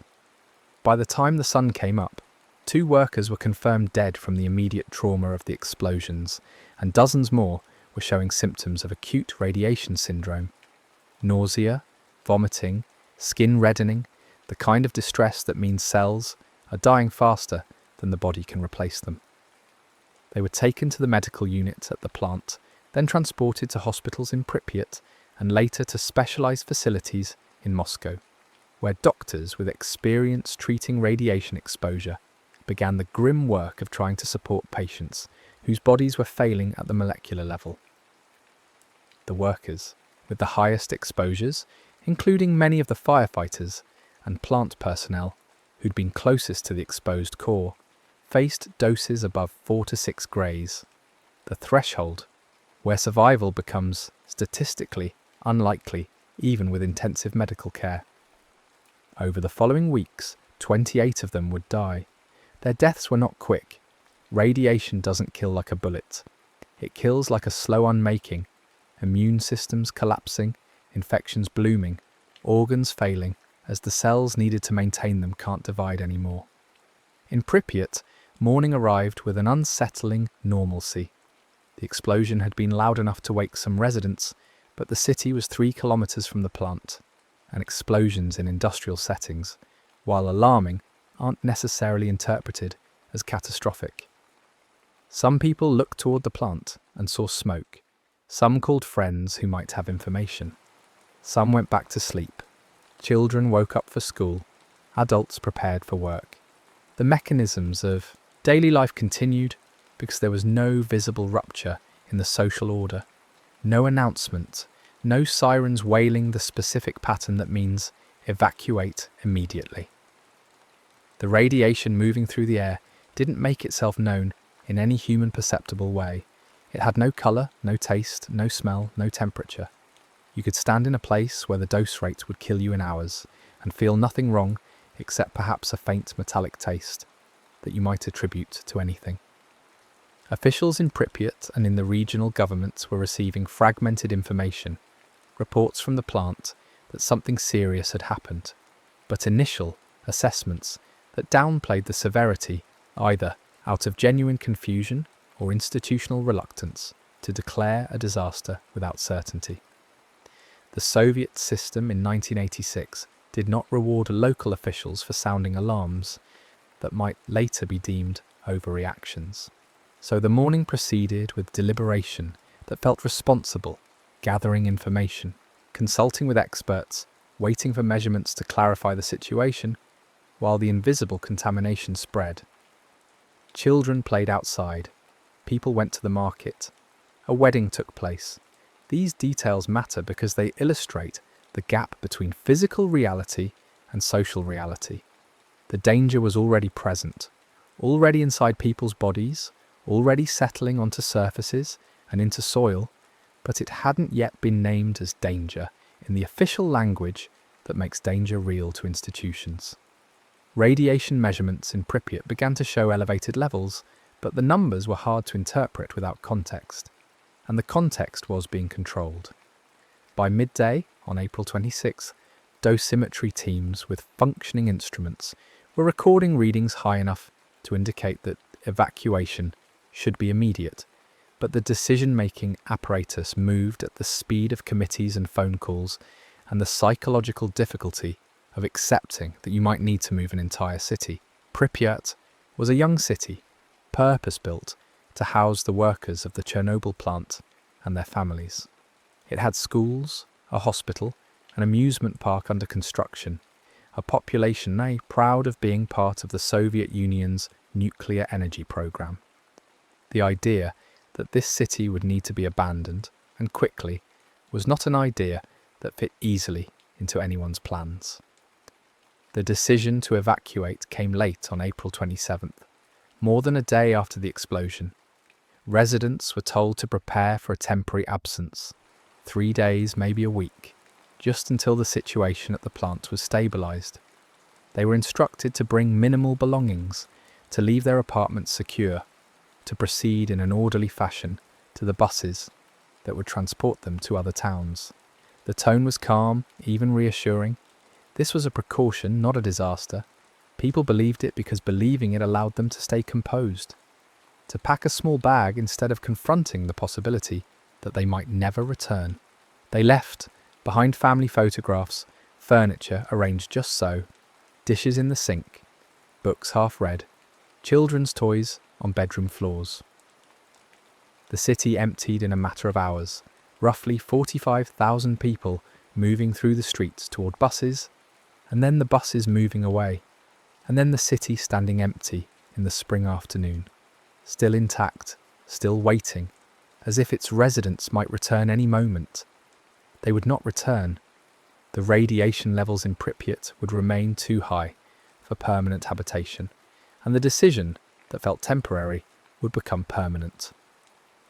Years later, when journalists and photographers visited the abandoned city, they would find those half-finished lives frozen in place. A classroom with lessons still on the chalkboard, an apartment with a table set for a meal never eaten, a nursery with cribs that would never be used again. The evacuation of Pripyat has become one of the iconic images of Chernobyl, not because of the explosion itself, but because of this eerie aftermath. A modern city stopped mid-moment, emptied not by war or earthquake, but by something invisible that made the very ground unlivable. The exclusion zone expanded as authorities recognised the scale of contamination. Within the first days, an area roughly 30 kilometres around the plant was cordoned off, and everyone within that radius was moved. By mid-May, about 116,000 people from the most heavily contaminated settlements had been evacuated. Later, as longer-term contamination patterns became clear, another 220,000 people would be relocated from areas where radiation levels posed ongoing risks. These numbers represent entire communities uprooted, villages that had existed for generations suddenly emptied, people moved to unfamiliar cities or collective housing, lives reshaped around the fact that home had become a place you couldn't go. The evacuations were organised with the efficiency the Soviet system could muster when it chose to act, but efficiency doesn't erase trauma. People left behind not just possessions but identities. Farmers without their land, teachers without their schools, families without the neighbourhoods where everyone knew each other. They were resettled, given housing, compensated in ways that bureaucracies measure compensation, but you can't compensate someone for the loss of the place where their parents are buried, where they learned to walk, where every street corner holds a memory. The exclusion zone became a kind of scar on the map, a space that still exists but is no longer fully part of the human world, patrolled and monitored, and slowly being reclaimed by forests and animals that don't metabolize radiation the way policymakers wish they would. Inside the plant, the reactor continued to burn. The graphite fire wasn't something you could extinguish with water. Graphite at high temperatures reacts with water to produce hydrogen, which could cause more explosions.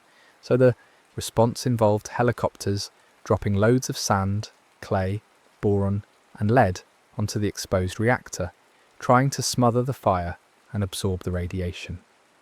Helicopter pilots flew mission after mission through air thick with radioactive particles, manoeuvring over the gaping wound of Unit 4, releasing their loads and banking away, knowing that each flight accumulated dose, that there was no safe way to do what needed to be done. Some of those pilots would later develop radiation-related illnesses. Some would die. The official narrative praised their heroism, which was real, but heroism doesn't make the consequences less severe. By early May, the fire was finally under control, but the reactor remained lethally radioactive, and the structure around it was unstable. Engineers and officials began planning a massive containment structure, what would later be called the sarcophagus, a concrete and steel shell to entomb the reactor and prevent further release of radioactive material. Building it required workers to operate in fields of radiation, intense enough that time limits were measured in seconds. Crews would run in, perform a task, weld a piece of metal, pour concrete, install a support, and run out before their dosimeters hit the maximum allowable exposure.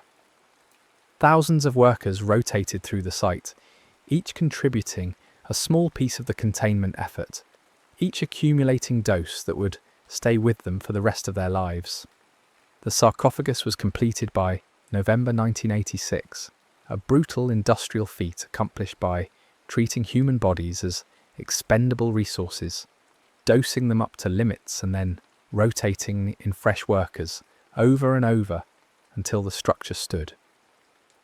The radiation released from Chernobyl didn't respect borders. Winds carried it northwest over Belarus, north into Scandinavia, west across Europe. Countries thousands of kilometers away detected radioactive isotopes in their air and rainwater. Sweden's radiation monitors registered the contamination before Soviet officials had publicly acknowledged the severity of the accident. The plume moved according to atmospheric dynamics, weather patterns, precipitation, the chaotic interactions of air masses, depositing cesium-137, strontium-90, and iodine-1 in patterns that were highly uneven. Some areas close to the plant received relatively low contamination. Some areas far away received hotspots where rain had brought particles down in concentrated bursts. Mapping the contamination took months, and the maps kept changing as more data came in, as scientists understood better how the isotopes dispersed, as the political will to acknowledge the full extent of the problem slowly caught up with the physical reality. The most immediate health concern was iodine-131, a radioactive isotope with a half-life of about 8 days, which meant it decayed relatively quickly but was intensely active while present. Iodine concentrates in the thyroid gland, and children's thyroids are particularly vulnerable. In the days and weeks after the accident, iodine entered the food chain through contaminated grass, which cows ate, which concentrated the iodine in their milk, which children drank. This pathway, reactor to air to grass to cow to milk to child, was understood in principle by experts, but the Soviet response to it was delayed and inconsistent. In some areas, contaminated milk was distributed for days before being pulled from circulation. In other areas, iodine tablets were distributed to saturate the thyroid with stable iodine and prevent uptake of the radioactive version, but the distribution was incomplete, delayed, or never reached remote villages. The result was a cohort of children who received significant thyroid doses, and in the years that followed, rates of thyroid cancer among those exposed as children increased markedly. Studies documented this rise clearly. Populations exposed to higher levels of iodine-31 showed higher incidences of thyroid cancer, with the risk particularly pronounced for those who were young at the time of exposure. By the time patterns became statistically clear, thousands of cases had been diagnosed. Most were treated successfully. Thyroid cancer has a high survival rate with proper medical care. But successfully treated still means surgery, still means lifelong hormone replacement, still means living with the knowledge that your body grew a tumour because one night in 1986 a reactor exploded and the wind blew the wrong direction. The longer-term contamination from cesium-137 and strontium-90 pose different challenges. These isotopes have half-lives measured in decades, which means the contamination they caused would persist. Cesium-137 behaves chemically like potassium, so it gets absorbed into biological systems, into plants and animals, and the people who eat them. Strontium-90 behaves like calcium, so it concentrates in bones. Both emit radiation as they decay, and both would remain in the environment for generations. People living in contaminated areas face decisions about what to eat, what soil to plant in, whether to let children play outside, whether to stay or move. These weren't abstract policy questions, but daily calculations about risk that most human beings shouldn't have to make. The Soviet government eventually established a system of monitoring, compensation, and health services for those affected, though the system was inconsistent and underfunded and complicated by the political chaos of the USSR's collapse in 1991. People who'd been evacuated or who lived in contaminated zones were entitled to benefits, but accessing those benefits required navigating bureaucracy that often didn't have clear answers. Medical monitoring was available, but what does monitoring accomplish when it mostly tells you to keep being monitored? The psychological weight of living in a post-Chernobyl landscape, knowing your environment contains invisible contamination, knowing your health might be affected in ways you can't predict, knowing institutions failed to protect you. This weight is harder to quantify than radiation dose, but no less real. Estimates of the ultimate health impact vary widely and remain contested. The most conservative estimates, focusing only on deaths directly attributable to acute radiation syndrome and on clear increases in thyroid cancer, count in the thousands. Broader estimates attempting to account for increased cancer risk across larger populations exposed to lower doses range much higher. The disagreement isn't just scientific, it's philosophical and political. How do you attribute a cancer that appears 20 years after exposure when cancer has multiple possible causes? How do you separate the health impacts of radiation from the health impacts of stress, displacement, economic collapse, and the psychological toll of living through a disaster? The arguments over these numbers matter because they shape policy, compensation, and how societies understand the risks of nuclear energy. But for individuals who got sick, the statistics are irrelevant. Their illness is not a percentage or an estimate. It's the specific pain in their body, the specific fear when a doctor says the word cancer, the specific disruption of a life that had other plans. The workers who built the sarcophagus, who cleaned contaminated areas, who operated the remaining reactors at Chernobyl, which continued generating power until the year 2000, these workers became known as liquidators, a term that sounds military and conveys the scale of the mobilization. Estimates suggest that between 400,000 and 600,000 people worked in some capacity in the cleanup and containment efforts. They came from across the Soviet Union, sometimes volunteers, sometimes conscripted, often not fully informed about the risks.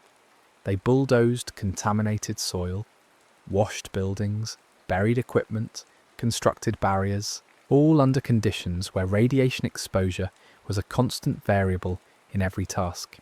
Some received doses within official limits. Some exceeded those limits by wide margins.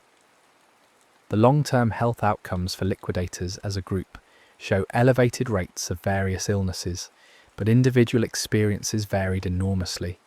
Some lived long, healthy lives. Some developed cancers or other conditions that may or may not have been caused by their exposure. All of them carried the knowledge that they'd been part of something unprecedented, something the world wasn't prepared for.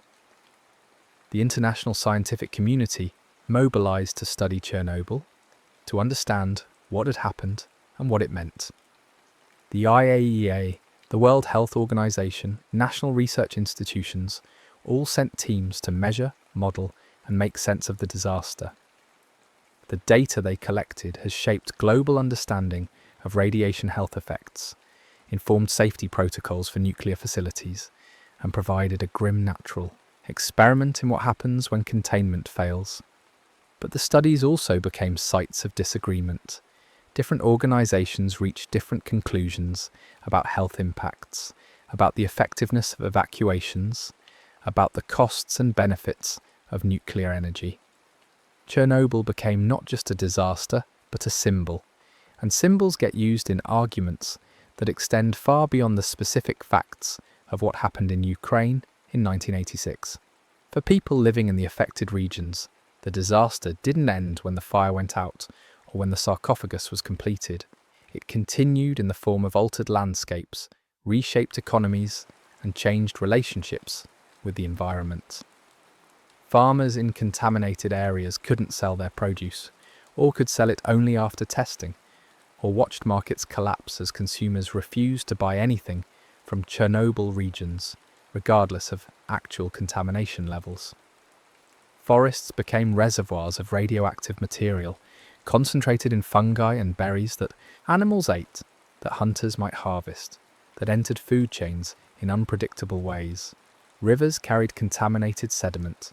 Seasons brought different risks. Spring flooding might redistribute contamination. Summer dust might make it airborne again. Winter snow might cover it temporarily. The Chernobyl exclusion zone itself became a strange space, officially closed to permanent habitation, but not empty. A few hundred people, mostly elderly, refused to leave or returned illegally to their villages, choosing the familiar risks of home over the unfamiliar displacement of resettlement. They lived in houses within the zone, grew their own food, drank from wells and accepted whatever dose that came with it, calculating that dying of radiation in old age was preferable to dying of loneliness somewhere else. The government eventually acknowledged them, provided some support, and allowed them to stay. Their choice is hard to judge from outside. It's the choice of people for whom place matters more than safety, for whom the idea of home isn't negotiable, even when home has been officially declared uninhabitable. The zone also became a site of scientific research, with humans mostly gone. Wildlife populations changed in unexpected ways. Some species declined, likely due to radiation effects. Others thrived in the absence of human hunting and habitat destruction. Wolves, deer, wild boar, even rare birds returned to areas they'd been pushed out of elsewhere. The zone became inadvertently one of Europe's largest wildlife reserves, though a radioactive one. Researchers studied genetic effects in animals, tracked contamination through ecosystems, and tried to understand how radiation affected populations over multiple generations. The findings were mixed: clear evidence of harm in some species and contexts, surprising resilience in others, and an overall picture that resisted simple narratives about nature recovering or being destroyed. The psychological impacts of Chernobyl extended beyond those physically exposed to radiation. Entire communities developed what researchers called radiophobia, intense anxiety about radiation that sometimes exceeded the actual health risks, but was entirely understandable, given the circumstances. When you've been lied to about safety, when you've watched your neighbours get sick, when you live in a place marked on maps as contaminated, anxiety is a rational response. The mental health burden included depression, PTSD-like symptoms, substance abuse, and a pervasive sense of fatalism. Some studies suggested that the stress and social disruption of the disaster caused more harm than the radiation itself for many people, though disentangling these effects is nearly impossible, and such comparisons feel callous when people are suffering from both. Children born after Chernobyl in affected regions grew up with the disaster as part of their identity. They were monitored medically, told to avoid certain foods, given special health services, and marked in official documents as Chernobyl children. Some developed illnesses that were attributed to parental exposure, though the evidence for significant genetic effects passed from parents to children remains limited and contested. What's clearer is the social inheritance, the way trauma and disruption pass down not through chromosomes, but through family stories, economic hardship, community dissolution, and the shaping of worldviews in an environment where catastrophe is recent history. The Soviet Union itself didn't survive long after Chernobyl. The disaster's role in the USSR's collapse is debated, but it certainly contributed. It revealed systemic failures, unsafe reactor designs, inadequate safety culture, suppression of information, inability to respond effectively to crisis. It damaged the Soviet Union's prestige domestically and internationally. It cost enormous amounts of money at a time when the economy was already strained. Mikhail Gorbachev later called Chernobyl perhaps the real cause of the Soviet collapse, which is probably an overstatement. But the disaster definitely accelerated dynamics that were already in motion. The policy of glasnost, openness, became necessary partly because Chernobyl made secrecy untenable. You can't hide a radiation cloud that sets off alarms in Sweden. After the USSR dissolved, responsibility for Chernobyl fell primarily to Ukraine and Belarus, the two newly independent countries most affected. Neither had the resources to manage the ongoing costs, maintaining the exclusion zone, monitoring affected populations, dealing with contaminated land, and most urgently, addressing the deteriorating condition of the sarcophagus. The structure, built in 1986, had been erected quickly under terrible conditions, and it was never meant to be permanent. By the 1990s, it was crumbling, leaking, at risk of collapse. If it failed, it could release more radioactive material. International funding eventually made possible the construction of a new containment structure, the new safe confinement, completed in 2016, a massive arch that was built adjacent to the reactor and then slid into place over the old sarcophagus. It's designed to last 100 years, which sounds like a long time until you remember that the radioactive material inside will remain hazardous for thousands of years. The question of what to do with Chernobyl in the long term remains unresolved. The reactor still contains roughly 200 tons of nuclear fuel and debris, much of it in forms that are poorly characterized. Removing it would be ideal, but is technically daunting and phenomenally expensive. Leaving it entombed requires maintaining the containment structure indefinitely, which requires political stability and funding that can't be guaranteed across the timescales involved. The surrounding contaminated zone will gradually become less radioactive as isotopes decay, but cesium-137's 30-year half-life means that even after a century, the contamination will still be significant. Some areas might become habitable again in 50 or 100 years. Some might take 300 years. Some might never be worth the effort to reclaim. Chernobyl changed the nuclear power industry globally. The disaster prompted safety reviews, design improvements, and regulatory changes in countries with nuclear programs. The RBMK reactor design was recognized as flawed, and the remaining RBMK reactors in Russia and Lithuania were either shut down or extensively modified. International safety standards were strengthened. Nuclear operators became more willing to share information about incidents and near misses, recognizing that a disaster anywhere affected the industry everywhere. But public perception of nuclear energy was also profoundly shaped by Chernobyl. For many people, the disaster confirmed fears that nuclear power was inherently too dangerous, that the consequences of failure were too severe, that no amount of safety planning could account for human error and institutional failure. The debate over nuclear energy post-Chernobyl is complicated. On one hand, the disaster demonstrated real risks and the catastrophic consequences when things go wrong. On the other hand, nuclear power produces large amounts of electricity with minimal greenhouse gas emissions, which matters in the context of climate change. Some argue that improved reactor designs, better safety culture, and lessons learned from Chernobyl make modern nuclear power acceptably safe. Others argue that the risks remain too high and that renewable energy sources offer a safer path forward. This isn't a debate with a clear right answer. It's a debate about acceptable risk, about what society values, about trade-offs between different kinds of danger. For the individuals directly affected by Chernobyl, these broader debates often feel distant from their actual experience. The plant workers who responded to the disaster, the firefighters who fought the fire, the residents of Pripyat and surrounding areas, the children who drank contaminated milk, the liquidators who worked in the zone. Their lives were changed by specific moments and specific exposures, not by abstract policy discussions. Many of them died earlier than they should have. Many lived with chronic health problems. Many carried psychological scars.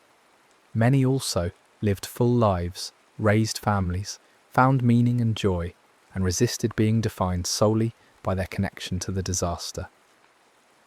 Human resilience is real, even in the aftermath of catastrophe. The memory of Chernobyl has been preserved in various forms. The site itself is now a tourist destination, which is strange but perhaps inevitable. People are drawn to places where extraordinary things happened. The abandoned city of Pripyat, with its rusting amusement park and empty apartment blocks, has become iconic in photography and film. Museums in Ukraine and elsewhere display artifacts and tell the story. Survivors have written memoirs. Oral history projects have recorded testimonies. These preservation efforts matter because institutional memory is fragile, and the people who experience Chernobyl firsthand are aging. In a few decades, there will be no living witnesses, and the disaster will exist only in records, images, and the physical scar of the exclusion zone. What Chernobyl teaches depends on who's learning. For engineers, it's a lesson about safety culture, about the dangers of design flaws, about the importance of questioning authority when procedures seem wrong. For policymakers, it's about crisis response, about the costs of secrecy, about the need for international cooperation in managing transboundary hazards. For ordinary people, it's something more visceral, a reminder that invisible dangers are real, that systems we depend on can fail catastrophically, that the consequences of technological decisions can persist for generations. The disaster also teaches something about the limits of human perception. We're good at responding to dangers we can see, hear, feel. The approaching storm, the lunging predator, the oncoming car. We're much worse at responding to dangers that exist outside our sensory range. Radiation is odorless, colourless, tasteless, silent. You can receive a lethal dose and feel fine for hours or days. This disconnect between physical reality and experiential reality meant that in the first hours and days after the explosion, people continued normal activities in environments that were killing them. Firefighters fought a fire without understanding that the smoke contained gamma emitters. Children played outside while their thyroid glands absorbed radioactive iodine. Residents of Pripyat went about their morning routines on April 26th because nothing in their immediate sensory environment told them to do otherwise. This is one of the eeriest aspects of the Chernobyl story, the way disaster can be fully present but socially invisible until institutions decide to recognize it. The radiation was real from the moment of the explosion, but the disaster, as a social fact, as something people collectively understood and responded to, had a different timeline. It became real in stages, first to the operators who saw the destroyed reactor, then to medical personnel treating the acute radiation syndrome patients, then to officials receiving dosimetry readings, then to residents told to evacuate, then to Europe seeing contamination in their own countries, then to the world watching news reports. Each stage of recognition required someone to interpret data, make a decision, communicate information, and persuade others to act. The gap between physical event and social recognition is where a lot of harm happened. The workers in the control room that night, especially Akimov and Toptunov, have been the subject of both blame and sympathy. Some accounts paint them as some reckless, violating protocols, causing the disaster through negligence.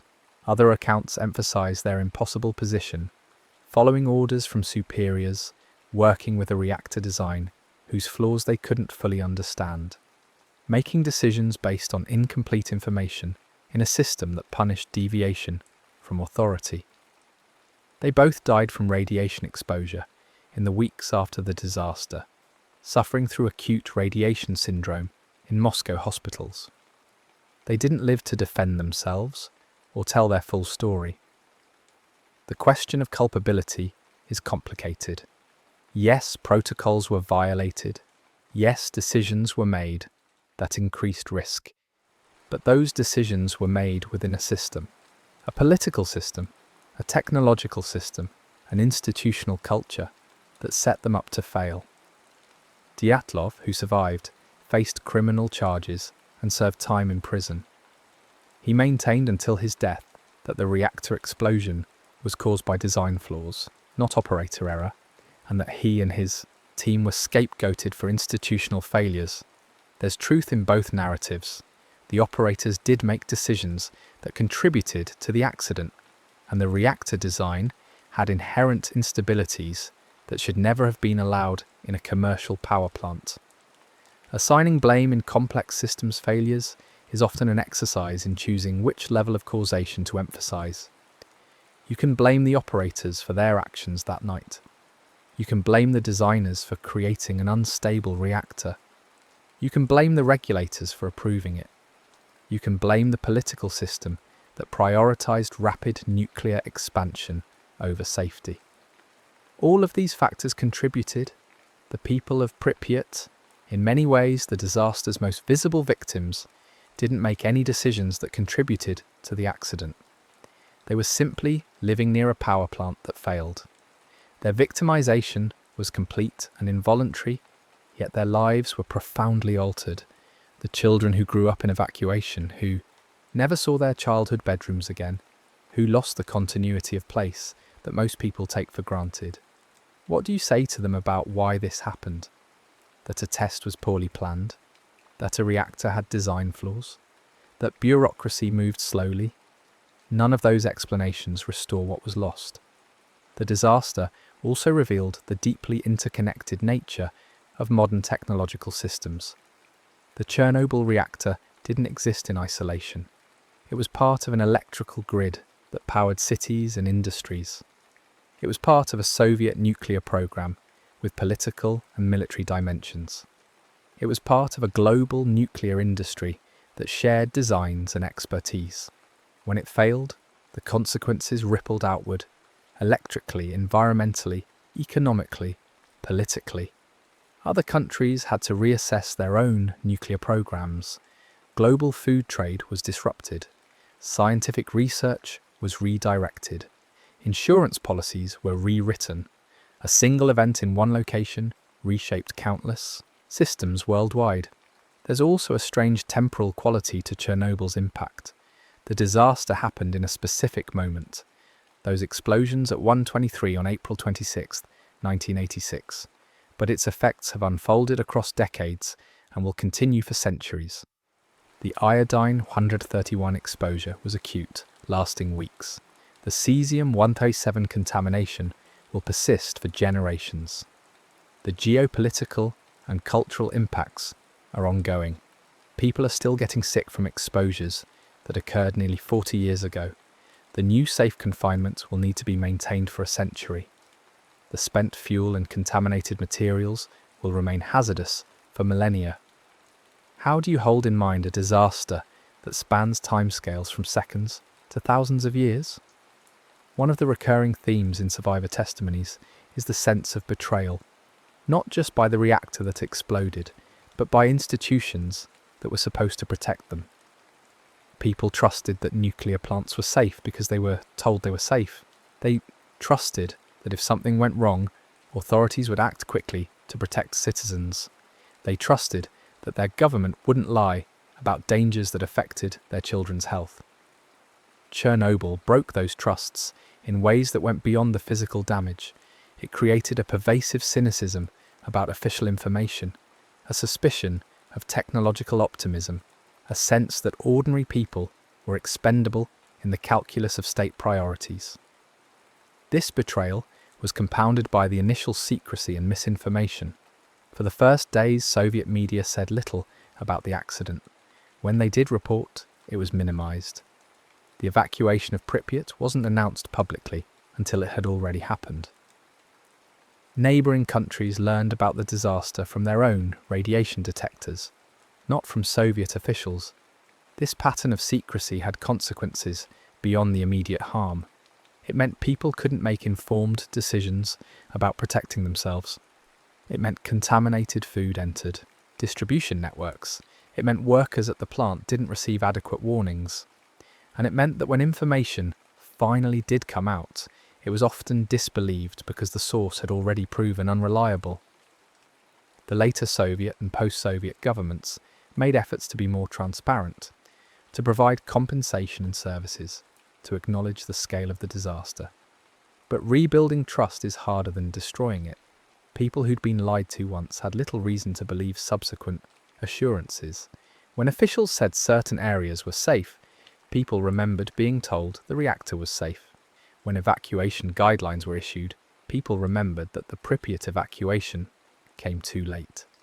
This legacy of mistrust has made it harder to implement effective policies. because the affected populations doubt the authorities implementing them. The environmental contamination from Chernobyl created landscapes that exist in a kind of liminal state. Not quite habitable, not quite wilderness, places where normal rules don't apply. The Red Forest, an area of pine trees near the reactor that turned red and died from radiation exposure, was bulldozed and buried, but the burial site itself remains contaminated. Lakes and rivers in the zone contain radioactive sediment that will stay there for decades. Soil in many areas has contamination levels that would require removal of the entire top layer to make it agriculturally safe, which is economically and practically infeasible. So these places simply exist as they are, marked on maps with warnings, visited by researchers and tourists, slowly changing as natural processes dilute and redistribute the contamination.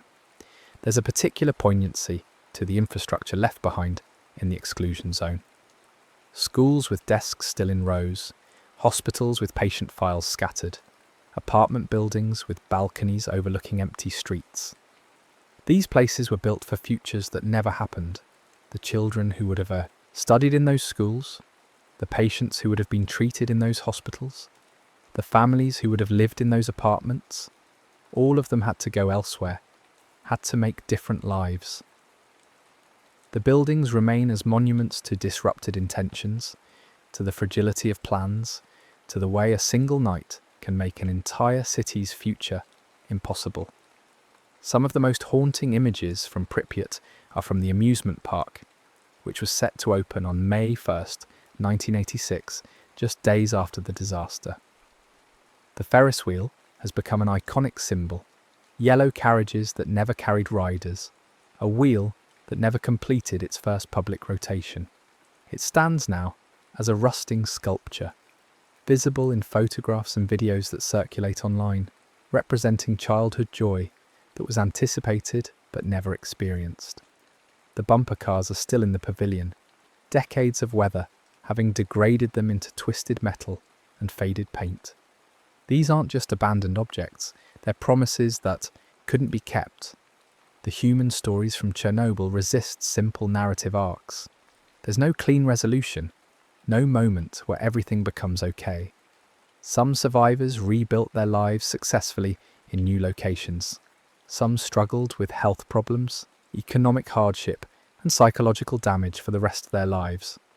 Some died young, some lived to old age, some found meaning in activism, trying to ensure the disaster wasn't forgotten or repeated. Some wanted only to move on, to not be defined by Chernobyl, to create identities separate from their status as victims or survivors. All of these responses are valid. Catastrophe doesn't create uniform outcomes. The scientific legacy of Chernobyl is substantial but contested. The disaster provided data on radiation health effects at scales that hadn't previously existed, particularly for populations exposed to lower doses over longer periods. This data has informed radiation protection standards, cancer risk models, and policies worldwide, but the data is also complex and incomplete, tracking health outcomes across decades, across populations that moved and mixed with unexposed populations, while accounting for other risk factors and changes in healthcare is methodologically challenging. Different studies reach different conclusions. Some experts emphasize the evidence of harm, others emphasize the resilience of affected populations and the lack of clear effects at lower dose ranges. These aren't just academic disagreements, they shape compensation policies, cleanup standards, and public understanding of radiation risk. The disaster also generated a massive volume of documentation. Scientific papers, government reports, oral histories, media coverage, artistic works. This archive is valuable but overwhelming. No single person can master all of it. Different disciplines focus on different aspects. Health physicists on dose reconstruction, epidemiologists on cancer rates, sociologists on displacement, psychologists on trauma, engineers on reactor safety, historians on political context.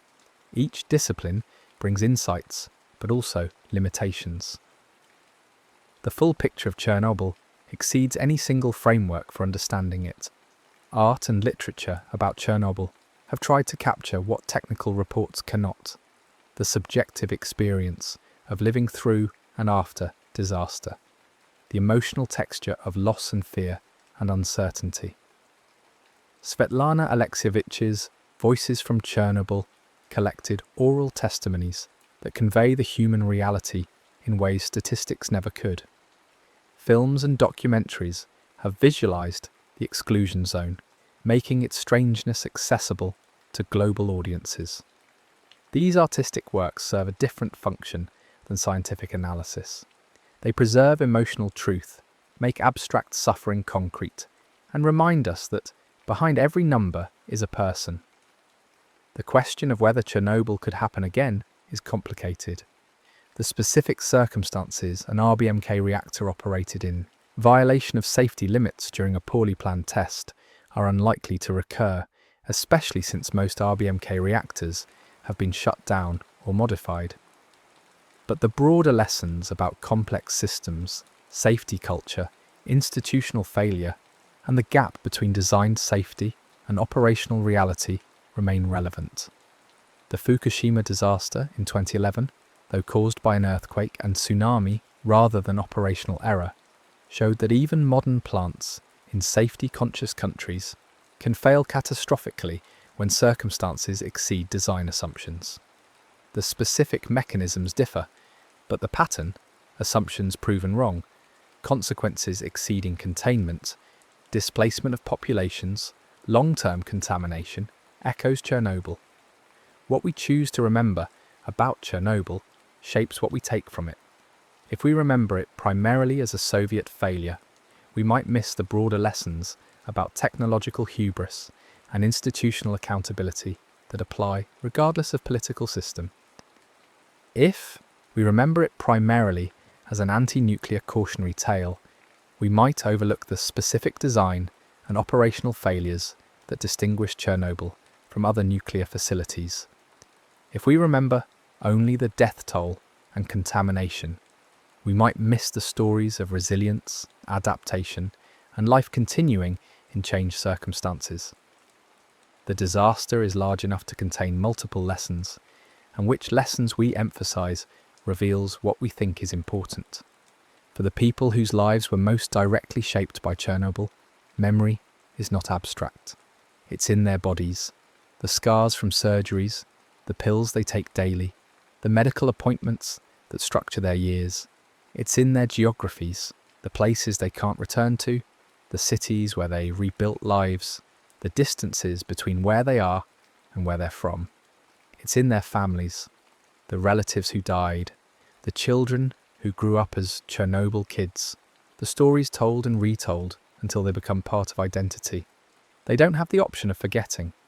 The youngest evacuees from Pripyat, those who were children in 1986, are now middle-aged. They have their own children. Some have grandchildren.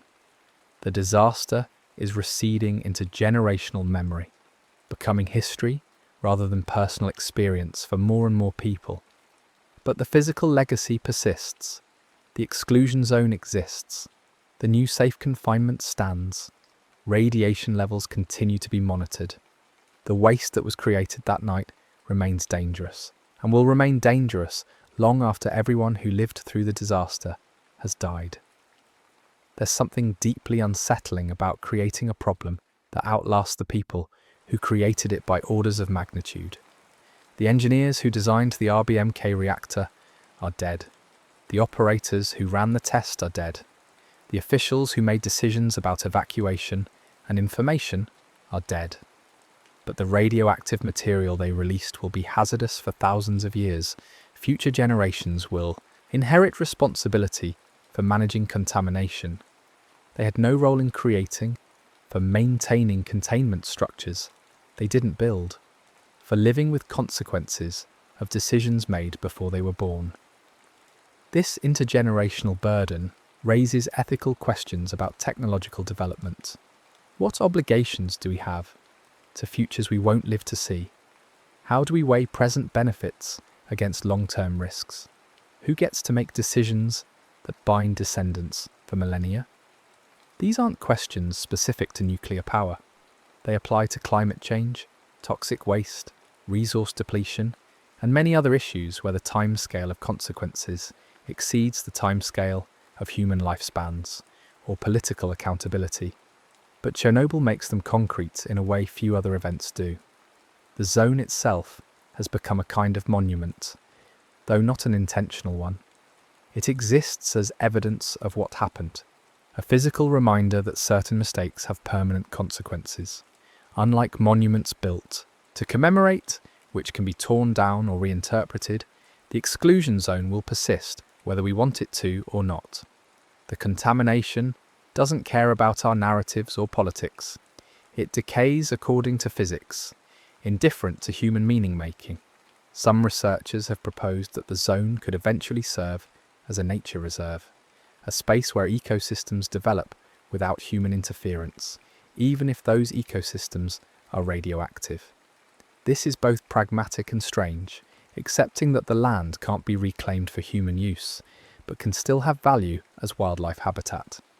It's an acknowledgement that recovery doesn't mean returning to pre-disaster conditions, but rather finding new equilibria in changed circumstances. The people who refuse to leave the zone, the elderly returnees who chose familiar contamination over unfamiliar displacement, are mostly gone now. They lived out their final years in their villages, maintained their homes, kept their routines, and died on their own terms. Their choice was personal and shouldn't be romanticised as some profound statement, but it does illustrate that risk is always contextual. For someone in their 70s, the long-term cancer risk from low-level radiation exposure might be less important than the immediate psychological and social costs of displacement. They made a calculation that prioritised quality of life over quantity, autonomy over safety. Society doesn't usually offer elderly people that choice, but Chernobyl's strange geography created a space where they could make it. The disaster has also affected global nuclear policy in indirect ways. It strengthened the anti-nuclear movement in many countries, contributing to decisions to phase out nuclear power or not build new plants. It made nuclear accidents a political liability, something governments feared not just for the direct consequences, but for the public backlash. This political context has shaped energy policy for decades, though the rise of climate concerns has complicated the picture. Some former nuclear skeptics now argue that climate change is a greater threat than nuclear risk, that modern reactor designs are safer, that emissions-free baseload power is needed. These debates will continue, with Chernobyl invoked by both sides as proof that nuclear is too dangerous, or as proof that old Soviet reactors were dangerous, but modern ones aren't. The workers who died in the immediate aftermath of Chernobyl, the firefighters, the operators, the plant staff, died doing what they thought was necessary. They weren't suicidal. They weren't ignorant. They were trying to contain a disaster, to protect others, to fulfill responsibilities as they understood them. The fact that their efforts were sometimes futile, that some of them received lethal doses trying to pump water into a destroyed reactor, doesn't make their actions meaningless. It makes them tragic. Tragedy isn't about bad people doing bad things. It's about people trying to do right within circumstances that make right action insufficient. This distinction matters when thinking about culpability and commemoration. The operators in the control room that night made errors, but they were also victims. The firefighters who responded to the flames showed courage, even though their courage couldn't save them. The liquidators who worked in the zone accepted risks, though often without full understanding of what they were accepting. Holding these multiple truths simultaneously, agency and victimhood, heroism and futility, responsibility and circumstance, is necessary to understand the human dimensions of disaster. The technological dimensions are clearer but still complex. The RBMK design had known flaws. The positive void coefficient, the way the reactor became more reactive, when water turned to steam, was inherent to the design and created instability at low power. The control rod design with graphite tips was a documented issue. The lack of a robust containment structure was a cost-saving measure that became catastrophic. These weren't secrets. Soviet nuclear engineers knew the limitations of their designs. But knowledge doesn't automatically translate to action. Fixing the problems would have been expensive, would have required shutting down reactors, would have been politically difficult. So the reactors continued operating with known vulnerabilities, and the vulnerabilities remained theoretical problems until they became actual catastrophe. This pattern, knowing about risks but not acting to mitigate them until after disaster, repeats across industries and contexts. It's not unique to Soviet nuclear power. Every major industrial accident has a prehistory of warnings ignored, safety measures deemed too costly, or red flags rationalized away. Chernobyl is an extreme example, but the dynamics are familiar. Short-term pressures override long-term prudence, institutional inertia resists change, and the people making decisions rarely bear the consequences personally. The human tendency to normalize risk is part of this. When you work around a reactor every day and it doesn't explode, you stop thinking about explosion as a real possibility. It becomes theoretical, something that happens in training scenarios, but not in actual operations. The control room operators at Chernobyl had run hundreds of shifts without incident. The reactor had operated for years. The safety violations during the test seemed manageable because nothing had gone wrong before. This normalization of deviance, the gradual drift toward accepting riskier conditions as normal, is documented in many disasters. It's how the Space Shuttle Challenger launched despite concerns about O-rings in cold weather. It's how oil rigs operate with degraded safety equipment until something fails. It's a deeply human failing, the inability to maintain vigilance against low probability, high consequence events. Chernobyl broke through that normalization violently. After Chernobyl, nobody in the nuclear industry could pretend that catastrophic accidents were impossible. The industry had to reckon with the reality that their systems could fail in ways that contaminated countries. This reckoning produced genuine improvements, better safety culture, more robust designs, more independent oversight. But it also produced public fear that may be disproportionate to the actual risks of modern nuclear power, making it politically difficult to build new plants, even where they might make sense as part of a low-carbon energy strategy. The policy challenges of post-Chernobyl nuclear governance reflect the difficulty of learning the right lessons from disaster. Too little learning means repeating mistakes. Too much learning, or learning the wrong lessons, means abandoning technologies that might be valuable if used carefully. Finding the right balance requires technical expertise, political wisdom, and humility about the limits of both. It requires acknowledging uncertainty honestly, which is hard in political contexts that demand confident pronouncements. Chernobyl also illustrates the importance of institutional culture in determining outcomes. The Soviet nuclear program operated in a culture where meeting production targets was paramount, where questioning authority was discouraged, where information was controlled for political reasons, and where individual operators had limited power to refuse orders, even when they had concerns. This culture contributed to the disaster as much as the technical design flaws did. In a different institutional context, the test might have been cancelled when conditions became unstable. Operators might have felt empowered to refuse unsafe orders. Information about previous incidents might have been shared more widely, creating better understanding of risks. Changing institutional culture is harder than changing technical designs.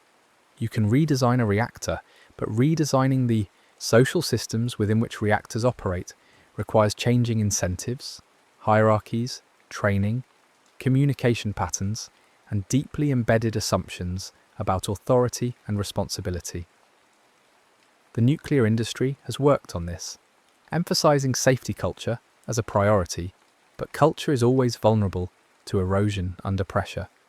Economic stress, political demands, production deadlines, these pressures can gradually reshape culture in ways that increase risk. The exclusion zone's long-term future is uncertain. As radiation decays, some areas will become safer, though the timeline is measured in decades and centuries. Whether those areas will ever be fully reintegrated into human use depends on politics, economics, and society's tolerance for residual risk. The zone could remain restricted indefinitely, could be partially opened for limited uses, or could eventually be deemed safe enough for agriculture or forestry, though not for dense habitation. Each decision will involve technical assessments, but also value judgments about acceptable risk and appropriate use of contaminated land. The material inside the sarcophagus presents a different challenge. The fuel and debris need to be eventually removed and properly stored, but the technology and funding for doing so don't fully exist yet. The new safe confinement buys time, a century if it lasts as designed, but it's not a final solution. Future generations will need to address the problem more permanently, or build another containment structure, or accept ongoing management of the site indefinitely. This is what spent nuclear fuel presence globally. A very long-term waste problem without a fully implemented long-term solution. For Ukraine specifically, Chernobyl remains a national wound. The disaster happened on Ukrainian soil, affected Ukrainian people most directly, and left Ukraine with ongoing management responsibilities after independence. The zone occupies productive agricultural land that can't be used. The stigma affects Ukrainian exports and tourism in surrounding regions. The health monitoring and compensation programs strain budgets. Yet Chernobyl has also become part of Ukrainian identity and history, a story of suffering and endurance that's taught in schools and remembered in memorials. Belarus was actually more heavily affected by contamination than Ukraine, with about 70% of the initial fallout landing on Belarusian territory due to wind patterns. Entire regions of Belarus remain contaminated, affecting agriculture and requiring ongoing monitoring. The psychological and social impacts there mirror those in Ukraine. Communities disrupted, health anxieties, economic challenges. But Belarus has been less able to leverage international attention and support, partly due to political isolation under authoritarian rule. The people affected by Chernobyl in Belarus have received less international sympathy and aid, though their suffering is no less real. The disaster's international dimensions highlight how nuclear accidents are inherently transboundary problems. Radiation doesn't respect national borders. The fallout from Chernobyl spread across Europe, affecting countries that had no role in building or operating the reactor. This created demands for international nuclear safety standards, for notification protocols, for liability frameworks that could address cross-border harm. The international regime that developed after Chernobyl has improved but still has gaps, particularly around enforcement and compensation. The tourism that developed around Chernobyl is ethically complicated. On one hand, it brings attention and revenue to the region, supports preservation efforts, and educates visitors about nuclear safety and disaster consequences. On the other hand, it can feel exploitative, turning tragedy into entertainment, reducing complex history to photogenic ruins, creating demand for increasingly sensational tours.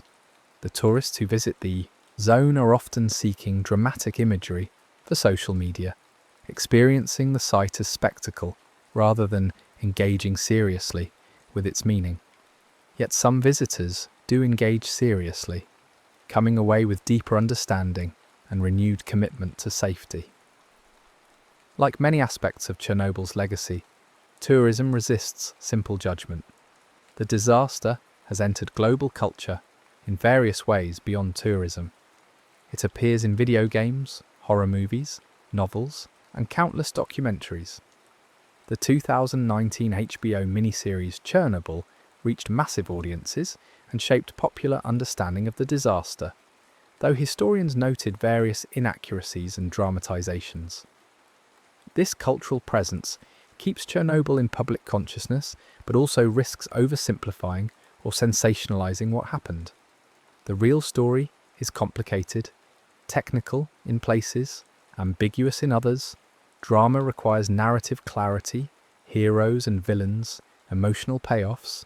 Reality offers more nuance but less narrative satisfaction. What would prevent another Chernobyl? The question assumes prevention is possible, which may be optimistic. Complex technological systems will fail. The question is whether the failures can be contained before they become catastrophic. Modern reactor designs incorporate passive safety features that don't require human intervention or power to function. Regulatory oversight has improved. Safety culture is emphasized. International cooperation allows sharing of operational experience. These measures reduce risk but can't eliminate it. As long as we operate nuclear reactors, we accept some probability of accident. Society's comfort with that probability varies by country, by political context, by proximity to alternative energy sources, and by memory of past accidents. For some people, Chernobyl demonstrated that nuclear power is fundamentally too risky, that the worst-case scenarios are too severe, that renewable energy should be pursued instead.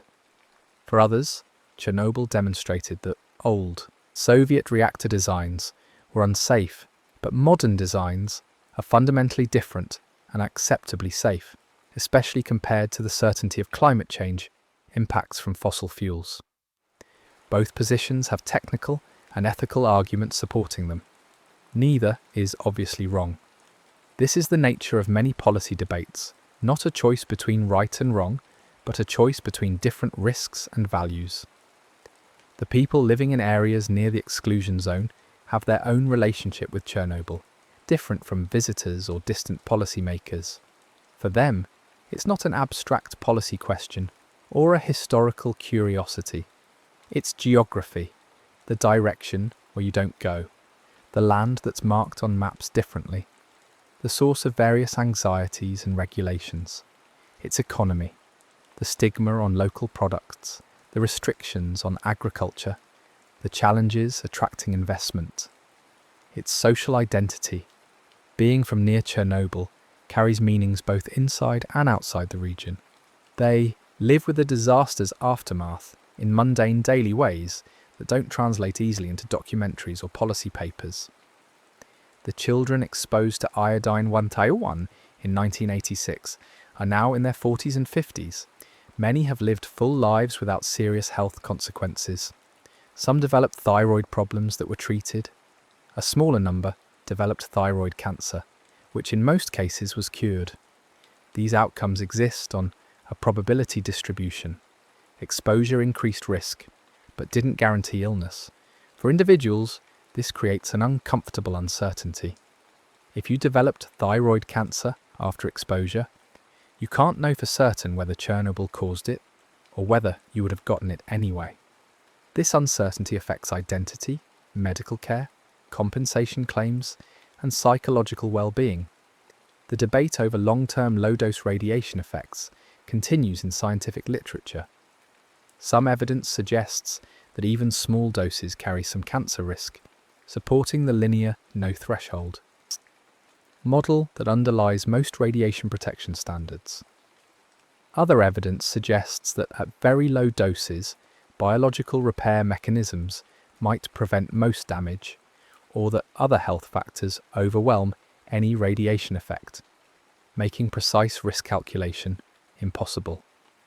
This scientific uncertainty translates to policy uncertainty about evacuation thresholds, cleanup standards, and compensation eligibility. Different countries affected by Chernobyl made different decisions based on different interpretations of the same contested evidence. For the liquidators, many of whom were conscripted and had little choice about their participation, the long-term health outcomes have been mixed.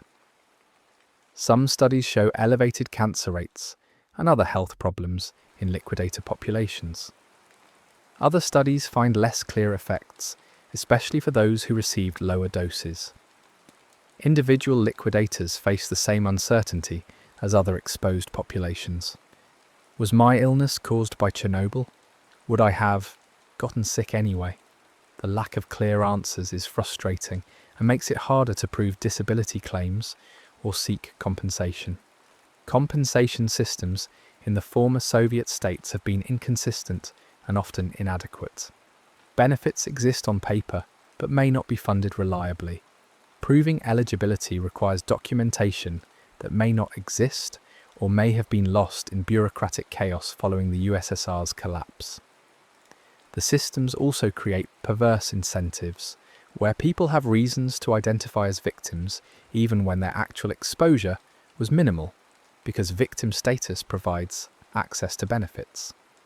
This isn't to minimize genuine suffering, but to note that post-disaster compensation systems create their own complicated dynamics. The scientific research conducted on Chernobyl populations has been valuable, but also ethically fraught. Researchers need data from affected populations to understand radiation health effects, which benefits future radiation protection. But research subjects may not see direct personal benefits from participating, may find research intrusive or distressing, and may feel reduced to data points. Balancing the need for knowledge against respect for affected populations is an ongoing challenge in disaster research generally. The story of Chernobyl doesn't have a conclusion because the events it set in motion continue. The new safe confinement will need maintenance for decades. The exclusion zone will remain restricted for generations. People affected by the disaster will carry its impacts for the rest of their lives. Future populations will inherit contaminated landscapes. The debates over nuclear safety and energy policy will continue, with Chernobyl invoked as evidence by various sides. The scientific understanding of radiation health effects will evolve as more data accumulates. None of this has an endpoint that would allow the story to be closed and filed away as history. What makes Chernobyl uniquely unsettling? Beyond the scale of contamination or the number of people affected is how it revealed the gap between human timescales and the timescales of the consequences we can create. We live in decades. Our institutions operate in years. Our technologies can create problems that persist for millennia. This mismatch between the speed at which we can cause harm and the duration of that harm is central to many modern risks, from nuclear waste to climate change to persistent chemical pollution. Chernobyl demonstrated that invisible threats are real, that catastrophe doesn't always announce itself in ways we're evolved to recognize, that the most consequential dangers can unfold quietly while people continue their routines unaware. The firefighters climbing onto that roof didn't feel their chromosomes fragmenting. The children drinking milk didn't taste the iodine-131. The residents of Pripyat didn't smell the radiation drifting through their town. They had to be told the danger existed, and whether they protected themselves depended on whether institutions chose to inform them promptly and honestly. This is why institutional trustworthiness matters so much in technological society. We can't personally verify most of what we're told about invisible risks. We can't check radiation levels ourselves, can't analyse chemical safety data, can't assess whether climate models are accurate. We depend on institutions, government agencies, regulatory bodies, scientific organisations to tell us the truth about dangers we can't perceive. When those institutions fail, when they lie or conceal information or prioritise political considerations over public safety, the consequences can be catastrophic. Chernobyl broke trust not just through the disaster itself, but through the initial secrecy and misinformation that prevented people from protecting themselves. Rebuilding that trust after it's broken is enormously difficult. People who've been lied to develop healthy skepticism, that can unfortunately harden into reflexive distrust of all official information. Finding the balance, maintaining appropriate skepticism while still engaging with institutional knowledge is psychologically challenging.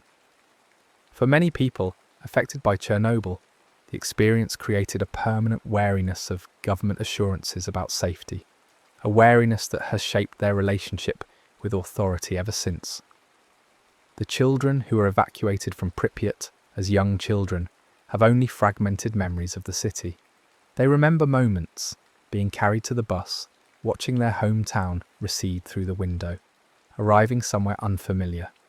But they don't have the full childhood memories that older evacuees carry. Their sense of loss is different, more abstract. They grew up being told about a place they can barely remember, a life that was interrupted before they were old enough to understand it. This creates its own psychological complexity. Grieving for something you can't quite remember, feeling displaced from a home you barely knew, carrying an identity as an evacuee when the event itself is more known through stories than through personal memory. The exclusion zone has, against all intentions, become a kind of time capsule. Objects that would normally have been discarded, replaced, or updated instead remained frozen in 1986 Soviet material culture. Researchers and visitors find propaganda posters from a state that no longer exists, consumer goods that haven't been manufactured in decades, technology that's now completely obsolete. The zone preserves not just the physical consequences of the disaster, but also the social and material world of late Soviet Ukraine, all because the contamination prevented normal processes of change and renewal. This accidental preservation has research value for historians and archaeologists, though studying it requires managing radiation risk. The zone is a site where industrial archaeology, disaster studies, environmental science, and Soviet history intersect. What can be learned from the zone extends beyond Chernobyl itself to broader questions about technological failure, social collapse, environmental recovery, and the material culture of the late 20th century. The animal populations in the zone continue to evolve in a radioactive environment, which raises questions about multi-generational radiation effects that can't be studied easily in controlled settings. Some species show genetic changes, higher mutation rates, or physiological differences. Whether these changes are harmful, neutral, or possibly adaptive depends on the species and the specific changes. The zone has become, inadvertently, a natural experiment in radiation ecology. This research is valuable, but also ethically complicated. We're learning from harm we caused, from an environment we contaminated, from animals that had no choice about their exposure. The human survivors of Chernobyl grow older. Each year, fewer people remain who remember the disaster firsthand. Eventually, direct memory will be gone, and Chernobyl will exist only in recorded history, physical traces, and cultural memory. This transition from living memory to history happens with all events, but it matters particularly for disasters where the lessons are important for preventing future harm. How do we preserve not just facts, but the emotional and visceral understanding that eyewitnesses carry? How do we keep Chernobyl meaningful to generations who have no personal connection to it?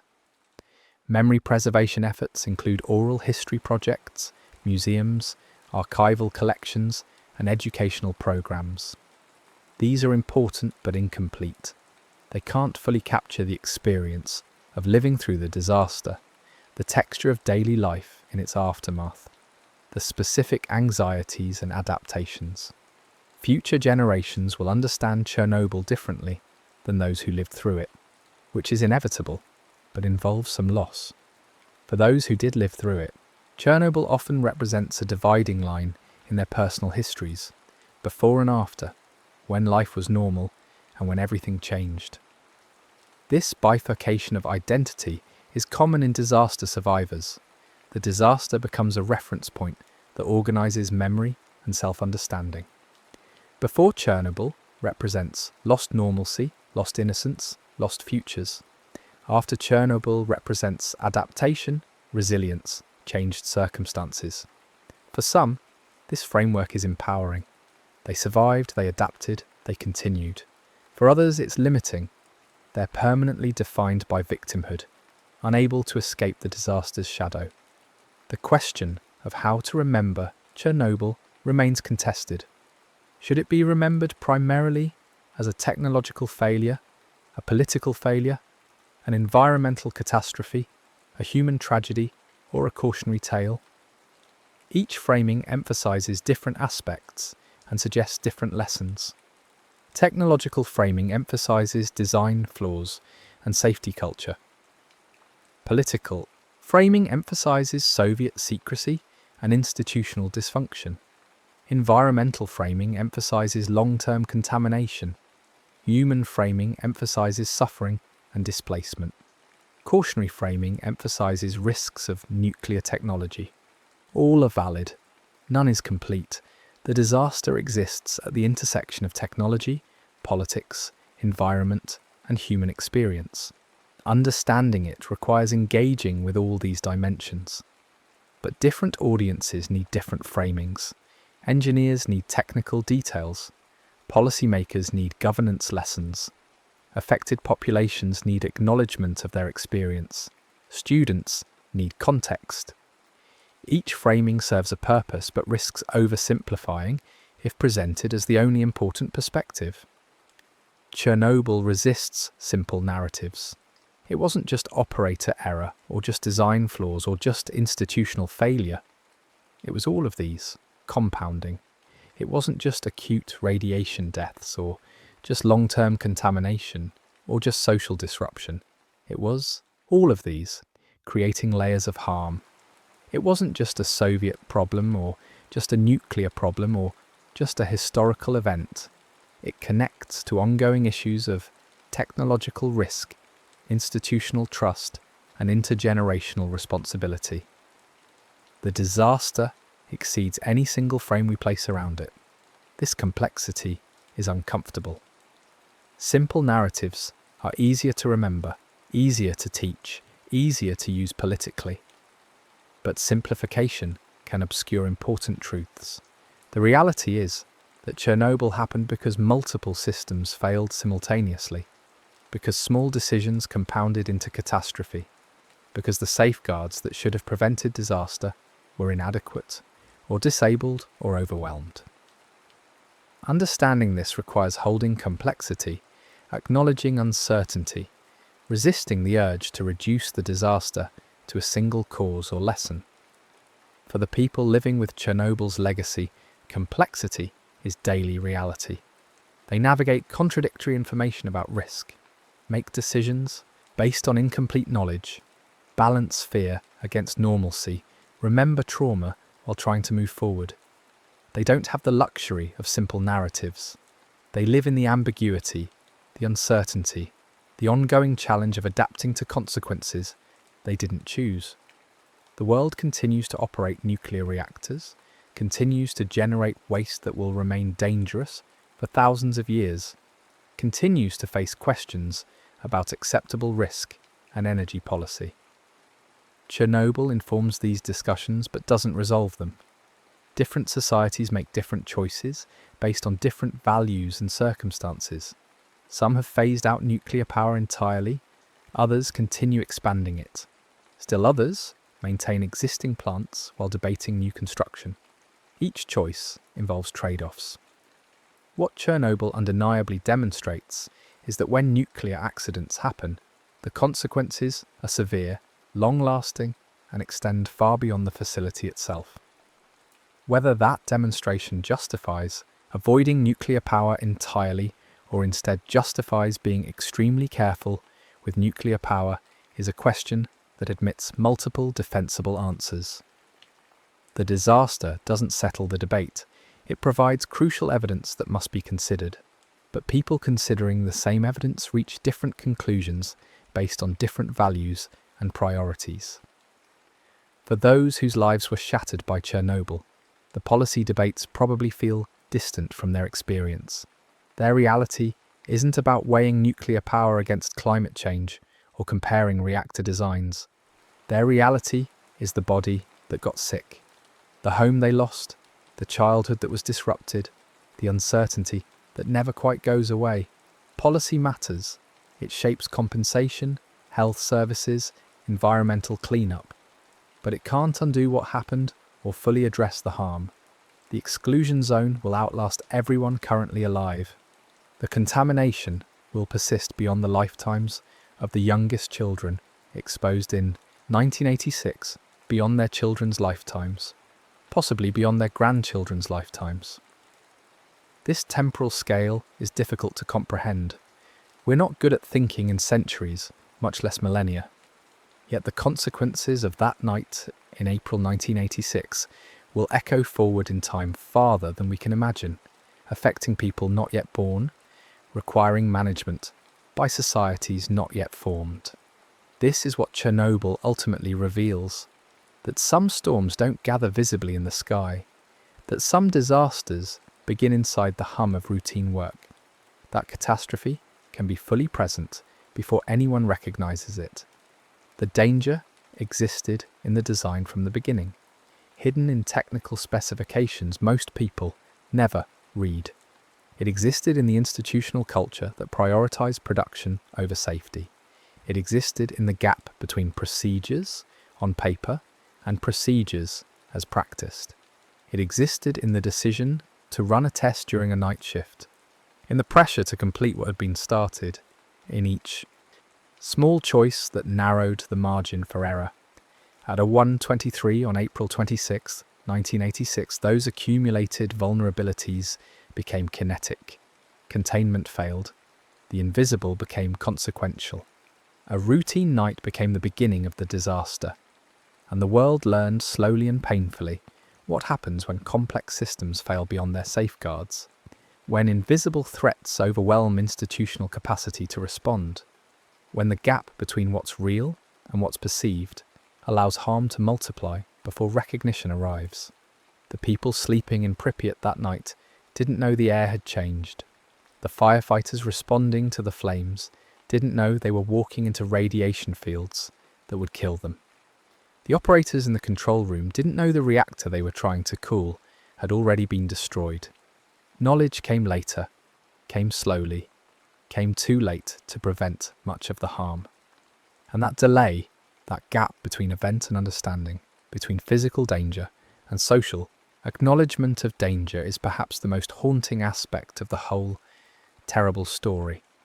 Some disasters announce themselves unmistakably, others arrive quietly, invisibly, requiring instruments and expertise to recognize, demanding trust in institutions to communicate honestly.